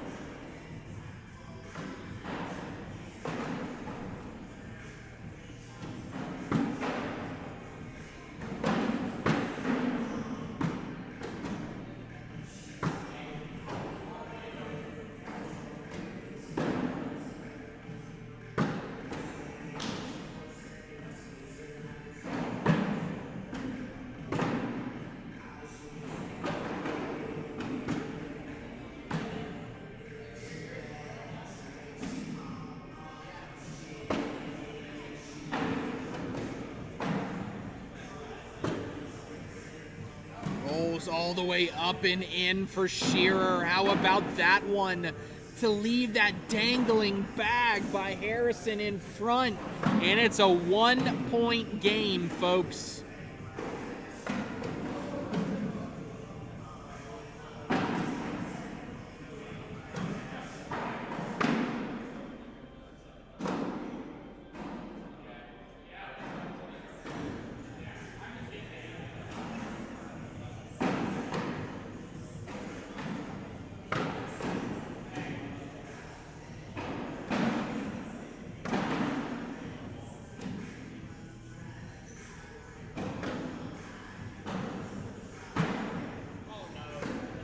And as soon as Shearer let it go, he knew it. Now, is there a world in which that bag will stay on the right and Harrison maybe can squeak out of here with 5 and for the win? That sets him up perfectly. Shearer got to feel some pressure to collect this bag and follow it in.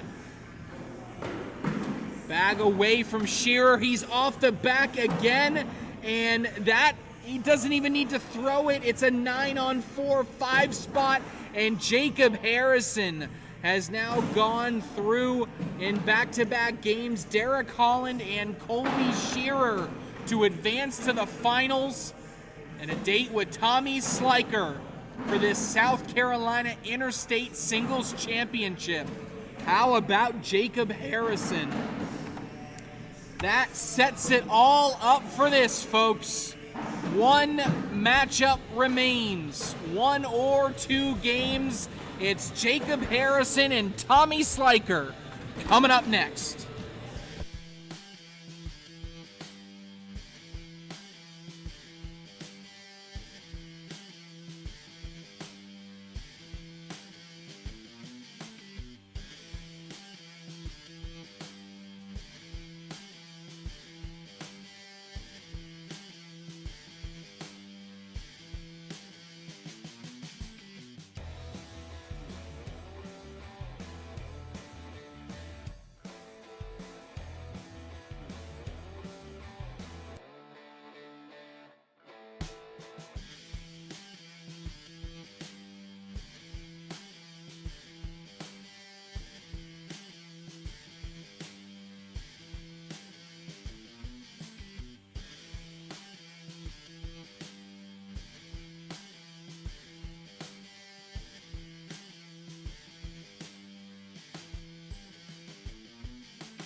All right, Cornhole fans, welcome back here inside the ACL HQ for the last matchup of this singles tournament here at the Interstate Championship for South Carolina.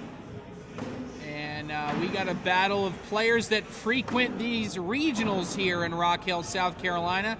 It's Jacob Harrison there on the left side of your screen and versus Tommy Sliker there on the right.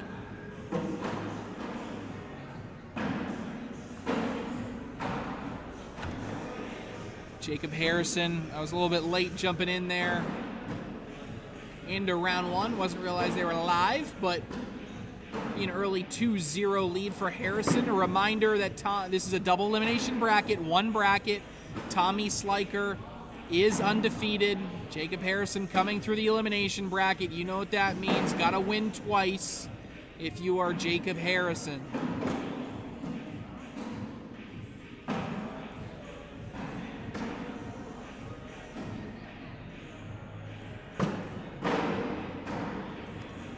WTF versus WTF here.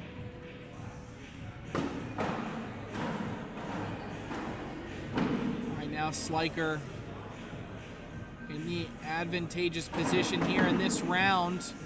Could be as many as 4 for Sliker if he goes in here. And he went for the and one. Actually got the bag off the board, but sits on the back rim of the hole. Going to be 3 points for Tommy Sliker. He'll take the lead.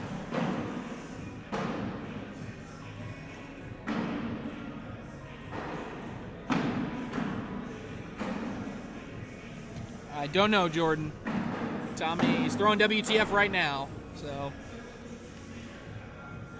an interesting element. I don't know if, but in between the last game and this one, I don't know if Tommy put it there. I wasn't really paying attention. A speaker ended up at the base of the far board. I don't know if Tommy brought it there and is planning on playing a song or a piece of music if he wins. I don't know. I can never predict to be inside the head of Tommy Sliker. Oh, did I miss? I must have missed a bag on the last one. I'm completely out of sorts.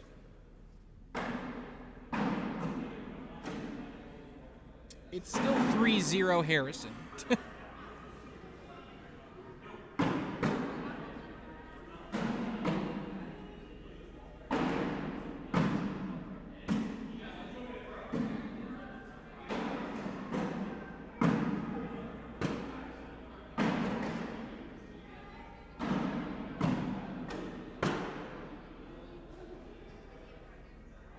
Bunched up here. Harrison knocks it all in.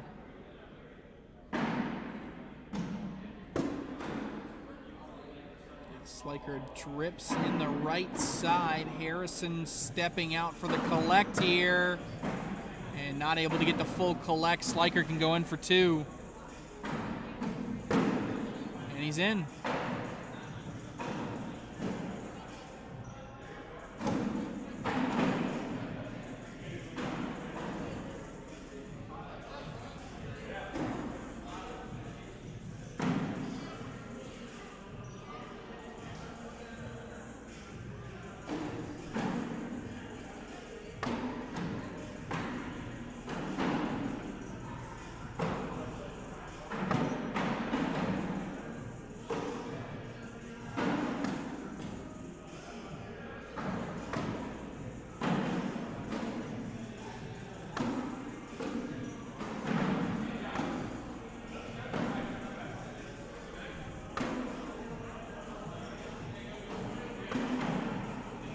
Harrison's in. 3-2.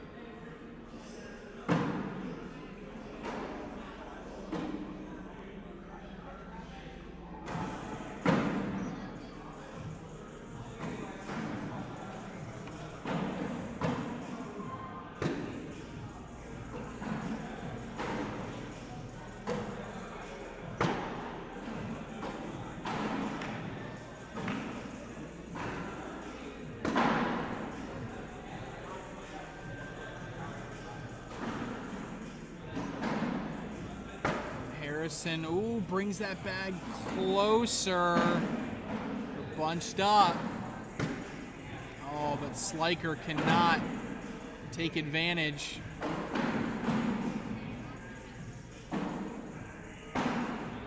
Harrison knocks them both in, but goes off the back. I think he might be okay with that trade, especially knowing Sliker is off the board with a bag. And we'll end up with a 9-9 wash.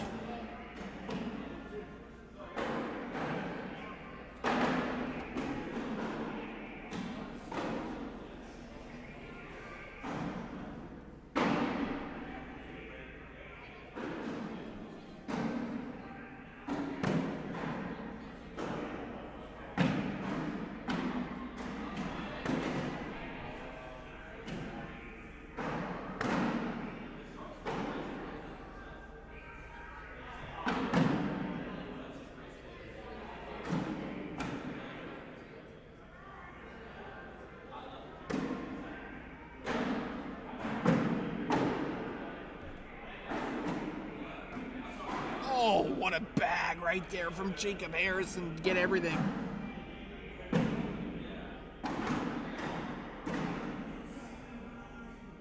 And Sliker couldn't push his bag in, and Jacob Harrison will get rewarded with a couple more points. Let's watch it again here.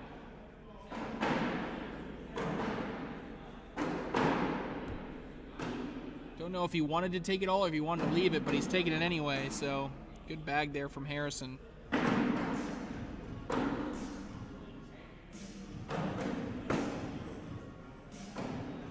I don't know any doubles teams. Let me see if I see Derek playing anywhere. I don't see Derek playing in a game, so maybe, because they just started doubles, so...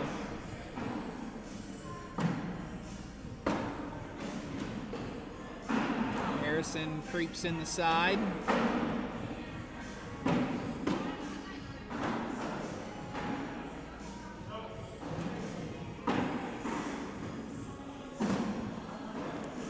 And then a side rail from Harrison. Sliker is able to sneak around and in.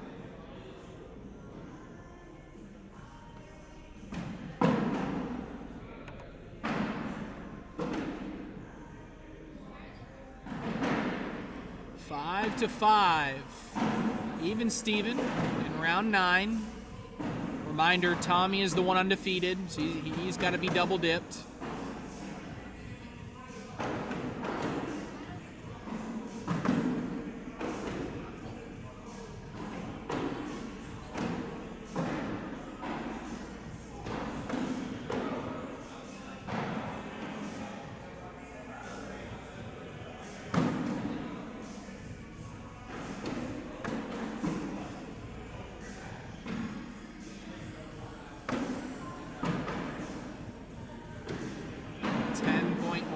Can Harrison peel this bag around and in? No, and goes off the back to give Sliker 3.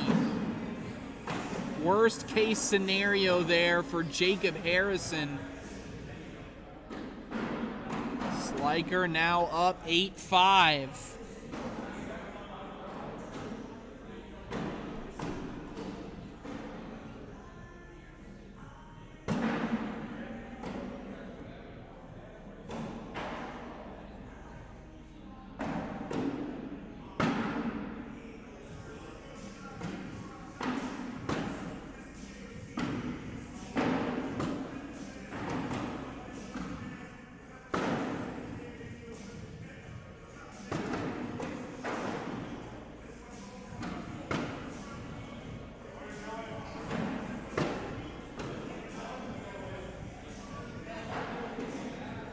Going to be a chance for Jacob Harrison to take some of those points right back.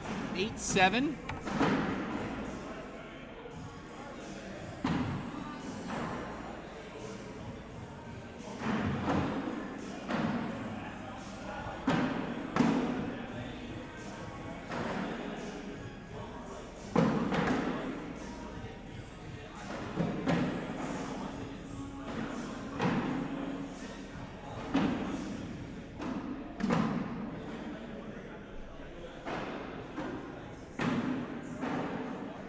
Sliker going up. He hits it.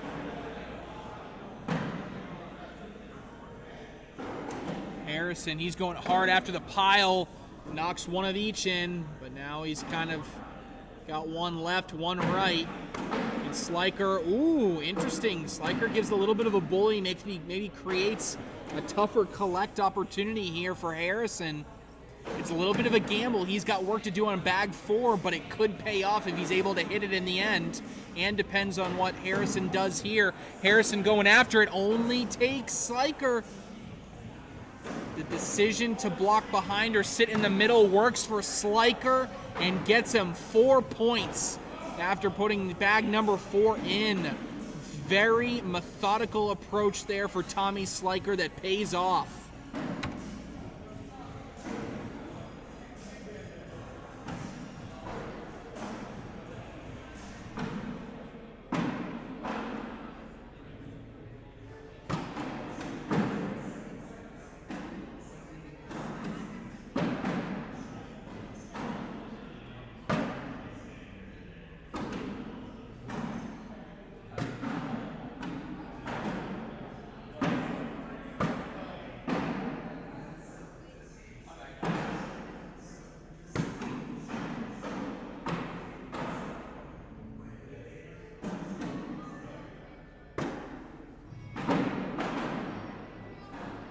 Two bags off to the side now for Harrison.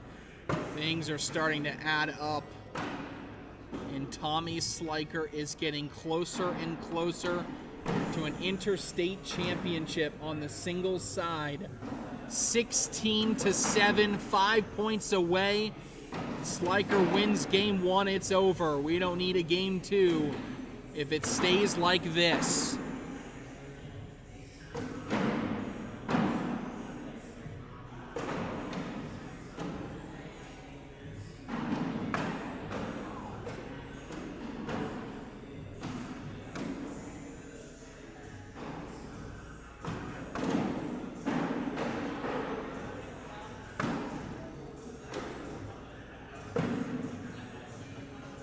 Players, one in front. Oh, that was nifty right there from Harrison to only get his bag, and then Sliker's off the back. All right, Harrison got a shot for 3, and he'll take it. 16-10, Harrison not out of it yet.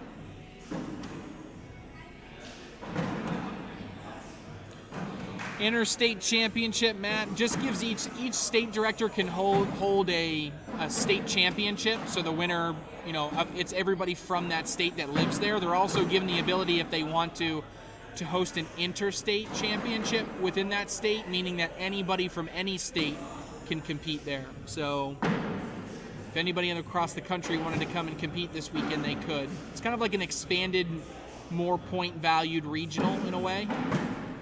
Equivalent points to a state championship.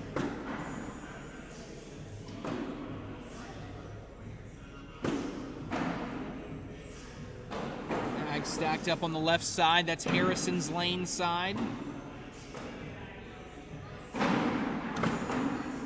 He does sneak in. Is that bag peelable in? Find out. Oh. Sliker goes for it and misses, gives up 2 points, and Harrison now goes to 12.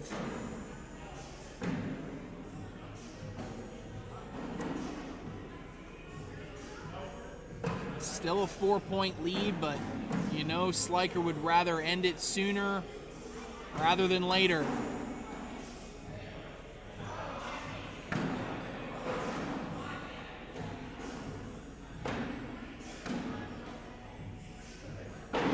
Right on top.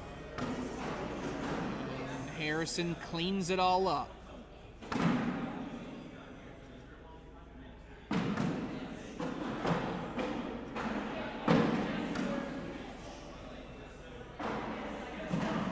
Can this be another 2-point round for Jacob Harrison?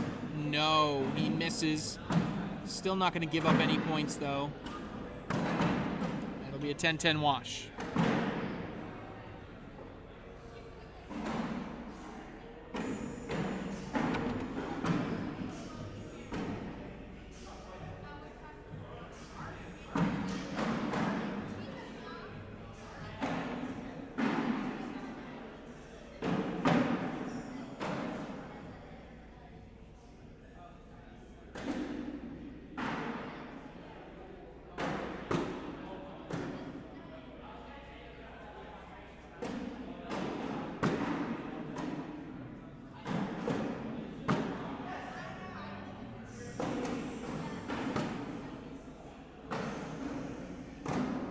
Place by Sliker, follow through by Harrison.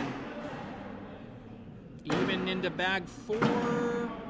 Little bit short. Does Tommy Sliker think about going over or around this? Bag is away.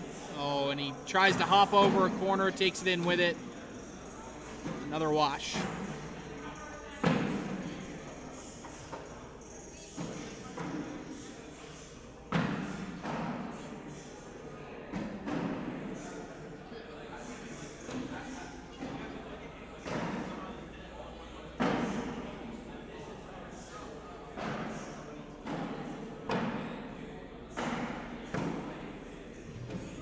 A little bit left here by Harrison.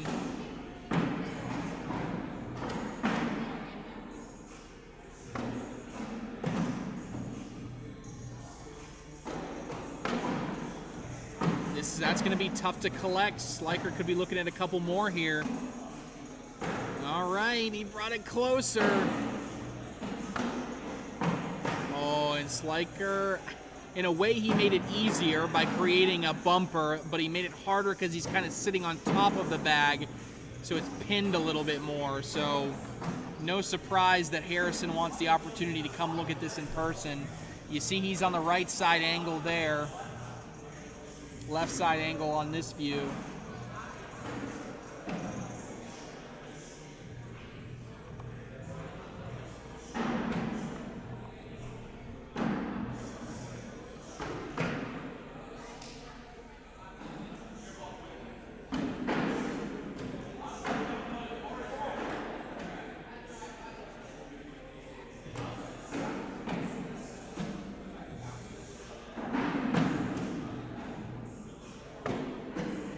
Came up just a little bit short. I believe this is just on the board for a couple of points, right? I mean, whew, almost threw it off the board, but he'll gladly take the 2 points to put him up to 18.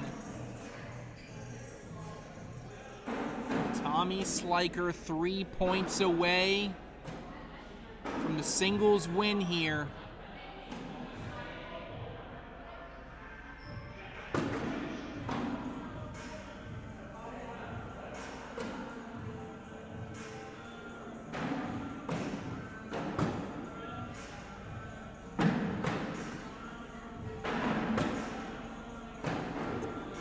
Now, though, he's stacked a couple bags on the left-hand side. Those are not going to be grabbable without an airmail.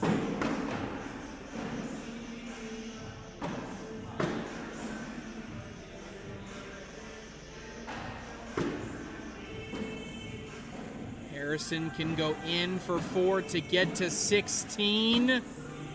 No, just a bit short. Makes it 18 to 14, though.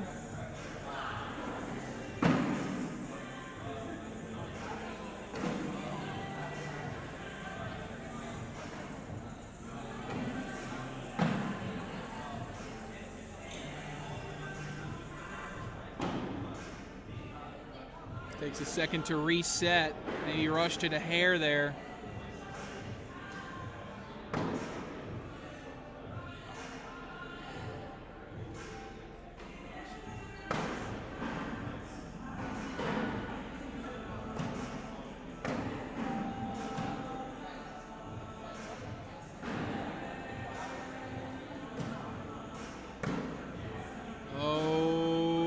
Buddy.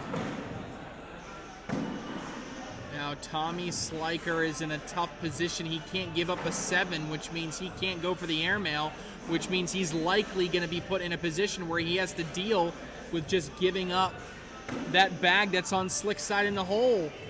Oh man, folks, this is getting real interesting real quick. Harrison is in, and now you have to be in. 8 points loses it. Do you go for the airmail? If you miss the airmail, you lose, but you maybe get the drag. So much on one bag. Sliker's going up, and they all go on a delay. Wow. risky shot. There was a chance that Harrison, just sitting on 14, could win it right there. Sliker takes the risk going up a hair to the left, but enough movement for them all to go, and a smirk from Harrison to go with it. Wow, 18-16.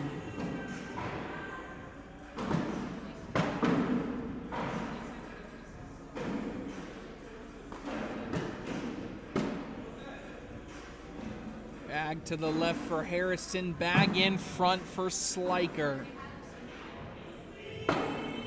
Oh, that bag's out of play now for Harrison. Sliker's got a clear path to 20. He gives it right back.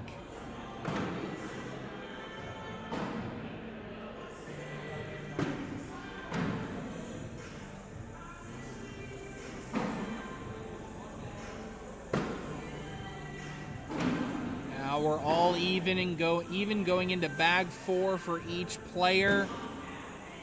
Harrison's in. Sliker drips in.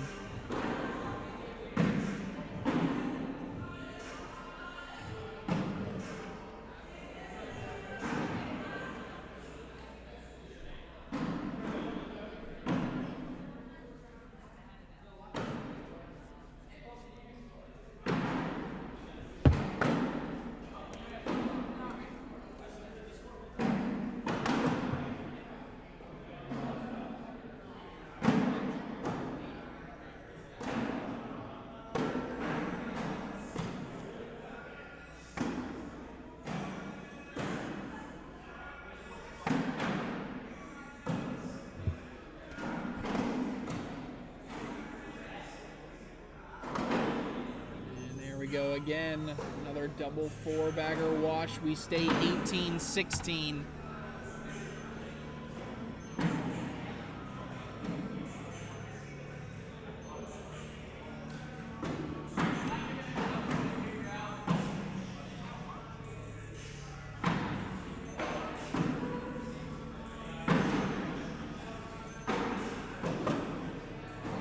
Bag is a little bit to the left. It is in Harrison's lane.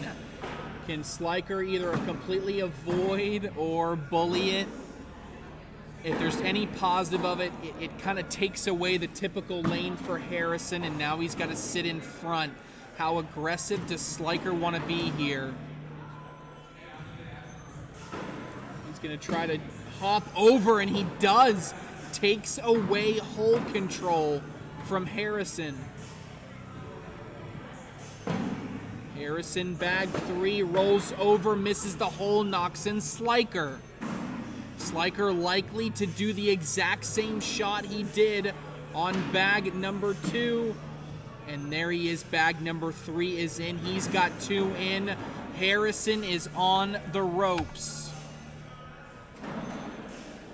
Right now it is 7-3. You have 1 bag remaining. If you go in, you get to 6. A bag in by Sliker wins it. Does he feel the need to do some type of push through on his center bag in order to possibly get enough so where no matter what Sliker does, you're not going to lose? Depends how much faith he thinks he has in Sliker missing bag 4. You can't give up 3. This isn't about scoring, it's about staying alive here in round number 22.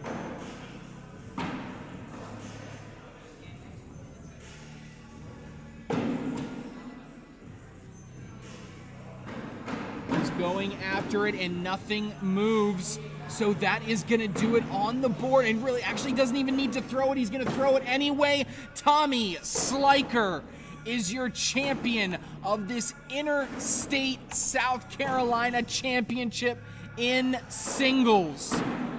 A huge win for Sliker, a signature one for him of the season, and gotta feel great about the talent in the room for him to emerge as number 1 in singles. Wow, wow, wow. A valiant effort and a good run through the elimination bracket for Jacob Harrison just comes up a couple bags short. How about that, folks? How about that? All right, folks, that is all the action that we have for singles. We're going to take a quick 30 to 40-minute break, but when we return, we'll transition to doubles to crown a champion of this Interstate tournament. For Dusty Thompson, the rest of Rock Hill Cornhole, this has been Trey Ryder saying so long. We'll see you in a couple hours.